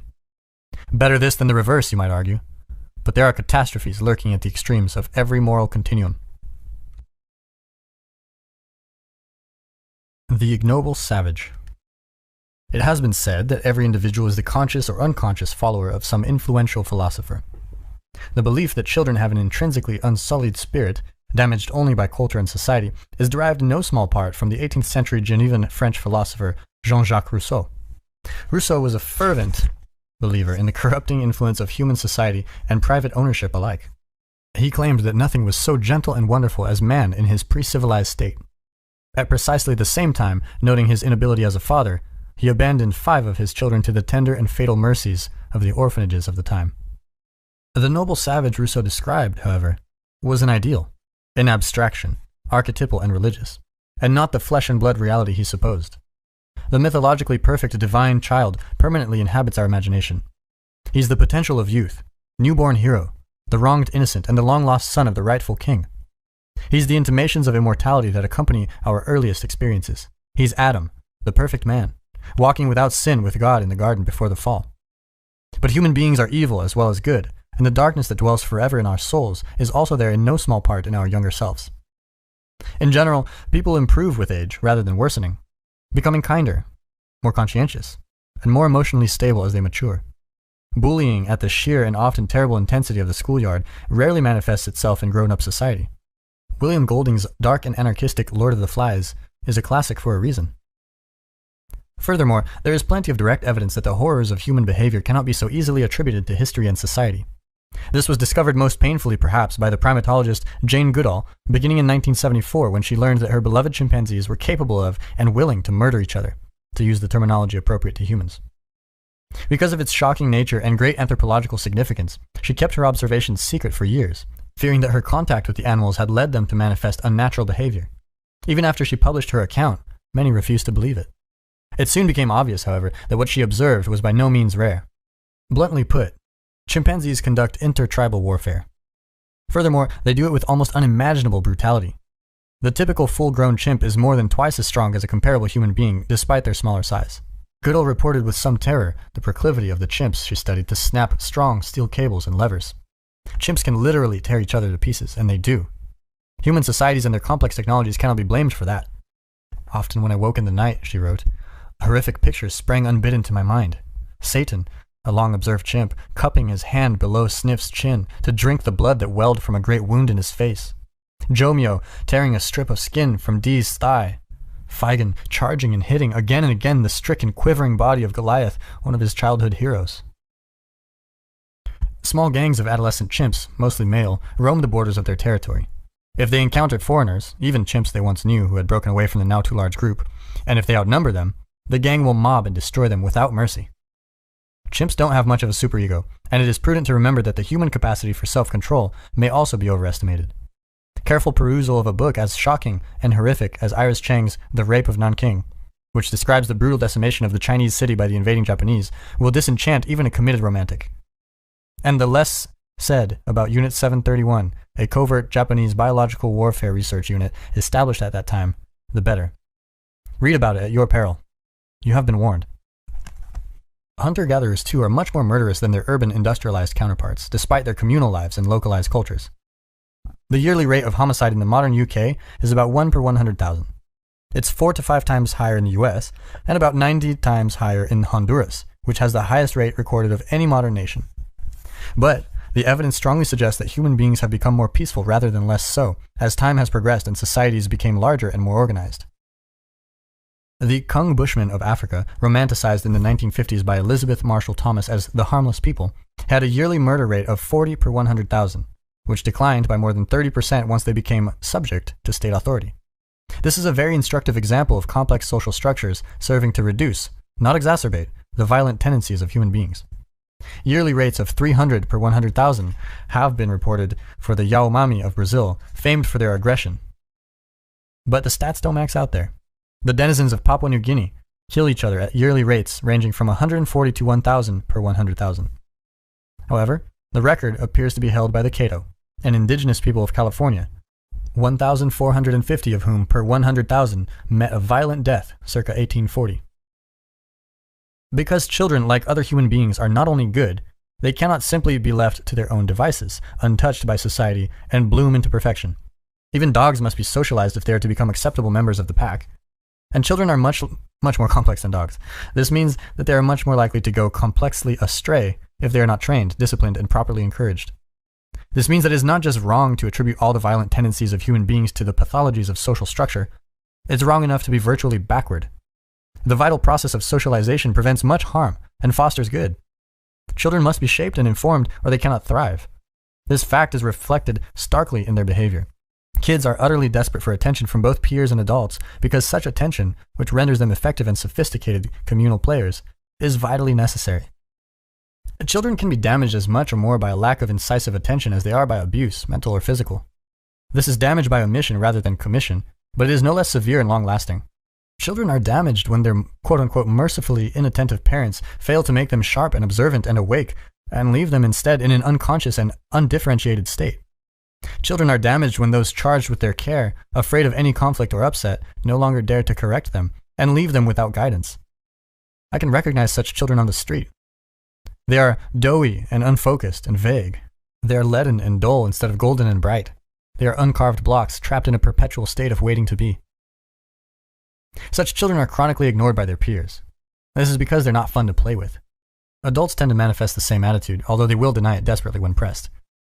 When I worked in daycare centers early in my career, the comparatively neglected children would come to me desperately in their fumbling, half-formed manner with no sense of proper distance and no attentive playfulness.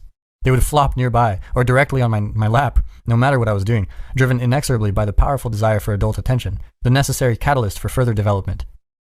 It was very difficult not to react with annoyance, even disgust, to such children and their too prolonged infantilism. Difficult not to literally push them aside, even though I felt very badly for them and understood their predicament well. I believe that response, harsh and terrible though it may be, was an almost universally experienced internal warning signal indicating the comparative danger of establishing a relationship with a poorly socialized child, the likelihood of immediate and inappropriate dependence, which should have been the responsibility of the parent, and the tremendous demand of time and resources that accepting such dependence would necessitate. Confronted with such a situation, potentially friendly peers and interested adults are much more likely to turn their attention to interacting with other children whose cost-to-benefit ratio, to speak bluntly, would be much lower. Parent or friend. The neglect and mistreatment that is part and parcel of poorly structured or even entirely absent disciplinary approaches can be deliberate, motivated by explicit, conscious, if misguided, parental motives. But more often than not, modern parents are simply paralyzed by the fear that they will no longer be liked or even loved by their children if they chastise them for any reason. They want their children's friendship above all, and are willing to sacrifice respect to get it. This is not good. A child will have many friends, but only two parents, if that. And parents are more, not less than friends. Friends have very limited authority to correct. Every parent therefore needs to learn to tolerate the momentary anger or even hatred directed towards them by their children after necessary corrective action has been taken, as the capacity of children to perceive or care about long-term consequences is very limited. Parents are the arbiters of society. They teach children how to behave so that other people will be able to interact meaningfully and productively with them. It is an act of responsibility to discipline a child. It is not anger at misbehavior. It is not revenge for a misdeed. It is instead a careful combination of mercy and long-term judgment. Proper discipline requires effort. Indeed, is virtually synonymous with effort. It is difficult to pay careful attention to children. It is difficult to figure out what is wrong and what is right and why. It is difficult to formulate just and compassionate strategies of discipline and to negotiate their application with others deeply involved in the child's care. Because of this combination of responsibility and difficulty, any suggestion that all constraints placed on children are damaging can be perversely welcome. Such a notion, once accepted, allows adults who should know better to abandon their duty to serve as agents of enculturation and pretend that doing so is good for children. It's a deep and pernicious act of self-deception. It's lazy, cruel, and inexcusable. And our proclivity to rationalize does not end there. We assume that rules would irremediably inhibit what would otherwise be boundless and intrinsic creativity of our children, even though the scientific literature clearly indicates, first, that creativity beyond the trivial is shockingly rare, and second, that strict limitations facilitate rather than inhibit creative achievement. Belief in the purely destructive element of rules and structure is frequently conjoined with the idea that children will make good choices about when to sleep and what to eat if their perfect natures are merely allowed to manifest themselves. These are equally ungrounded assumptions. Children are perfectly capable of attempting to subsist on hot dogs, chicken fingers, and Fruit Loops if doing so will attract attention, provide power, or shield them from trying anything new. Instead of going to bed wisely and peacefully, children will fight nighttime unconsciousness until they are staggered by fatigue. They are also perfectly willing to provoke adults while exploring the complex contours of the social environment, just like juvenile chimps harassing the adults in their troops. Observing the consequences of teasing and taunting enables chimp and child alike to discover the limits of what might otherwise be a too unstructured and terrifying freedom. Such limits, when discovered, provide security, even if their detection causes momentary disappointment or frustration. I remember taking my daughter to the playground once when she was about 2. She was playing on the monkey bars, hanging in midair. A particularly provocative little monster of about the same age was standing above her on the same bar she was gripping. I watched him move towards her. Our eyes locked. He slowly and deliberately stepped on her hands with increasing force over and over as he stared me down. He knew exactly what he was doing. Up yours, daddy-o. That was his philosophy. He had already concluded that adults were contemptible and that he could safely defy them. Too bad then that he was destined to become one. That was the hopeless future his parents had saddled him with. To his great and salutary shock, I picked him bodily off the playground structure and threw him 30 feet down the field.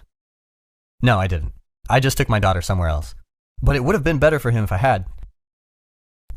Imagine a toddler repeatedly striking his mother in the face. Why would he do such a thing? It's a stupid question. It's unacceptably naive. The answer is obvious. To dominate his mother. To see if he can get away with it. Violence, after all, is no mystery. It's peace that's the mystery.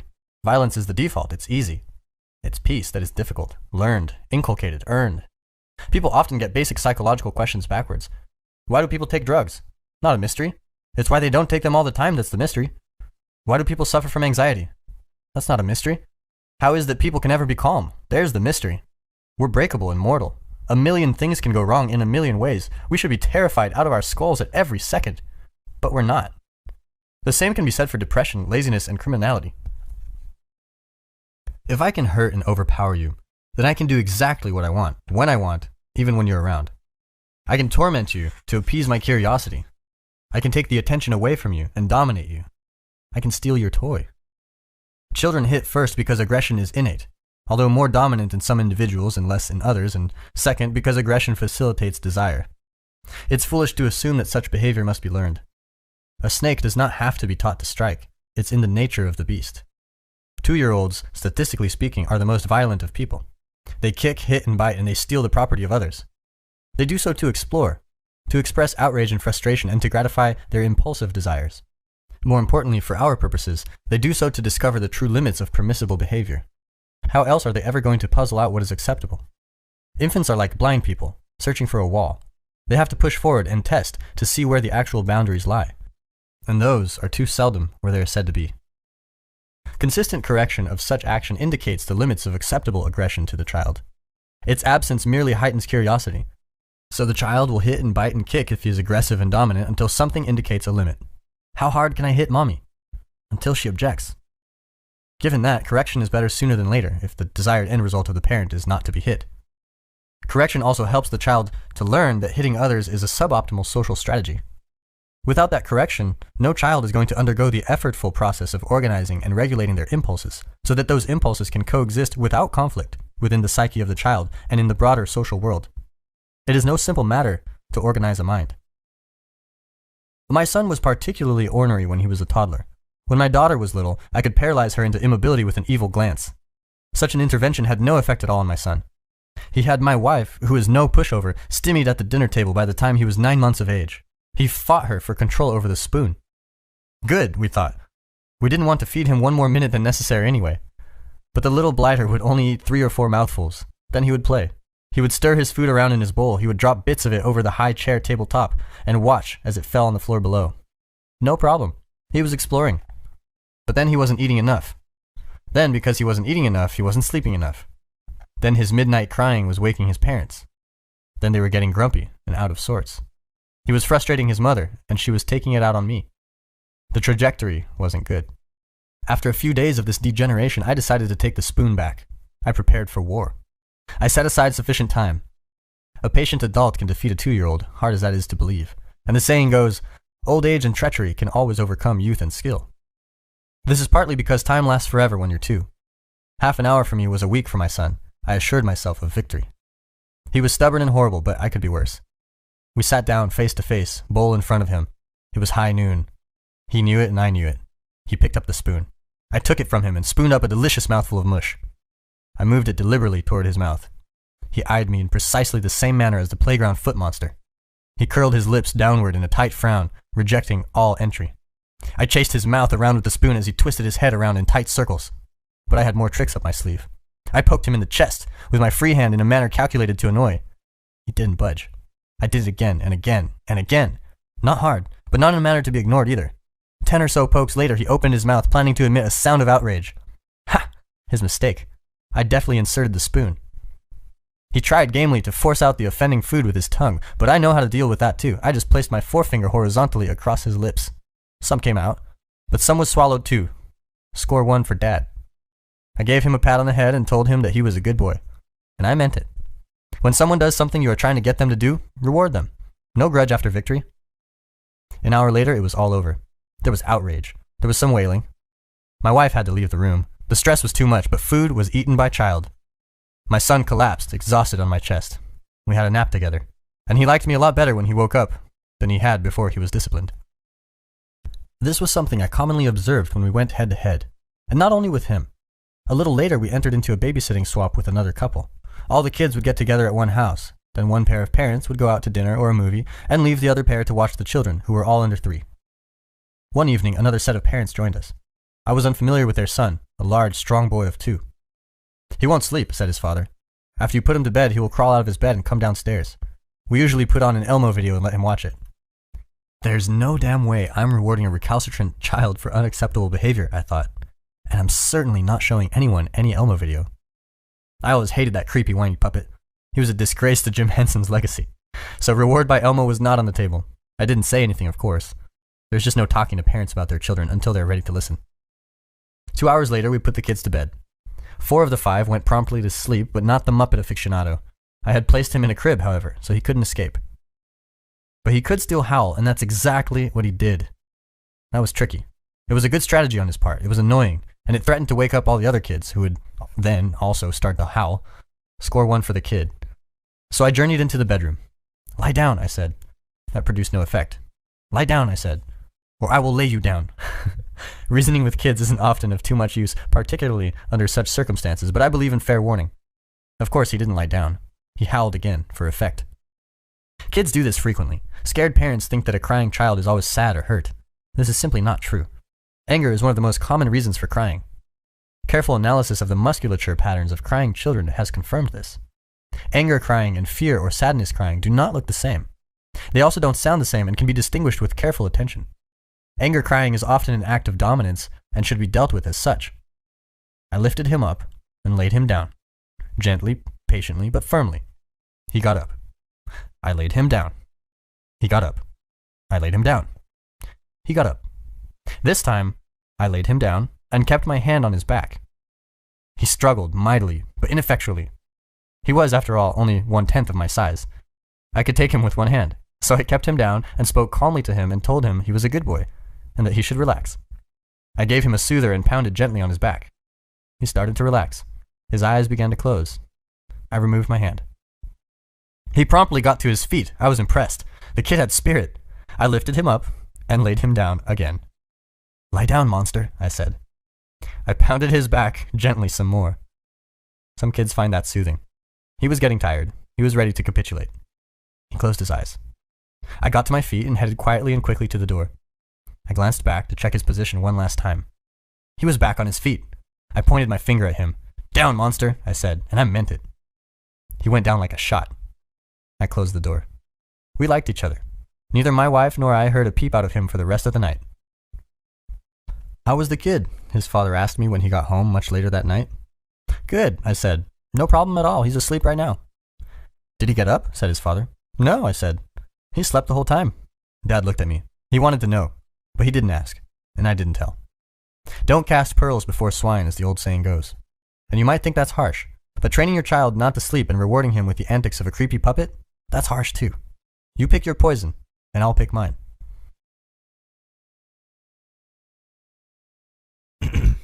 Discipline and punish. Modern parents are terrified of 2 frequently juxtaposed words, discipline and punish. They evoke images of prisons, soldiers, and jackboots. The distance between disciplinarian and tyrant, or punishment and torture, is indeed easily traversed. Discipline and punish must be handled with care. The fear is unsurprising, but both are necessary. They can be applied unconsciously or unconsciously, badly or well, but there's no escaping their use. It's not that it's impossible to discipline with a reward. In fact, rewarding good behavior can be very effective. The most famous of all behavioral psychologists, B.F. Skinner, was a great advocate of this approach. He was expert at it. He taught pigeons to play ping pong, although they only rolled the ball back and forth by pecking it with their beaks. But they were pigeons. So even though they played badly, it was still pretty good. Skinner even taught his birds to pilot missiles during the Second World War in Project Pigeon, later Orcon.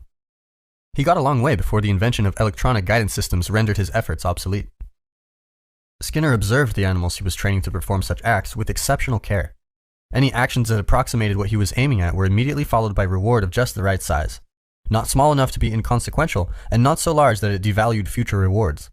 Such an approach can be used with children, and works very well. Imagine that you would like your toddler to help set the table. It's a useful skill. You'd like him better if you could do it. It would be good for his, shudder, self-esteem. So you break the target behavior down into its component parts. One element of setting the table is carrying a plate from the cupboard to the table. Even that might be too complex. Perhaps your child has only been walking a few months. He's still wobbly and unreliable. So you start his training by handing him a plate and having hand it back. A pat on the head could follow. You might turn it into a game. Pass with your left, switch to your right, circle around your back. Then you might give him a plate and take a few steps backward so that he has to traverse a few steps before giving it back. Train him to become a plate handling virtuoso. Don't leave him trapped in his klutz dom. You can teach virtually anyone anything with such an approach. First, figure out what you want. Then, watch the people around you like a hawk. Finally, whenever you see anything a bit more like what you want, swoop in, hawk, remember, and deliver a reward. Your daughter has been very reserved since she was a teenager. You wish she could talk more. That's the target. More communicative daughter. One morning over breakfast, she shares an anecdote about school. That's an excellent time to pay attention. That's the reward. Stop texting and listen. Unless you don't want her to tell you anything ever again. Parental interventions that make children happy clearly can and should be used to shape behavior. The same goes for husbands, wives, co-workers, and parents. Skinner, however, was a realist. He noted that use of reward was very difficult. The observer had to attend patiently until the target spontaneously manifested the desired behavior and then reinforce. This required a lot of time and a lot of waiting, and that's a problem. He also had to starve his animals down to 3/4 of their normal body weight before they would become interested enough in food reward to truly pay attention. But these are not the only shortcomings of the purely positive approach. Negative emotions, like their positive counterparts, help us learn. We need to learn because we're stupid and easily damaged. We can die. That's not good, and we don't feel good about it. If we did, we would seek death, and then we would die. We don't even feel good about dying if it only might happen, and that's all the time. In that manner, negative emotions, for all their unpleasantness, protect us. We feel hurt and scared and ashamed and disgusted so we can avoid damage. And we're susceptible to feeling such things a lot. In fact, we feel more negative about a loss of a given size than we feel good about the same sized gain.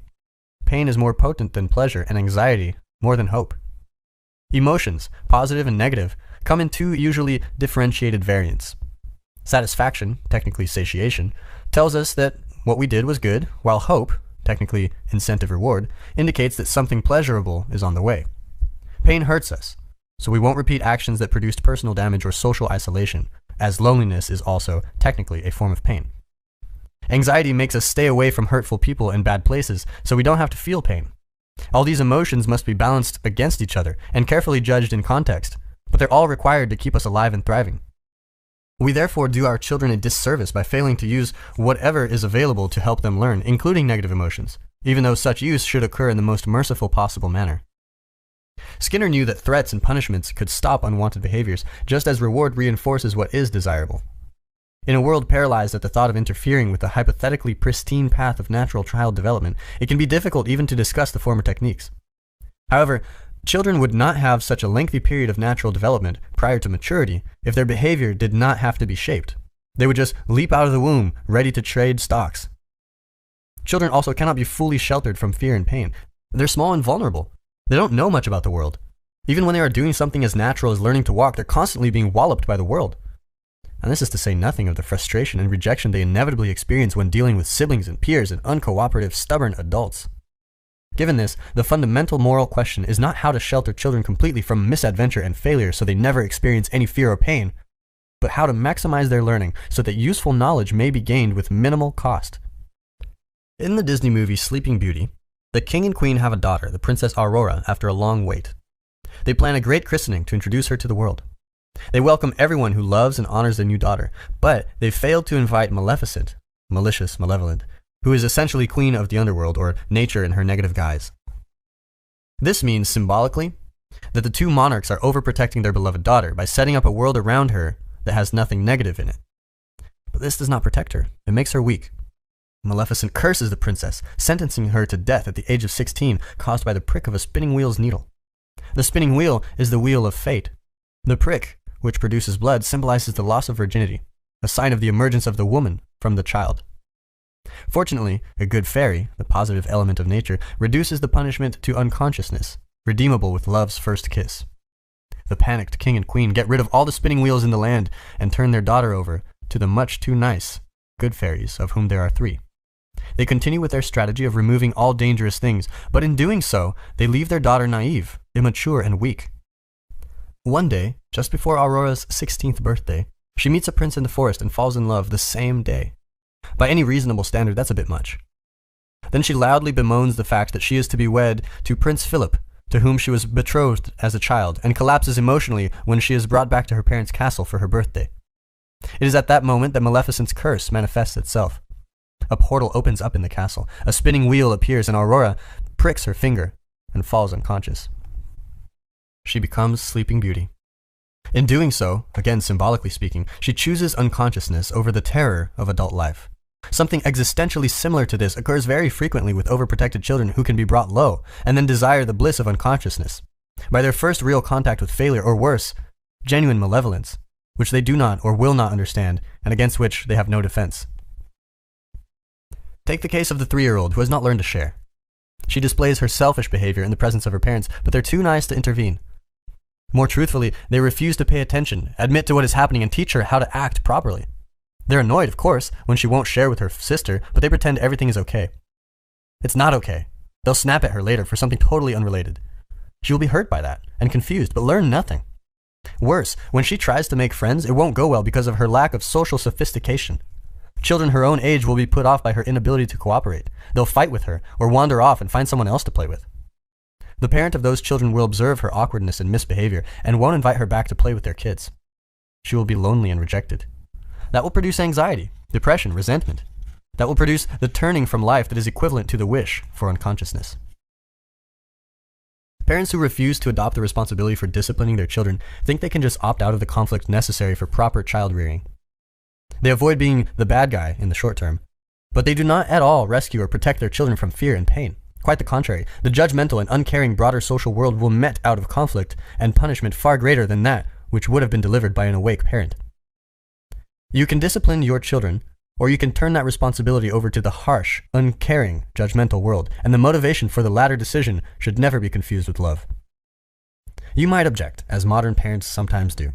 Why should a child even be subject to the arbitrary dictates of a parent? In fact, there's a new variant of politically correct thinking that presumes that such an idea is adultism, a form of prejudice and oppression, analogous to, say, sexism or racism. The question of adult authority must be answered with care. That requires a thorough examination of the question itself. Accepting an objection as formulated is halfway to accepting its validity, and that can be dangerous if the question is ill posed. Let's break it down. First, why should a child be subject? Well, that's easy. Every child must listen to and obey adults because he or she is dependent on the care that one or more imperfect grown-ups is willing to bestow. Given this, it's better for the child to act in a manner that invites genuine affection and goodwill. Something even better might be imagined. The child could act in a manner that simultaneously ensures optimal adult attention in a manner that benefits his or her present state of being and future development. That's a very high standard, but it's in the best interest of the child, so there is every reason to aspire to it. Every child should also be taught to comply gracefully with the expectations of civil society. This does not mean crushed into mindless ideological conformity. It means instead that parents must reward those attitudes and actions which will bring their child success in the world outside the family, and use threat and punishment when necessary to eliminate behaviors that will lead to misery and failure. There's a tight window of opportunity for this as well, so getting it right quickly matters. If a child has not been taught to behave properly by the age of 4, it will forever be difficult for him or her to make friends. The research literature is quite clear on this.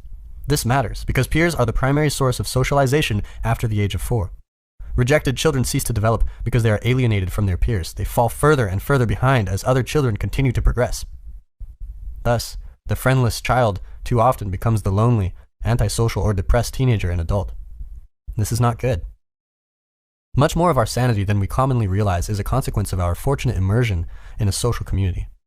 We must be continually reminded to think and act properly. When we drift, people that care for us and love us nudge us in small ways and large back on track. So we better have some of those people around. It's also not the case, back to the question, that adult dictates are all arbitrary. That's only true in dysfunctional totalitarian state. But in civilized open societies, the majority abide by a functional social contract aimed at mutual betterment, or at least at existence in close proximity without too much violence. Even a system of rules that allows for only that minimum contract is by no means arbitrary, given the alternatives. If a society does not adequately reward productive, pro-social behavior, insists upon distributing resources in a markedly arbitrary and unfair manner, and allows for theft and exploitation, it will not remain conflict-free for long. If its hierarchies are based only, or even primarily, on power, instead of the competence necessary to get important and difficult things done, it will be prone to collapse as well.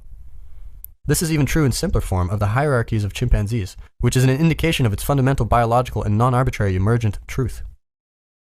Poorly socialized children have terrible lives. Thus, it is better to socialize them optimally. Some of this can be done with reward, but not all of it. The issue is therefore not whether to use punishment and threat. The issue is whether to do it consciously and thoughtfully. How, then, should children be disciplined? This is a very difficult question because children and parents differ vastly in their temperaments. Some children are agreeable. They deeply want to please, but pay for that with a tendency to be conflict-averse and dependent. Others are tougher-minded and more independent. Those kids want to do what they want, when they want, all the time. They can be challenging, non-compliant, and stubborn. Some children are desperate for rules and structures and are content even in rigid environments. Others, with little regard for predictability and routine, are immune to demands for even minimal, necessary order. Some are wildly imaginative and creative, and others more concrete and conservative. These are all deep, important differences, heavily influenced by biological factors and difficult to modify socially. It is fortunate indeed that in the face of such variability, we are the beneficiaries of much thoughtful meditation on the proper use of social control. Minimum necessary force. Here's a straightforward initial idea. Rules should not be multiplied beyond necessity. Alternatively stated, bad laws drive out respect for good laws. This is the ethical, even legal equivalent of Occam's razor, the scientist's conceptual guillotine, which states that the simplest possible hypothesis is preferable.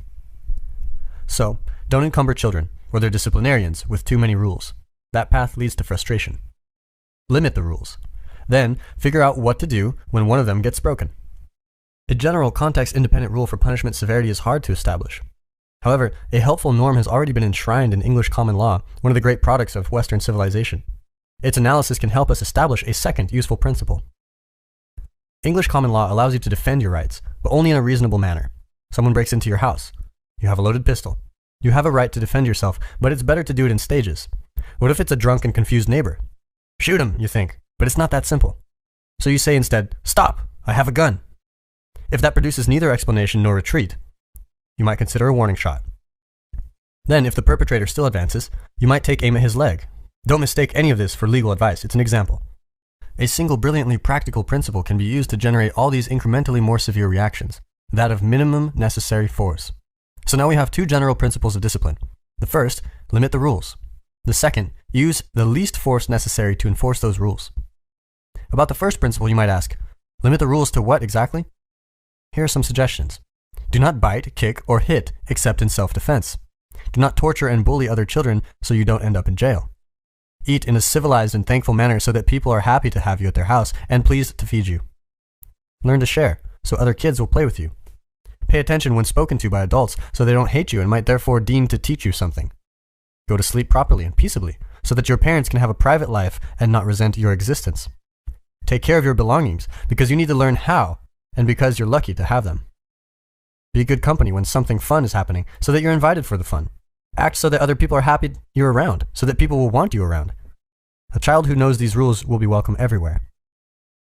About the second, equally important principle, your question might be, what is minimum necessary force? This must be established experimentally, starting with the smallest possible intervention. Some children will be turned to stone by a glare. A verbal command will stop another. A thumb-cocked flick of the index finger on a small hand might be necessary for some. Such a strategy is particularly useful in public places such as restaurants. It can be administered suddenly, quietly, and effectively, without risking escalation. What's the alternative? A child who is crying angrily, demanding attention, is not making himself popular. A child who is running from table to table and disrupting everyone's peace is bringing disgrace, an old word but a good one, on himself and his parents. Such outcomes are far from optimal, and children will be definitely misbehaving more in public because they are experimenting, trying to establish if the same old rules also apply in the new place. They don't sort that out verbally, not when they are under 3. When our children were little and we took them to restaurants, they attracted smiles.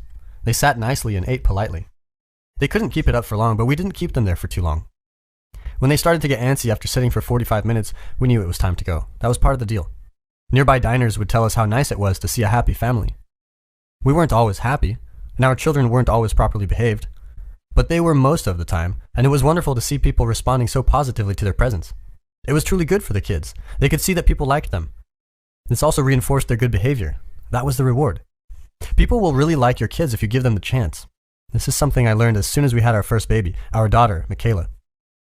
When we took her down the street in her little fold-up stroller in our French Montreal working-class neighborhood, rough-looking, heavy-drinking lumberjack types would stop in their tracks and smile at her. They would coo and giggle and make stupid faces. Watching people respond to children restores your faith in human nature. All that's multiplied when your kids behave in public. To ensure that such things happen, you have to discipline your children carefully and effectively. And to do that, you have to know something about reward and about punishment instead of shying away from the knowledge. Part of establishing a relationship with your son or daughter is learning how that small person responds to disciplinary intervention, and then intervening effectively. It's very easy to mouth cliches instead, such as, "There's no excuse for physical punishment," or "Hitting children merely teaches them to hit." Let's start with the former claim. There is no excuse for physical punishment. First, we should note the widespread consensus around the idea that some forms of misbehavior, particularly those associated with theft and assault, are both wrong and should be subject to sanction. Second, we should note that almost all those sanctions involve punishment in its many psychological and more directly physical forms.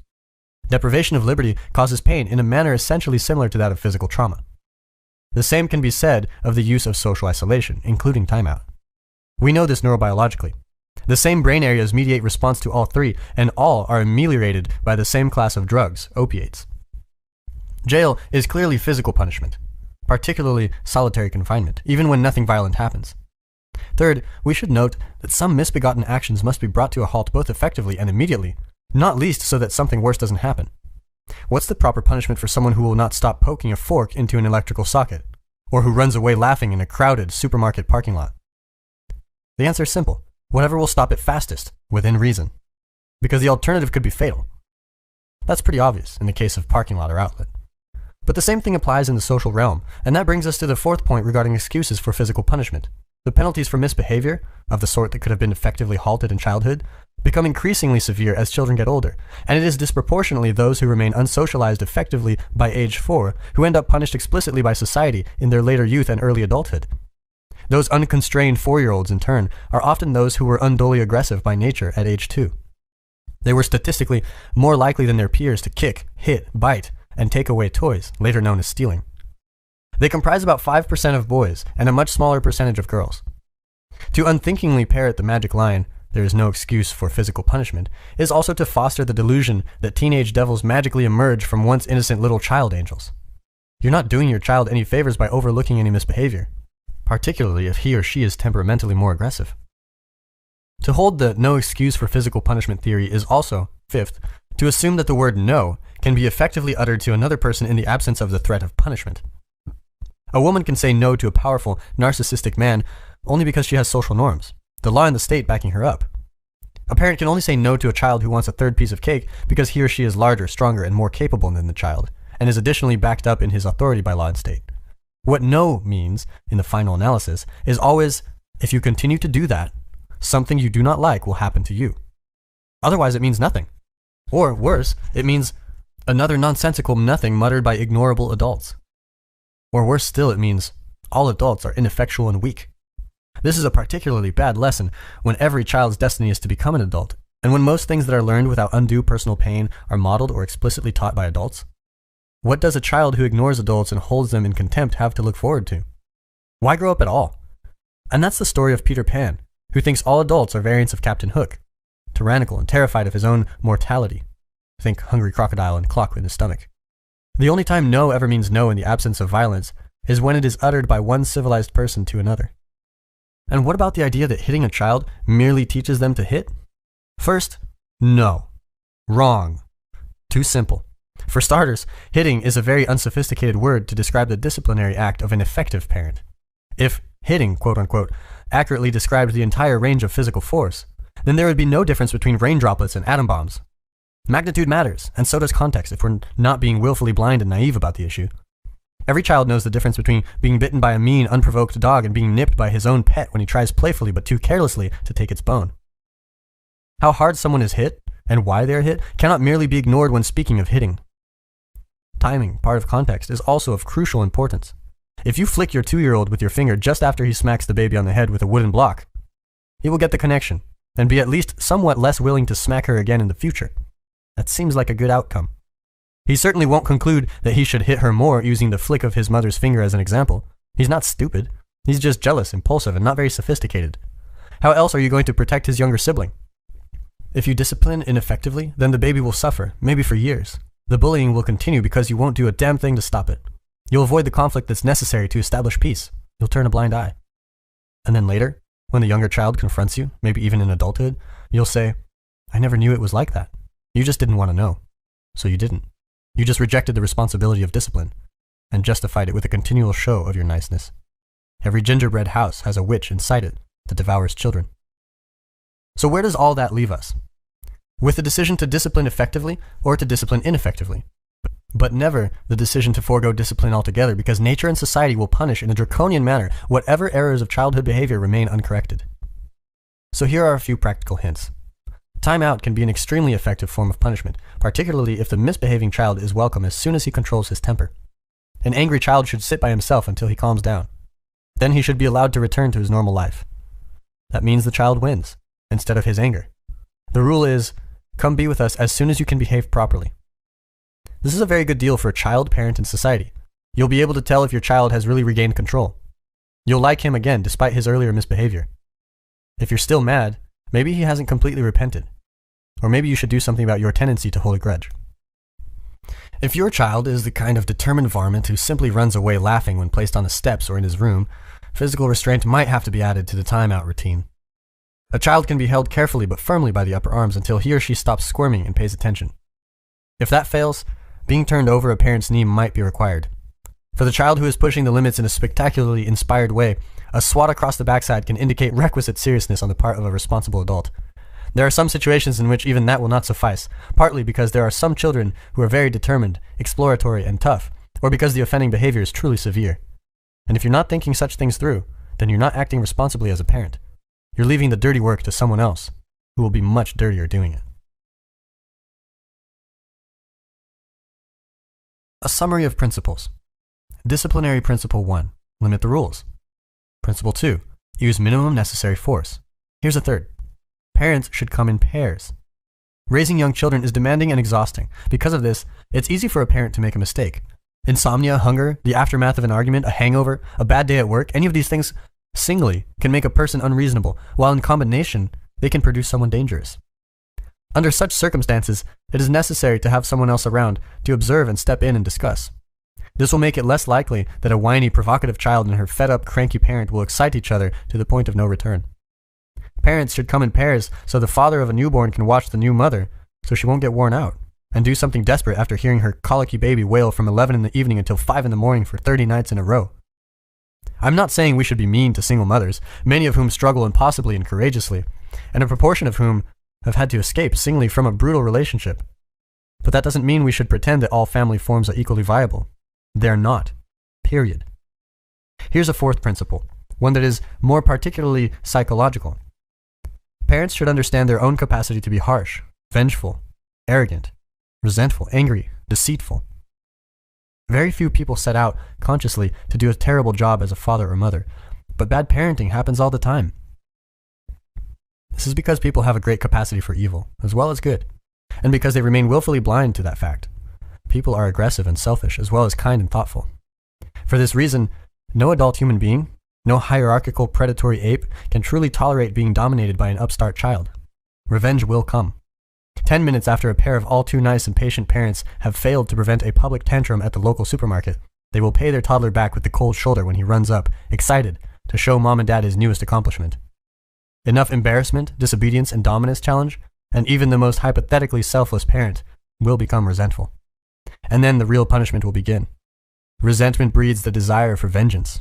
Fewer spontaneous offers of love will be offered, with more rationalizations for their absence. Fewer opportunities for the personal development of the child will be sought out. A subtle turning away will begin, and this is only the beginning of the road to total familial warfare conducted mostly in the underworld, underneath the false facade of normality and love. This frequently traveled path is much better avoided. A parent who is seriously aware of his or her limited tolerance and capacity for misbehavior when provoked can therefore seriously plan a proper disciplinary strategy. Particularly if monitored by an equally awake partner, and never let things degenerate to the point where genuine hatred emerges. But beware, there are toxic families everywhere. They make no rules and limit no misbehavior. The parents lash out randomly and unpredictably. The children live in that chaos and are crushed if they're timid, or rebel counterproductively if they're tough. It's not good. It can get murderous. Here's a fifth and final and most general principle. Parents have a duty to act as proxies for the real world. Merciful proxies, caring proxies, but proxies nonetheless. This obligation supersedes any responsibility to ensure happiness, foster creativity, or boost self-esteem. It is the primary duty of parents to make their children socially desirable. That will provide the child with opportunity, self-regard, and security. It's more important even than fostering individual identity. That holy grail can only be pursued in any case after a high degree of social sophistication has been established. The good child and the responsible parent. A properly socialized 3-year-old is polite and engaging. She's also no pushover. She evokes interest from other children and appreciation from adults. She exists in a world where other kids welcome her and compete for her attention, and where adults are happy to see her instead of hiding behind false smiles. She will be introduced to the world by people who are pleased to do so. This will do more for her eventual individuality than any cowardly parental attempt to avoid day-to-day conflict and discipline. Discuss your likes and dislikes with regards to your children with your partner, or failing that, a friend. But do not be afraid to have likes and dislikes. You can judge suitable from unsuitable and wheat from chaff. You realize the difference between good and evil. Having clarified your stance, having assessed yourself for pettiness, arrogance, and resentment, you take the next step, and you make your children behave. You take responsibility for their discipline. You take responsibility for the mistakes you will inevitably make when disciplining. You can apologize when you're wrong and learn to do better. You love your kids after all. If their actions make you dislike them, think what an effect they will have on other people who care much less about them than you. Those other people will punish them severely by omission or commission. Don't allow that to happen. Better to let your little monsters know what is desirable and what is not, so they become sophisticated denizens of the world outside the family. A child who pays attention instead of drifting, and can play and does not whine and is comical but not annoying and is trustworthy, that child will have friends wherever he goes. His teachers will like him, and so will his parents. If he attends politely to adults, he will be attended to, smiled at, and happily instructed. He will thrive in what can so easily be a cold, unforgiving, and hostile world. Clear rules make for secure children and calm, rational parents. Clear principles of discipline and punishment balance mercy and justice so that social development and psychological maturity can be optimally promoted.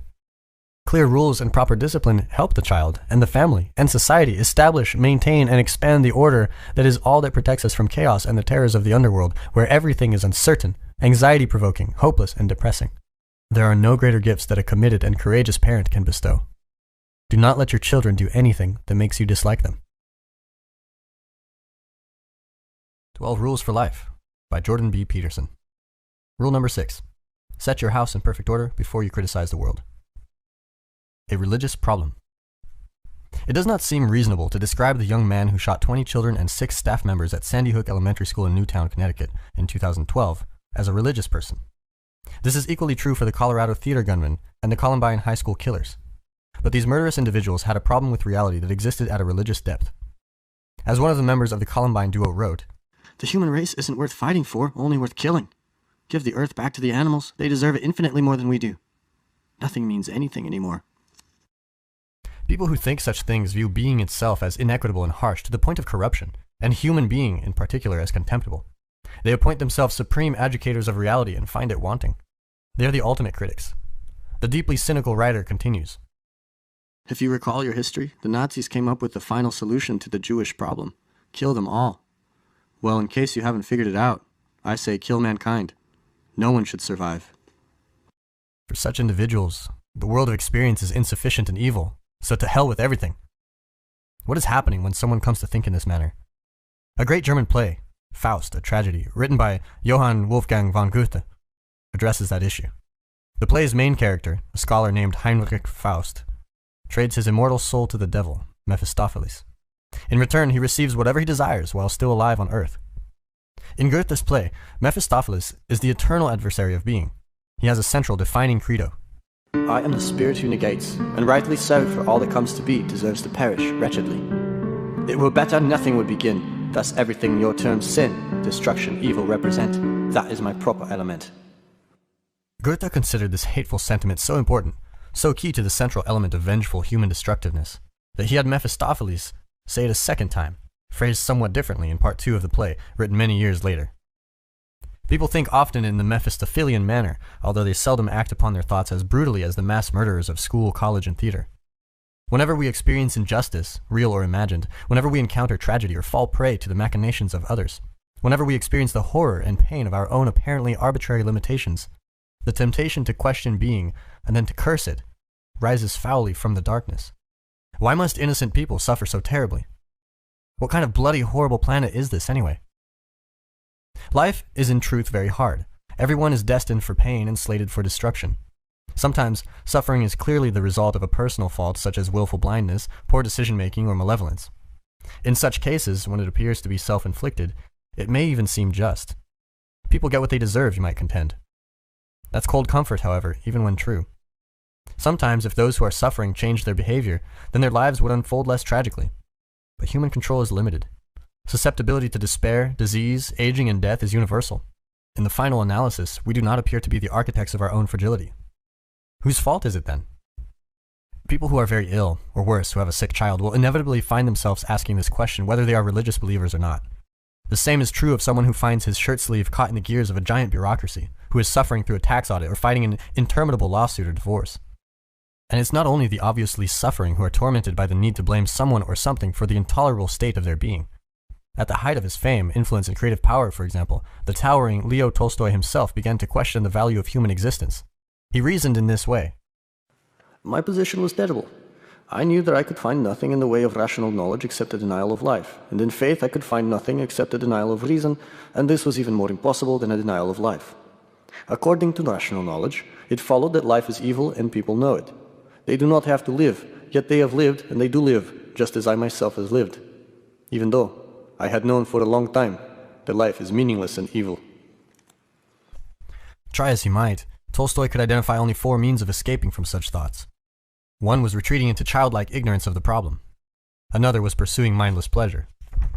The third was continuing to drag out a life that is evil and meaningless, knowing beforehand that nothing can come of it.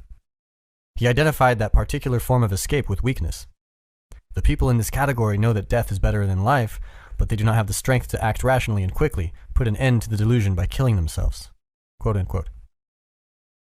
Only the 4th and final mode of escape involved strength and energy. Consists of destroying life once one has realized that life is evil and meaningless. Tolstoy relentlessly followed his thoughts.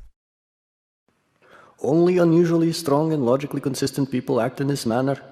Having realized all the stupidity of the joke that is being played on us, and seeing that the blessings of the dead are greater than those of the living, and it is better not to exist, they act and put an end to this stupid joke. And they use any means of doing it: a rope around the neck, water, a knife in the heart, a train. Tolstoy wasn't pessimistic enough. The stupidity of the joke being played on us does not merely motivate suicide. It motivates murder. Mass murder, often followed by suicide. That is a far more effective existential protest. By June of 2016, unbelievable as it may seem, there had been 1,000 mass killings, defined as 4 or more people shot in a single incident, excluding the shooter. In the US, in 1,260 days.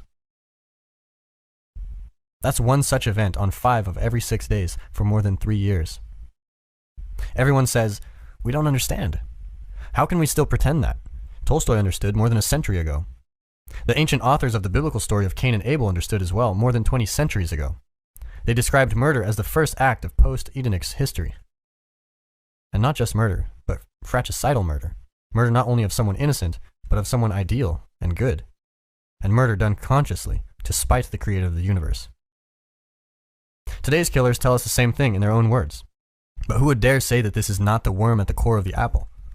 But we will not listen, because the truth cuts too close to the bone. Even for a mind as profound as that of one celebrated Russian author, there was no way out. How can the rest of us manage when a man of Tolstoy's stature admits defeat? For years he hid his guns from himself and would not walk with a rope in hand in case he hanged himself. How can a person who is awake avoid outrage at the world? Vengeance or transformation? A religious man might shake his fist in desperation at the apparent injustice and blindness of God. Even Christ himself felt abandoned before the cross, or so the story goes. A more agnostic or atheistic individual might blame fate, or meditate bitterly on the brutality of chance. Another might tear himself apart searching for the character flaws underlying his suffering and deterioration. These are all variations on a theme. The name of the target changes, but the underlying psychology remains constant. Why? Why is there so much suffering and cruelty? Well, perhaps it really is God's doing, or the fault of blind, pointless fate if you are inclined to think that way. And there appears to be every reason to think that way. But what happens if you do? Mass murderers believe that the suffering attendant upon existence justifies judgment and revenge, as the Columbine boys so clearly indicated. I will sooner die than betray my own thoughts. Before I leave this worthless place, I will kill whoever I deem unfit for anything, especially life. If you pissed me off in the past, you will die if I see you. You might be able to piss off others and have it eventually all blow over, but not me. I don't forget people who wronged me. One of the most vengeful murderers of the 20th century, the terrible Karl Panzram, was raped, brutalized, and betrayed in the Minnesota institution responsible for his quote-unquote rehabilitation when he was a delinquent juvenile. He emerged, enraged beyond measure as a burglar, arsonist, rapist, and serial killer. He aimed consciously and consistently at destruction, even keeping track of the dollar value of the property he burned. He started by hating the individuals who had hurt him. His resentment grew until his hatred encompassed all of mankind, and he didn't stop there. His destructiveness was aimed in some fundamental manner at God himself. There's no other way of phrasing it. Panzram raped, murdered, and burned to express his outrage at being. He acted as if someone was responsible. The same thing happens in the story of Cain and Abel. Cain's sacrifices are rejected. He exists in suffering. He calls out God and challenges the being he created. God refuses his plea. He tells Cain that his trouble is self-induced.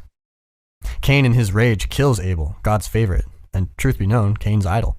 Cain is jealous, of course, of his successful brother, but he destroys Abel primarily to spite God. This is the truest version of what happens when people take their vengeance to the ultimate extreme. Panzram's response was, and this is what is so terrible, perfectly understandable. The details of his autobiography reveal that he was one of Tolstoy's strong and logically consistent people. He was a powerful, consistent, fearless actor. He had the courage of his convictions. How could someone like him be expected to forgive and forget, given what had happened to him? Truly terrible things happen to people. It's no wonder they're out for revenge. Under such conditions, vengeance seems a moral necessity. How can it be distinguished from the demand for justice? After the experience of terrible atrocity, isn't forgiveness just cowardice or lack of willpower? Such questions torment me. But people emerge from terrible pasts to do good, not evil, although such an accomplishment can seem superhuman. I have met people who managed to do it. I know a man, a great artist, who emerged from just such a school as the one described by Panzram. Only this man was thrown into it as an innocent 5-year-old, fresh from a long stretch in a hospital where he had suffered measles, mumps, and chickenpox simultaneously. Incapable of speaking the language of the school, deliberately isolated from his family, abused, starved, and otherwise tormented, he emerged an angry, broken young man. He hurt himself badly in the aftermath with drugs and alcohol and other forms of self-destructive behavior. He detested everyone, God, himself, and blind fate included. But he put an end to all that. He stopped drinking. He stopped hating, although it emerges in flashes. He revitalized the artistic culture of his native tradition and trained young men to continue in his footsteps. He produced a 50-foot totem pole memorializing the events of his life and a canoe 40 feet long from a single log, of a kind rarely if ever produced now. He brought his family together and held a great potlatch with 16 hours of dancing and hundreds of people in attendance to express his grief and make peace with the past.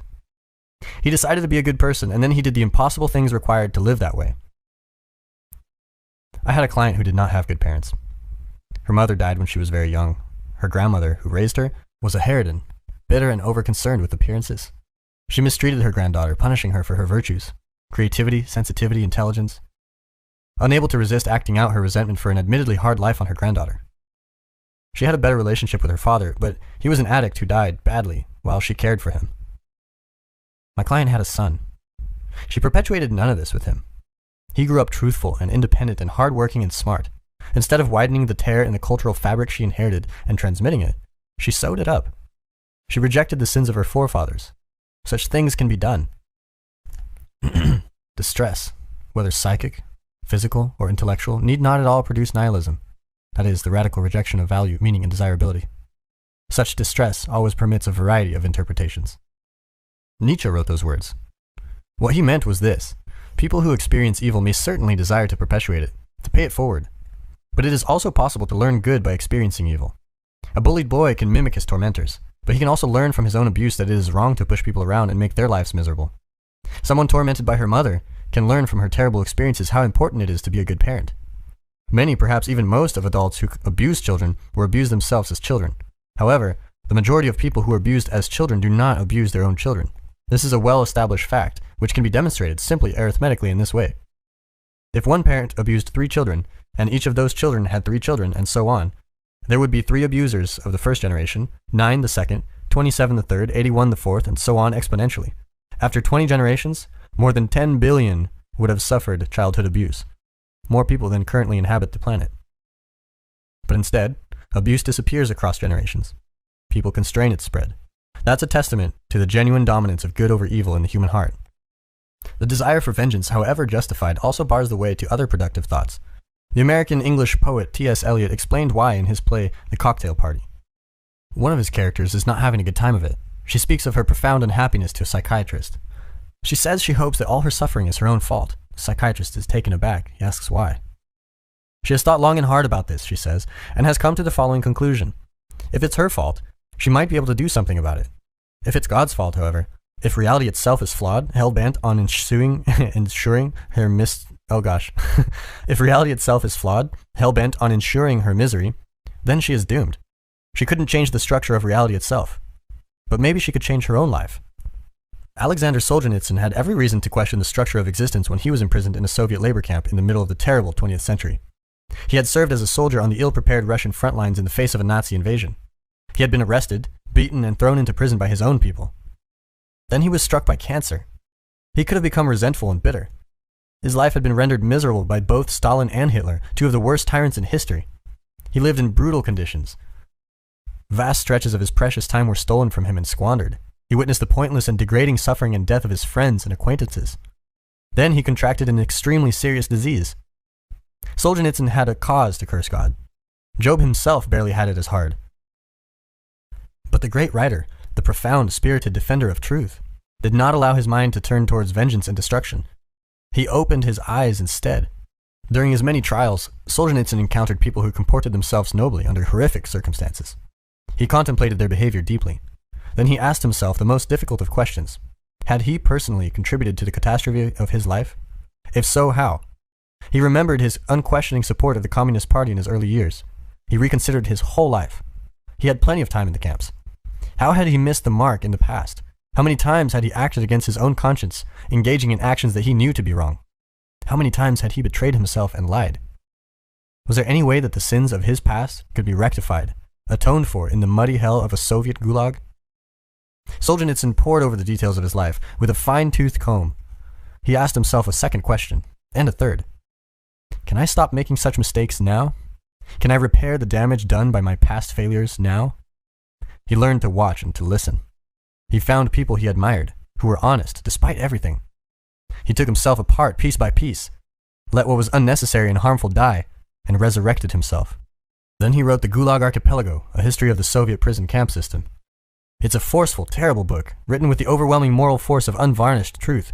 Its sheer outrage screamed unbearably across hundreds of pages. Banned, and for good reason, in the USSR, it was smuggled to the West in the 1970s and burst upon the world.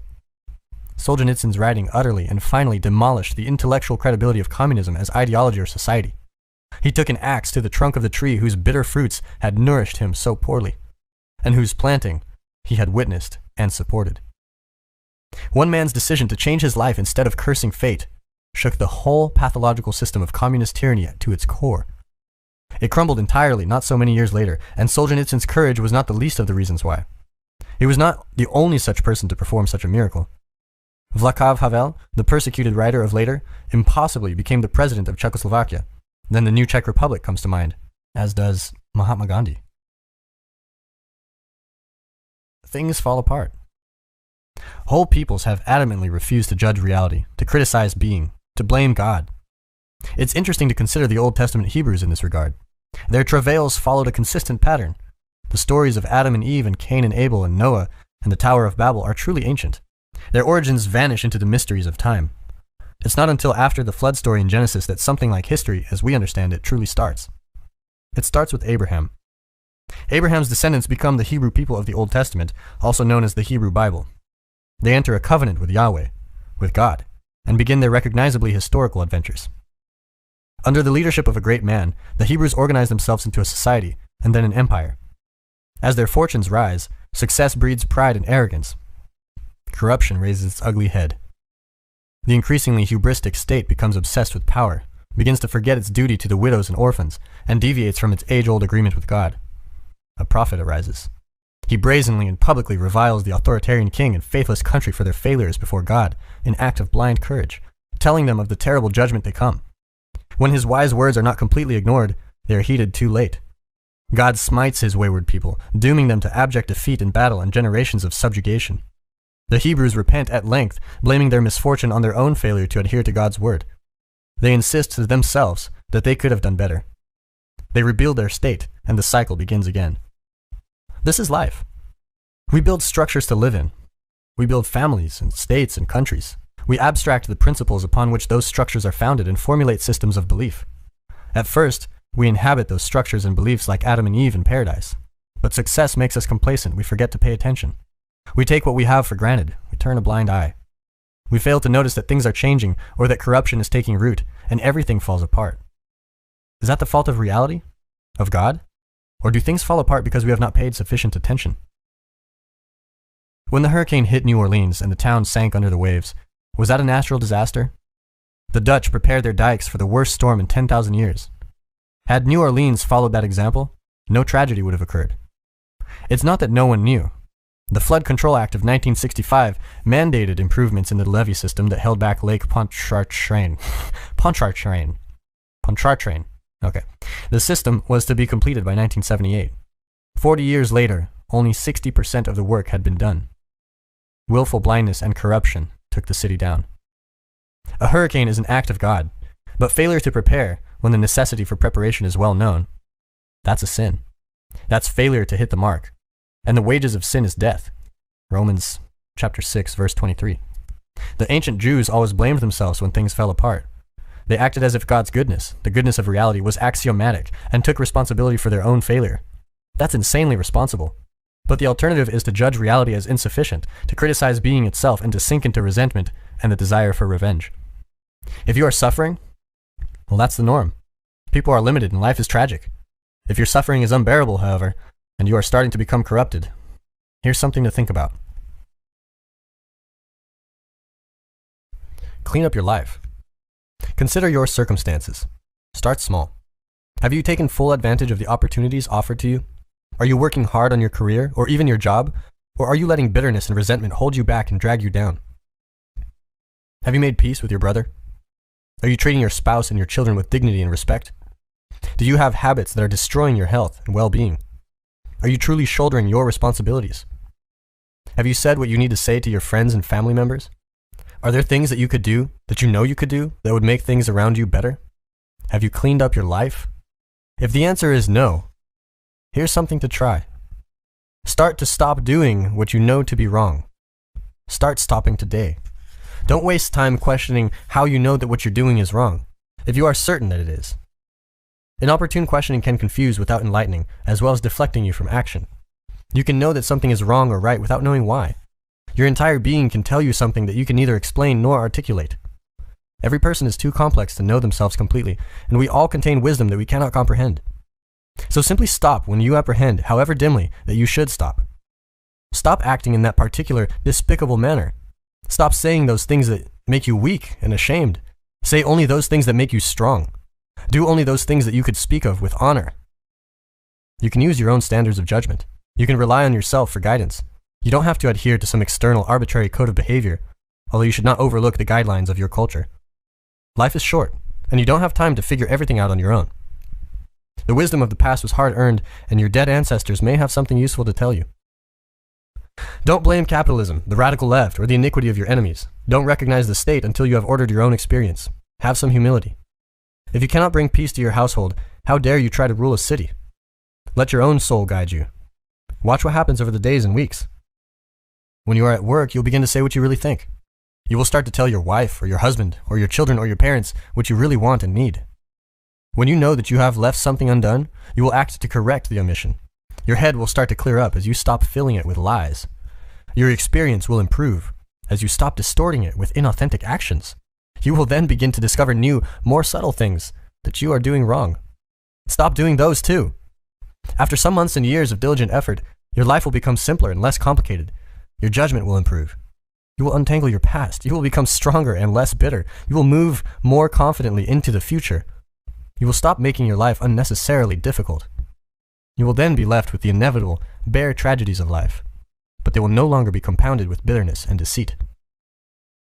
Perhaps you will discover that your now less corrupted soul, much stronger than it might otherwise have been, is now able to bear those remaining necessary, minimal, inescapable tragedies.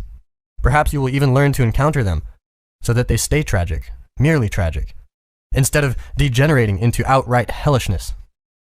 Maybe your anxiety and hopelessness and resentment and anger, however murderous initially, will recede. Perhaps your uncorrupted soul will then see its existence as a genuine good, as something to celebrate even in the face of your own vulnerability. Perhaps you will become an ever more powerful force for peace and whatever is good. Perhaps you will then see that if all people did this in their own lives, the world might stop being an evil place. After that, with continued effort, perhaps it could even stop being a tragic place.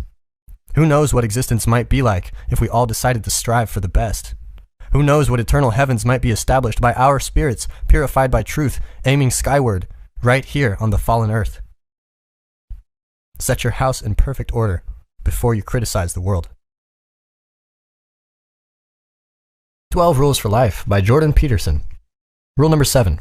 Pursue what is meaningful, not what is expedient. Get while the getting's good. Life is suffering, that's clear. There's no more basic, irrefutable truth. It's basically what God tells Adam and Eve immediately before he kicks them out of paradise. Unto the woman he said, I will greatly multiply thy sorrow and thy conception. In sorrow thou shalt bring forth children, and thy desire shall be to thy husband, and he shall rule over thee. And unto Adam he said, Because thou hast hearkened unto the voice of thy wife, and hast eaten of the tree of which I commanded thee, saying, Thou shalt not eat of it, cursed is the ground for thy sake. In sorrow shalt thou eat of it all the days of thy life. Thorns also and thistles shall it bring forth to thee, and thou shalt eat the herb of the field. By the sweat of your brow you will eat your food until you return to the ground, since from it you were taken. For dust you are, and to dust you will return. Genesis chapter 3, 16 through 19, King James Version. What in the world should be done about that? The simplest, most obvious, and most direct answer: pursue pleasure. Follow your impulses. Live for the moment. Do what's expedient. Lie, cheat, steal, deceive, manipulate, but don't get caught. In an ultimately meaningless universe, what possible difference could it make? And this is by no means a new idea. The fact of life's tragedy and the suffering that is part of it has been used to justify the pursuit of immediate selfish gratification for a very long time. Short and sorrowful is our life, and there is no remedy when a man comes to his end, and no one has been known to return from Hades, because we were born by mere chance, and hereafter we shall be as though we had never been, because the breath in our nostrils is smoke, and reason is spark kindled by the beating of our hearts. When it is extinguished, the body will turn to ashes, and the spirit will dissolve like empty air. Our name will be forgotten in time, and no one will remember our works. Our life will pass away like the traces of a cloud and be scattered like mist that is chased by the rays of the sun and overcome by its heat. For our allotted time is the passing of a shadow, and there is no return from our death, because it is sealed up, and no one turns back. Come, therefore, let us enjoy the good things that exist and make use of the creation to the full, as in youth. Let us take our fill of costly wine and perfumes, and let no flower of spring pass by us. Let us crown ourselves with rosebuds before they wither. Let none of us fail to share in our revelry everywhere. Let us leave signs of enjoyment, because this is our portion and this is our lot. Let us oppress the righteous poor man. Let us not spare the widow, nor regard the gray hairs of the aged. But let our might be our law of right, for what is weak proves itself to be worthless. Wisdom 2, 1 and 2, RSV. The pleasure of expediency may be fleeting, but it's pleasure nonetheless, and that's something to stack up against the terror and pain of existence. Every man for himself, and the devil take the hindmost, as the old proverb has it. Why not simply take everything you can get, whenever the opportunity arises? Why not determine to live in that manner? Or is there an alternative, more powerful, more compelling? Our ancestors worked out very sophisticated answers to such questions, but we still don't understand them very well. This is because they are in large part still implicit, manifest primarily in ritual and myth, and as of yet, incompletely articulated. We act them out and represent them in stories, but we're not yet wise enough to formulate them explicitly. We're still chimps in a troop or wolves in a pack. We know how to behave. We know who's who and why. We've learned that through experience. Our knowledge has been shaped by our interaction with others. We've established predictable routines and patterns of behavior, but we don't really understand them or know where they originated. They've evolved over great expanses of time. No one was formulating them explicitly, at least not in the dimmest reaches of the past, even though we've been telling each other how to act forever. One day, however, not long ago, we woke up. We were already doing, but we started noticing what we were doing. We started using our bodies as devices to represent their own actions. We started imitating and dramatizing. We invented ritual. We started acting out our own experiences. Then we started to tell stories. We coded our observations of our own drama in these stories. In this manner, the information that was first only embedded in our behavior became represented in our stories. But we didn't and still don't understand what it all means. The biblical narrative of paradise and the fall is one such story fabricated by our collective imagination working over the centuries. It provides a profound account of the nature of being and points the way to a mode of conceptualization and action well matched to that nature. In the Garden of Eden, prior to the dawn of self-consciousness, so goes the story, human beings were sinless. Our primordial parents, Adam and Eve, walked with God. Then, tempted by the snake, the first couple ate from the tree of knowledge of good and evil, discovered death and vulnerability, and turned away from God. Mankind was exiled from paradise and began its effortful mortal existence. The idea of sacrifice enters soon afterward, beginning with the account of Cain and Abel and developing through the Abrahamic adventures and the Exodus. After much contemplation, struggling humanity learns that God's favor could be gained and his wrath averted through proper sacrifice, and also that bloody murder might be motivated among those unwilling or unable to succeed in this manner. The delay of gratification. When engaging in sacrifice, our forefathers began to act out what would be considered a proposition if it were stated in words, that something better might be attained in the future by giving up something of value in the present. Recall, if you will, that the necessity for work is one of the curses placed by God upon Adam and his descendants in consequence of original sin. Adam's waking to the fundamental constraints of his being, his vulnerability, his eventual death, is equivalent to his discovery of the future. The future. That's where you go to die, hopefully not too soon. Your demise might be staved off through work, through the sacrifice of the now to gain benefit later. It is for this reason, among others no doubt, that the concept of sacrifice is introduced in the biblical chapter immediately following the drama of the fall. There is little difference between sacrifice and work. They are also both uniquely human. Sometimes animals act as if they are working, but they are really only following the dictates of their nature. Beavers build dams. They do so because they are beavers, and beavers build dams. They don't think, yeah, but I'd rather be on a beach in Mexico with my girlfriend while they're doing it. Prosaically, such sacrifice, work, is delay of gratification. But that's a very mundane phrase to describe something of such profound significance. The discovery that gratification could be delayed was simultaneously the discovery of time, and with it causality, at least the causal force of voluntary human action. Long ago, in the dim mists of time, we began to realize that reality was structured as if it could be bargained with. We learned that behaving properly now, in the present, regulating our impulses, considering the plight of others, could bring rewards in the future, in a time and place that did not yet exist. We began to inhibit, control, and organize our immediate impulses so that we could stop interfering with other people and our future selves. Doing so was indistinguishable from organizing society. The discovery of the causal relationship between our efforts today and the quality of tomorrow motivated the social contract. The organization that enables today's work to be stored reliably, mostly in the form of promises from others. Understanding is often acted out before it can be articulated, just as a child acts out what it means to be a mother or father before being able to give a spoken account of what those roles mean. The act of making a ritual sacrifice to God was an early and sophisticated enactment of the idea of the usefulness of delay. There is a long conceptual journey between merely feasting hungrily and learning to set aside some extra meat smoked by the fire for the end of the day or for someone who isn't present. It takes a long time to learn to keep anything later for yourself or to share it with someone else. And those are very much the same thing, as in the former case you are sharing with your future self. It is much easier and far more likely to selfishly and immediately wolf down everything in sight. There are similar long journeys between every leap in sophistication with regard to delay and its conceptualization. short-term sharing, storing away for the future, representation of that storage in the form of records, and later in the form of currency, and ultimately, the saving of money in a bank or other social institution. Some conceptualizations had to serve as intermediaries, or the full range of our practices and ideas surrounding sacrifice and work and their representation could have never emerged. Our ancestors acted out a drama, a fiction.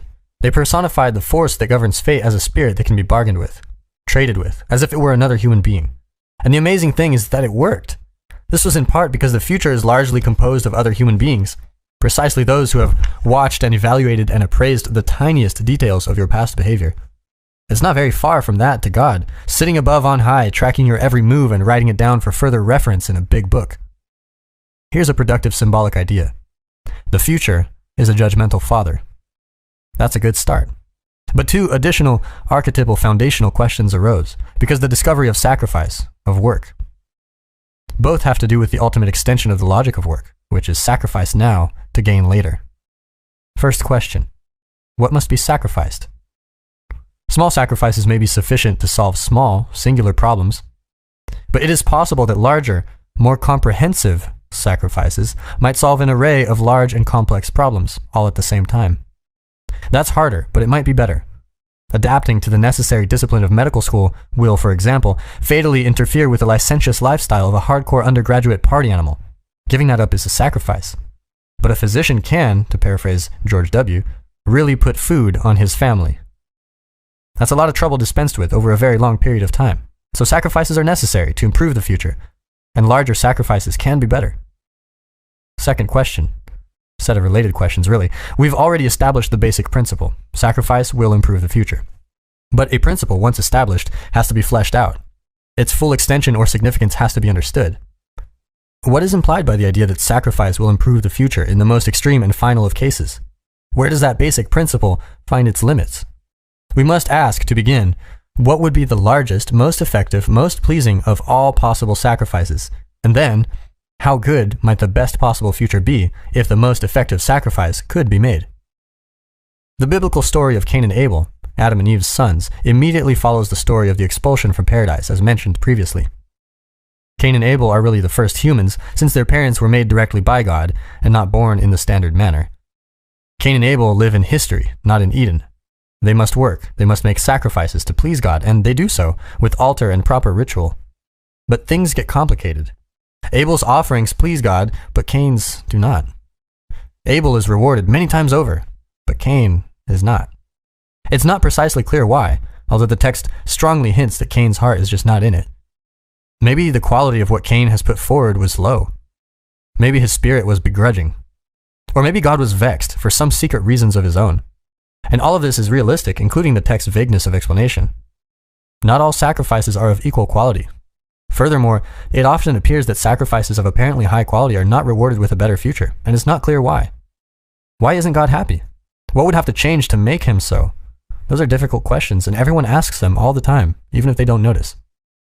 Asking such questions is indistinguishable from thinking. The realization that pleasure could be usefully forestalled dawned on us with great difficulty. It runs absolutely contrary to our ancient fundamental animal instincts, which demand immediate satisfaction, particularly under conditions of deprivation, which are both inevitable and commonplace. And to complicate the matter, such delay only becomes useful when civilization has stabilized itself enough to guarantee the existence of the delayed reward in the future. If everything you save will be destroyed, or worse, stolen, there is no point in saving. It is for this reason that a wolf will down 20 pounds of raw meat in a single meal. He isn't thinking, man, I hate it when I binge. I should save some of this for next week. So how was it that those two impossible and necessarily simultaneous accomplishments, delay and the stabilization of society into the future, could possibly have manifested themselves? Here's a developmental progression from animal to human. It's wrong, no doubt, in the details, but it's sufficiently correct for our purposes in theme. First, there's excess food. Large carcasses, mammoths, or other massive herbivores might provide that. We ate a lot of mammoths, maybe all of them. After a kill with a large animal, there's some left for later. That's accidental at first, but eventually the utility of for later starts to be appreciated. Some provisional notion of sacrifice develops at the same time. If I leave some, even if I want it now, I won't have to be hungry later. That provisional notion develops to the next level. If I leave some for later, I won't have to go hungry, and neither will those I care for. And then to the next. I can't possibly eat all of this mammoth, but I can't store the rest for too long either. Maybe I should feed some to other people. Maybe they'll remember and feed me some of their mammoth when they have some and I have none. Then I'll get some mammoth now and some mammoth later. That's a good deal. And maybe those I'm sharing with will come to trust me more generally. Maybe then we could trade forever. In such a manner, mammoth becomes future mammoth, and future mammoth becomes personal reputation. That's the emergence of the social contract. To share does not mean to give away something you value and get nothing back. That is instead only what every child who refuses to share fears it means. To share means, properly, to initiate the process of trade. A child who can't share, who can't trade, can't have any friends because having friends is a form of trade. Benjamin Franklin once suggested that a newcomer to a neighborhood ask a neighbor to do him or her a favor, citing an old maxim. He that has once done you a kindness will be more ready to do you another than he whom you yourself have obliged.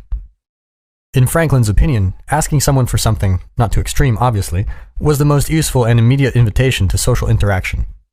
Such asking on the part of the newcomer provided the neighbor with an opportunity to show him or herself as a good person at first encounter. It also meant that the latter could now ask the former for a favor in return because of the debt incurred, increasing their mutual familiarity and trust. In that manner, both parties could overcome their natural hesitancy and mutual fear of the stranger. It is better to have something than nothing. It's better yet to share generously the something you have. It's even better than that, however, to become widely known for generous sharing. That's something that lasts. That's something that's reliable. And at this point of abstraction, we can observe how the groundwork for the conceptions reliable, honest, and generous has been laid. The basis for an articulated morality has been put in place. The productive, truthful sharer is the prototype for the good citizen and the good man. We can see in this manner how from the simple notion that leftovers are a good idea, the highest moral principles might emerge. It's as if something like the following happened as humanity developed. First, there were endless tens of hundreds of thousands of years prior to the emergence of written history and drama. During that time, the twin practices of delay and exchange begin to emerge slowly and painfully. Then they become represented in a metaphorical abstraction as rituals and tales of sacrifice, told in a manner such as this. It's as if there is a powerful figure in the sky who sees all and is judging you. Giving up something you value seems to make him happy. And you want to make him happy because all hell breaks loose if you don't. So practice sacrificing and sharing until you become expert at it, and things will go well for you. No one said any of this, at least not so plainly and directly, but it was implicit in the practice and then in the stories. Author's note on things will go well for you. Now, this is all true. Note whether there is or is not actually such a powerful figure, quote unquote, in the sky. Smiley face. Resuming.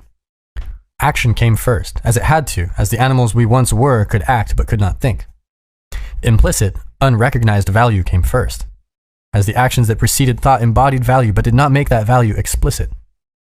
People watched the successful succeed and the unsuccessful fail for thousands and thousands of years. We thought it over and drew a conclusion. The successful among us delay gratification. The successful among us bargain with the future. A great idea begins to emerge, taking ever more clearly articulated form in ever more clearly articulated stories. What's the difference between the successful and the unsuccessful? The successful sacrifice. Things get better as the successful practice their sacrifices. The questions become increasingly precise and simultaneously broader. What is the greatest possible sacrifice? For the greatest possible good? And the answers become increasingly deeper and profound. The God of Western tradition, like so many gods, requires sacrifice. We have already examined why. But sometimes he goes even further. He demands not only sacrifice, but the sacrifice of precisely what is loved best. This is most starkly portrayed and most confusingly evident in the story of Abraham and Isaac.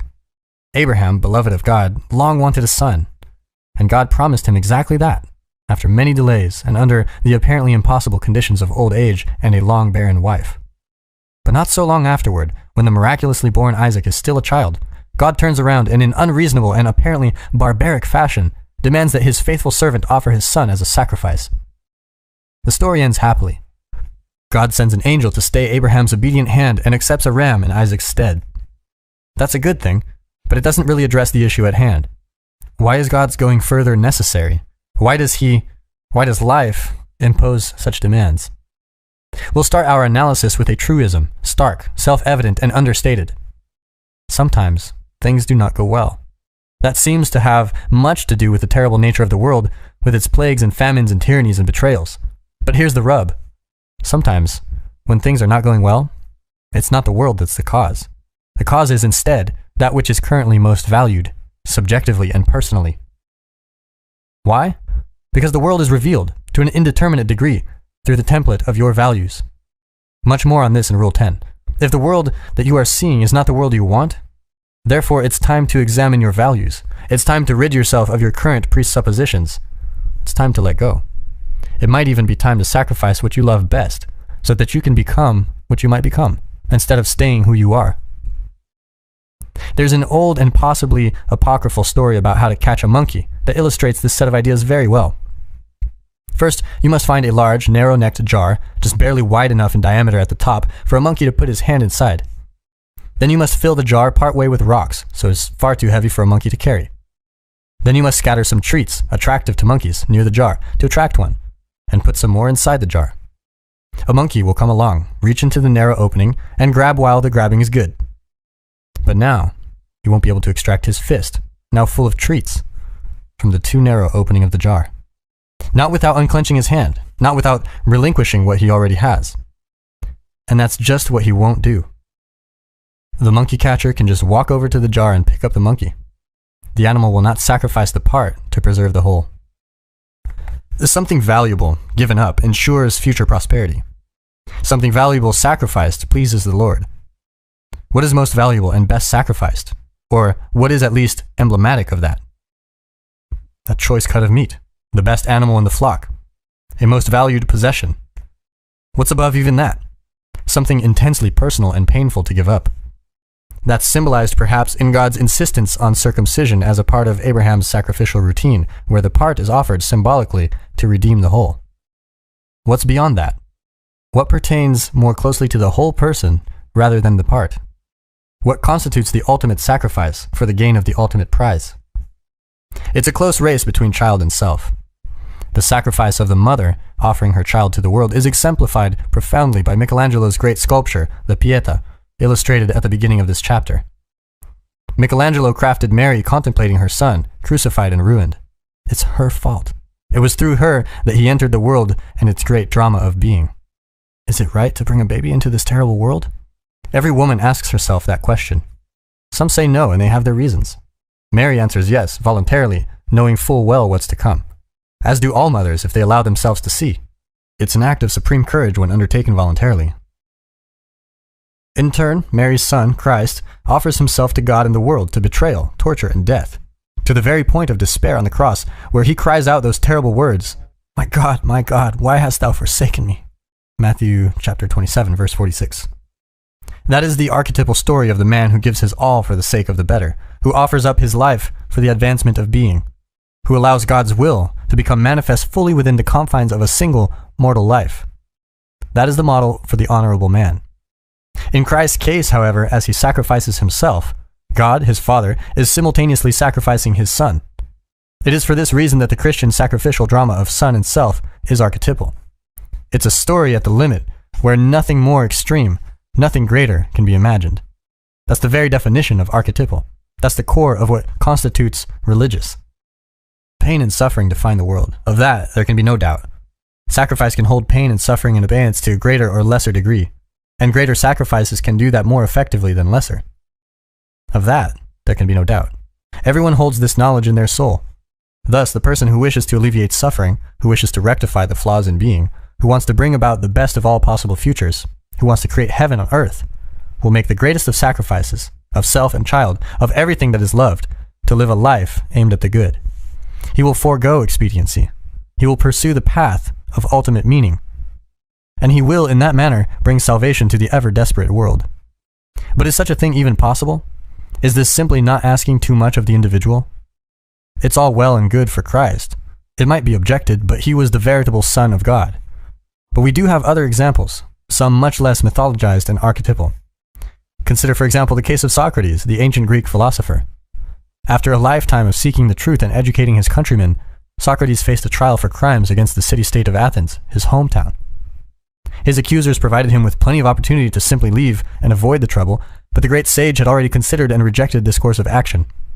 His companion Hermogenes observed him at this time discussing any and every subject other than this trial, and asked him why he appeared so unconcerned. Socrates first answered that he had been preparing his whole life to defend himself, but then he said something more mysterious and significant. When he attempted specifically to consider strategies that would produce acquittal by fair means or foul, or even when merely considering his potential actions at the trial, he found himself interrupted by his divine sign, his internal spirit, voice, or daemon. Socrates discussed this voice at the trial itself. He said that one of the factors distinguishing him from other men was his absolute willingness to listen to its warnings, to stop speaking and cease acting when it objected. The gods themselves had deemed him wise above other men, not least for this reason, according to the Delphic oracle herself, held to be a reliable judge of such things. Because his ever-reliable internal voice objected to fleeing, or even to defending himself, Socrates radically altered his view of the significance of his trial. He began to consider that it might be a blessing rather than a curse. He told Hermogenes of his realization that the spirit to whom he had always listened might be offering him a way out of life in a manner easiest but also the least irksome to one's friends, with sound body and a spirit capable of showing kindliness, and absent the throes of illness and vexations of extreme old age. Socrates' decision to accept his fate allowed him to put away mortal terror in the face of death itself, prior to and during the trial, after the sentence was handed down, and even later, during his execution. He saw that his life had been so rich and full that he could let it go gracefully. He was given the opportunity to put his affairs in order. He saw that he could escape the terrible slow degeneration of the advancing years. He came to understand all that has happened to him as a gift from the gods. He was not therefore required to defend himself against his accusers, at least not with the aim of pronouncing his innocence and escaping his fate. Instead, he turned the tables, addressing his judges in a manner that makes the reader understand precisely why the town council wanted this man dead. Then he took his poison like a man. Socrates rejected expediency and the necessity for manipulation that accompanied it. He chose instead, under the directive conditions, to maintain his pursuit of the meaningful and true. 2,500 years later, we remember his decision and take comfort from it. What can we learn from this? If you cease to utter falsehoods and live according to the dictates of your conscience, you can maintain your nobility, even when facing the ultimate threat. If you abide truthfully and courageously by the highest of ideals, you will be provided with more security and strength than will be offered by any short-sighted concentration on your own safety. If you live properly, fully, you can discover meaning so profound that it protects you even from the fear of death. Could all that possibly be true? Death, toil, and evil. The tragedy of self-conscious being produces suffering, inevitable suffering. That suffering in turn motivates the desire for selfish, immediate gratification, for expediency. But sacrifice and work serves far more effectively than short-term impulsive pleasure at keeping suffering at bay. However, tragedy itself, conceived of as the arbitrary harshness of society and nature set against the vulnerability of the individual, is not the only, and perhaps not even the primary source of suffering. There is also the problem of evil to consider. The world is set hard against us of a certainty, but man's inhumanity to man is something even worse. Thus, the problem of sacrifice is compounded in its complexity. It is not only privation and mortal limitation that must be addressed by work, by the willingness to offer and to give up. It is the problem of evil as well. Consider once again the story of Adam and Eve. Life becomes very hard for their children, that's us, after the fall and awakening of our archetypal parents. First is the terrible fate awaiting us in the post-paradisal world, in the world of history. Not the least of this is what Goethe called our creative endless toil. Humans work, as we have seen. We work because we have awakened to the truth of our own vulnerability, our subjugation to disease and death, and wish to protect ourselves for as long as possible. Once we can see the future, we must prepare for it or live in denial and terror. We therefore sacrifice the pleasures of today for the sake of a better tomorrow. But the realization of mortality and the necessity of work is not the only revelation to Adam and Eve when they eat the forbidden fruit, wake up, and open their eyes. They were also granted, or cursed by, the knowledge of good and evil. It took me decades to understand what this means, to understand even what a part of that means. It's this. Once you become consciously aware that you, yourself, are vulnerable, you understand the nature of human vulnerability in general. You understand what it's like to be fearful and angry and resentful and bitter. You understand what pain means. And once you truly understand such feelings in yourself and how they're produced, you understand how to produce them in others. It is in this manner that the self-conscious beings that we are become voluntarily and exquisitely capable of tormenting others, and ourselves, of course, but it's the others we are concerned about right now. We see the consequences of this new knowledge manifest themselves when we meet Cain and Abel, the sons of Adam and Eve. By the time of their appearance, mankind has learned to make sacrifices to God. On altars of stone, designed for that purpose, a communal ritual is performed. The immolation of something valuable, a choice animal or portion thereof, and its transformation through fire to smoke, to the spirit that rises to heaven above. In this manner, the idea of delay is dramatized so that the future might improve. Abel's sacrifices are accepted by God and he flourishes. Cain's, however, are rejected. He becomes jealous and bitter. And it's no wonder. If someone fails and is rejected because he refused to make any sacrifices at all, well, that's at least understandable. He may still feel resentful and vengeful, but knows in his heart that he is personally to blame. That knowledge generally places a limit on his outrage. It's much worse, however, if he had actually foregone the pleasures of the moment, if he had strived and toiled and things still didn't work out, if he was rejected despite his efforts. Then he's lost the present and the future. Then his work, his sacrifice, has been pointless. Under such conditions, the world darkens, and the soul rebels. Cain is outraged by his rejection. He confronts God, accuses him, and curses his creation. That proves to be a very poor decision. God responds in no uncertain terms that the fault is all with Cain, and worse, that Cain has knowingly and creatively dallied with sin and reaped the consequences. This is not at all what Cain wanted to hear. It's by no means an apology on God's part. Instead, it's insult added to injury. Cain, embittered to the core by God's response, plots revenge. He defies the Creator audaciously. It's daring. Cain knows how to hurt. He's self-conscious after all, and has become even more so in his suffering and shame. So he murders Abel in cold blood. He kills his brother, his own ideal, as Abel is everything Cain wishes to be. He commits the most terrible of crimes to spite himself, of all mankind, and God himself all at once. He does it to wreak havoc and gain his vengeance. He does it to register his fundamental opposition to existence, to protest the intolerable vagaries of being itself. And Cain's children, the offspring, as it were, of both his body and his decision, are worse. In his existential fury, Cain kills once. Lamech, his descendant, goes much further. I have slain a man to my wounding, says Lamech, and a young man to my hurt. If Cain shall be avenged sevenfold, truly Lamech, 70 and sevenfold. Genesis chapter 4, 23 through 24. Tubal-Cain, an instructor of every artificer in brass and iron, Genesis chapter 4, verse 22, is by tradition 7 generations from Cain, and the first creator of weapons of war. And next, in the Genesis stories, comes the flood. The juxtaposition is by no means accidental. Evil enters the world with self-consciousness. The toil with which God curses Adam, that's bad enough. The trouble in childbirth with which Eve is burdened and her consequent dependence on her husband are no trivial matters either. They are indicative of the implicit and oft agonizing tragedies of insufficiency, privation, brute necessity, and subjugation to illness and death that simultaneously define and plague existence. Their mere factual reality is sometimes sufficient to turn even a courageous person against life. It has been my experience, however, that human beings are strong enough to tolerate the implicit tragedies of being without faltering, without breaking, or worse, breaking bad. I have seen evidence of this repeatedly in my private life, in my work as a professor, and in my role as a clinical practitioner. Earthquakes, floods, poverty, cancer. We're tough enough to take on all of that.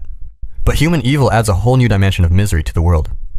It is for this reason that the rise of self-consciousness and its attendant realization of mortality and knowledge of good and evil is presented in the early chapters of Genesis, and in the vast tradition that surrounds them, as a cataclysm of cosmic magnitude.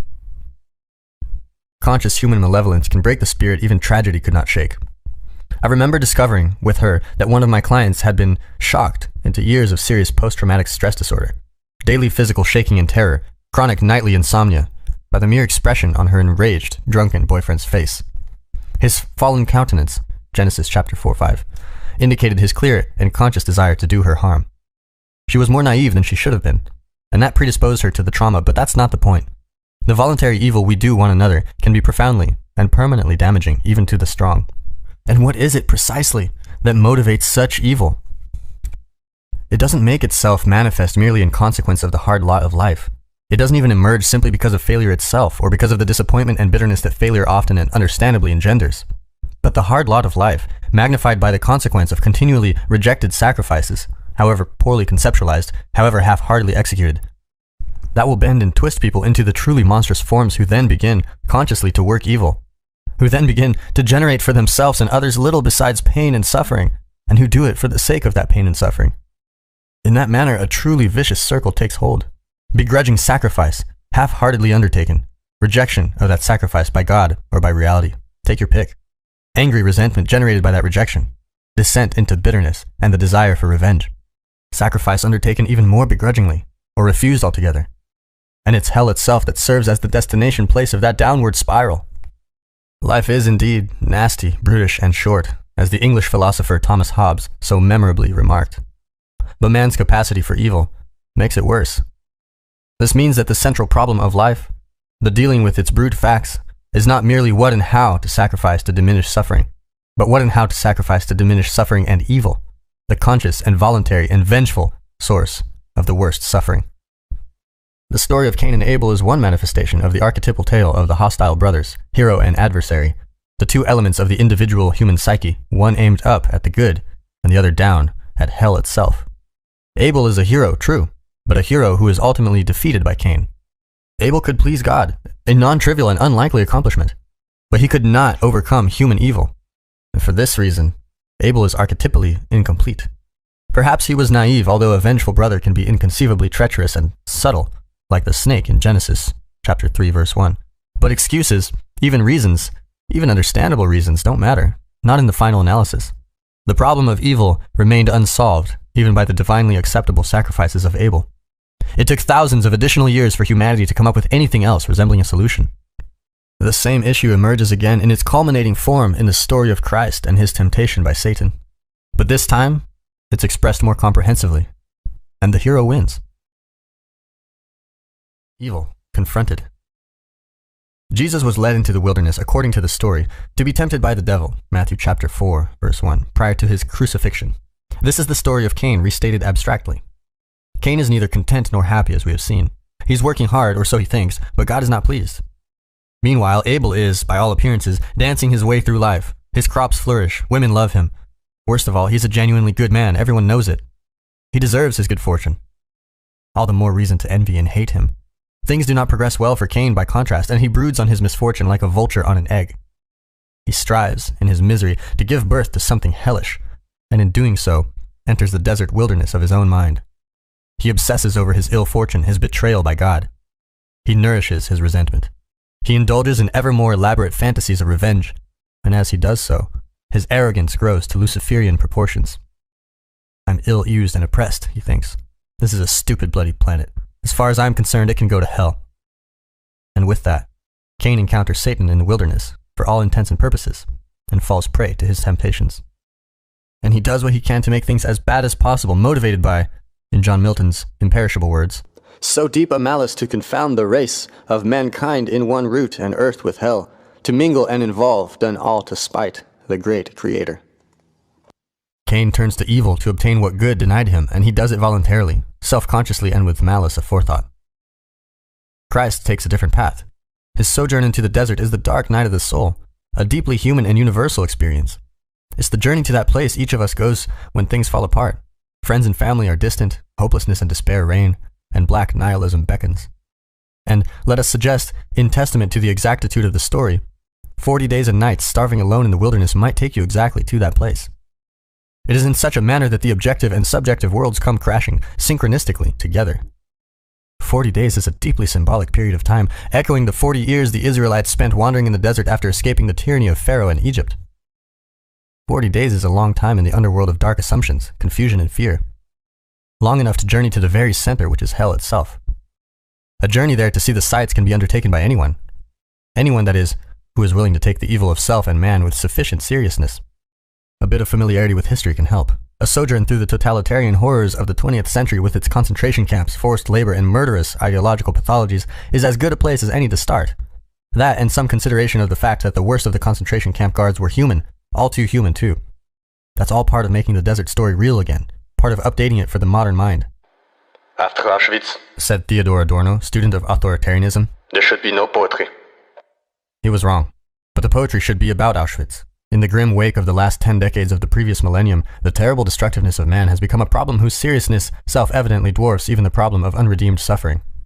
and neither one of those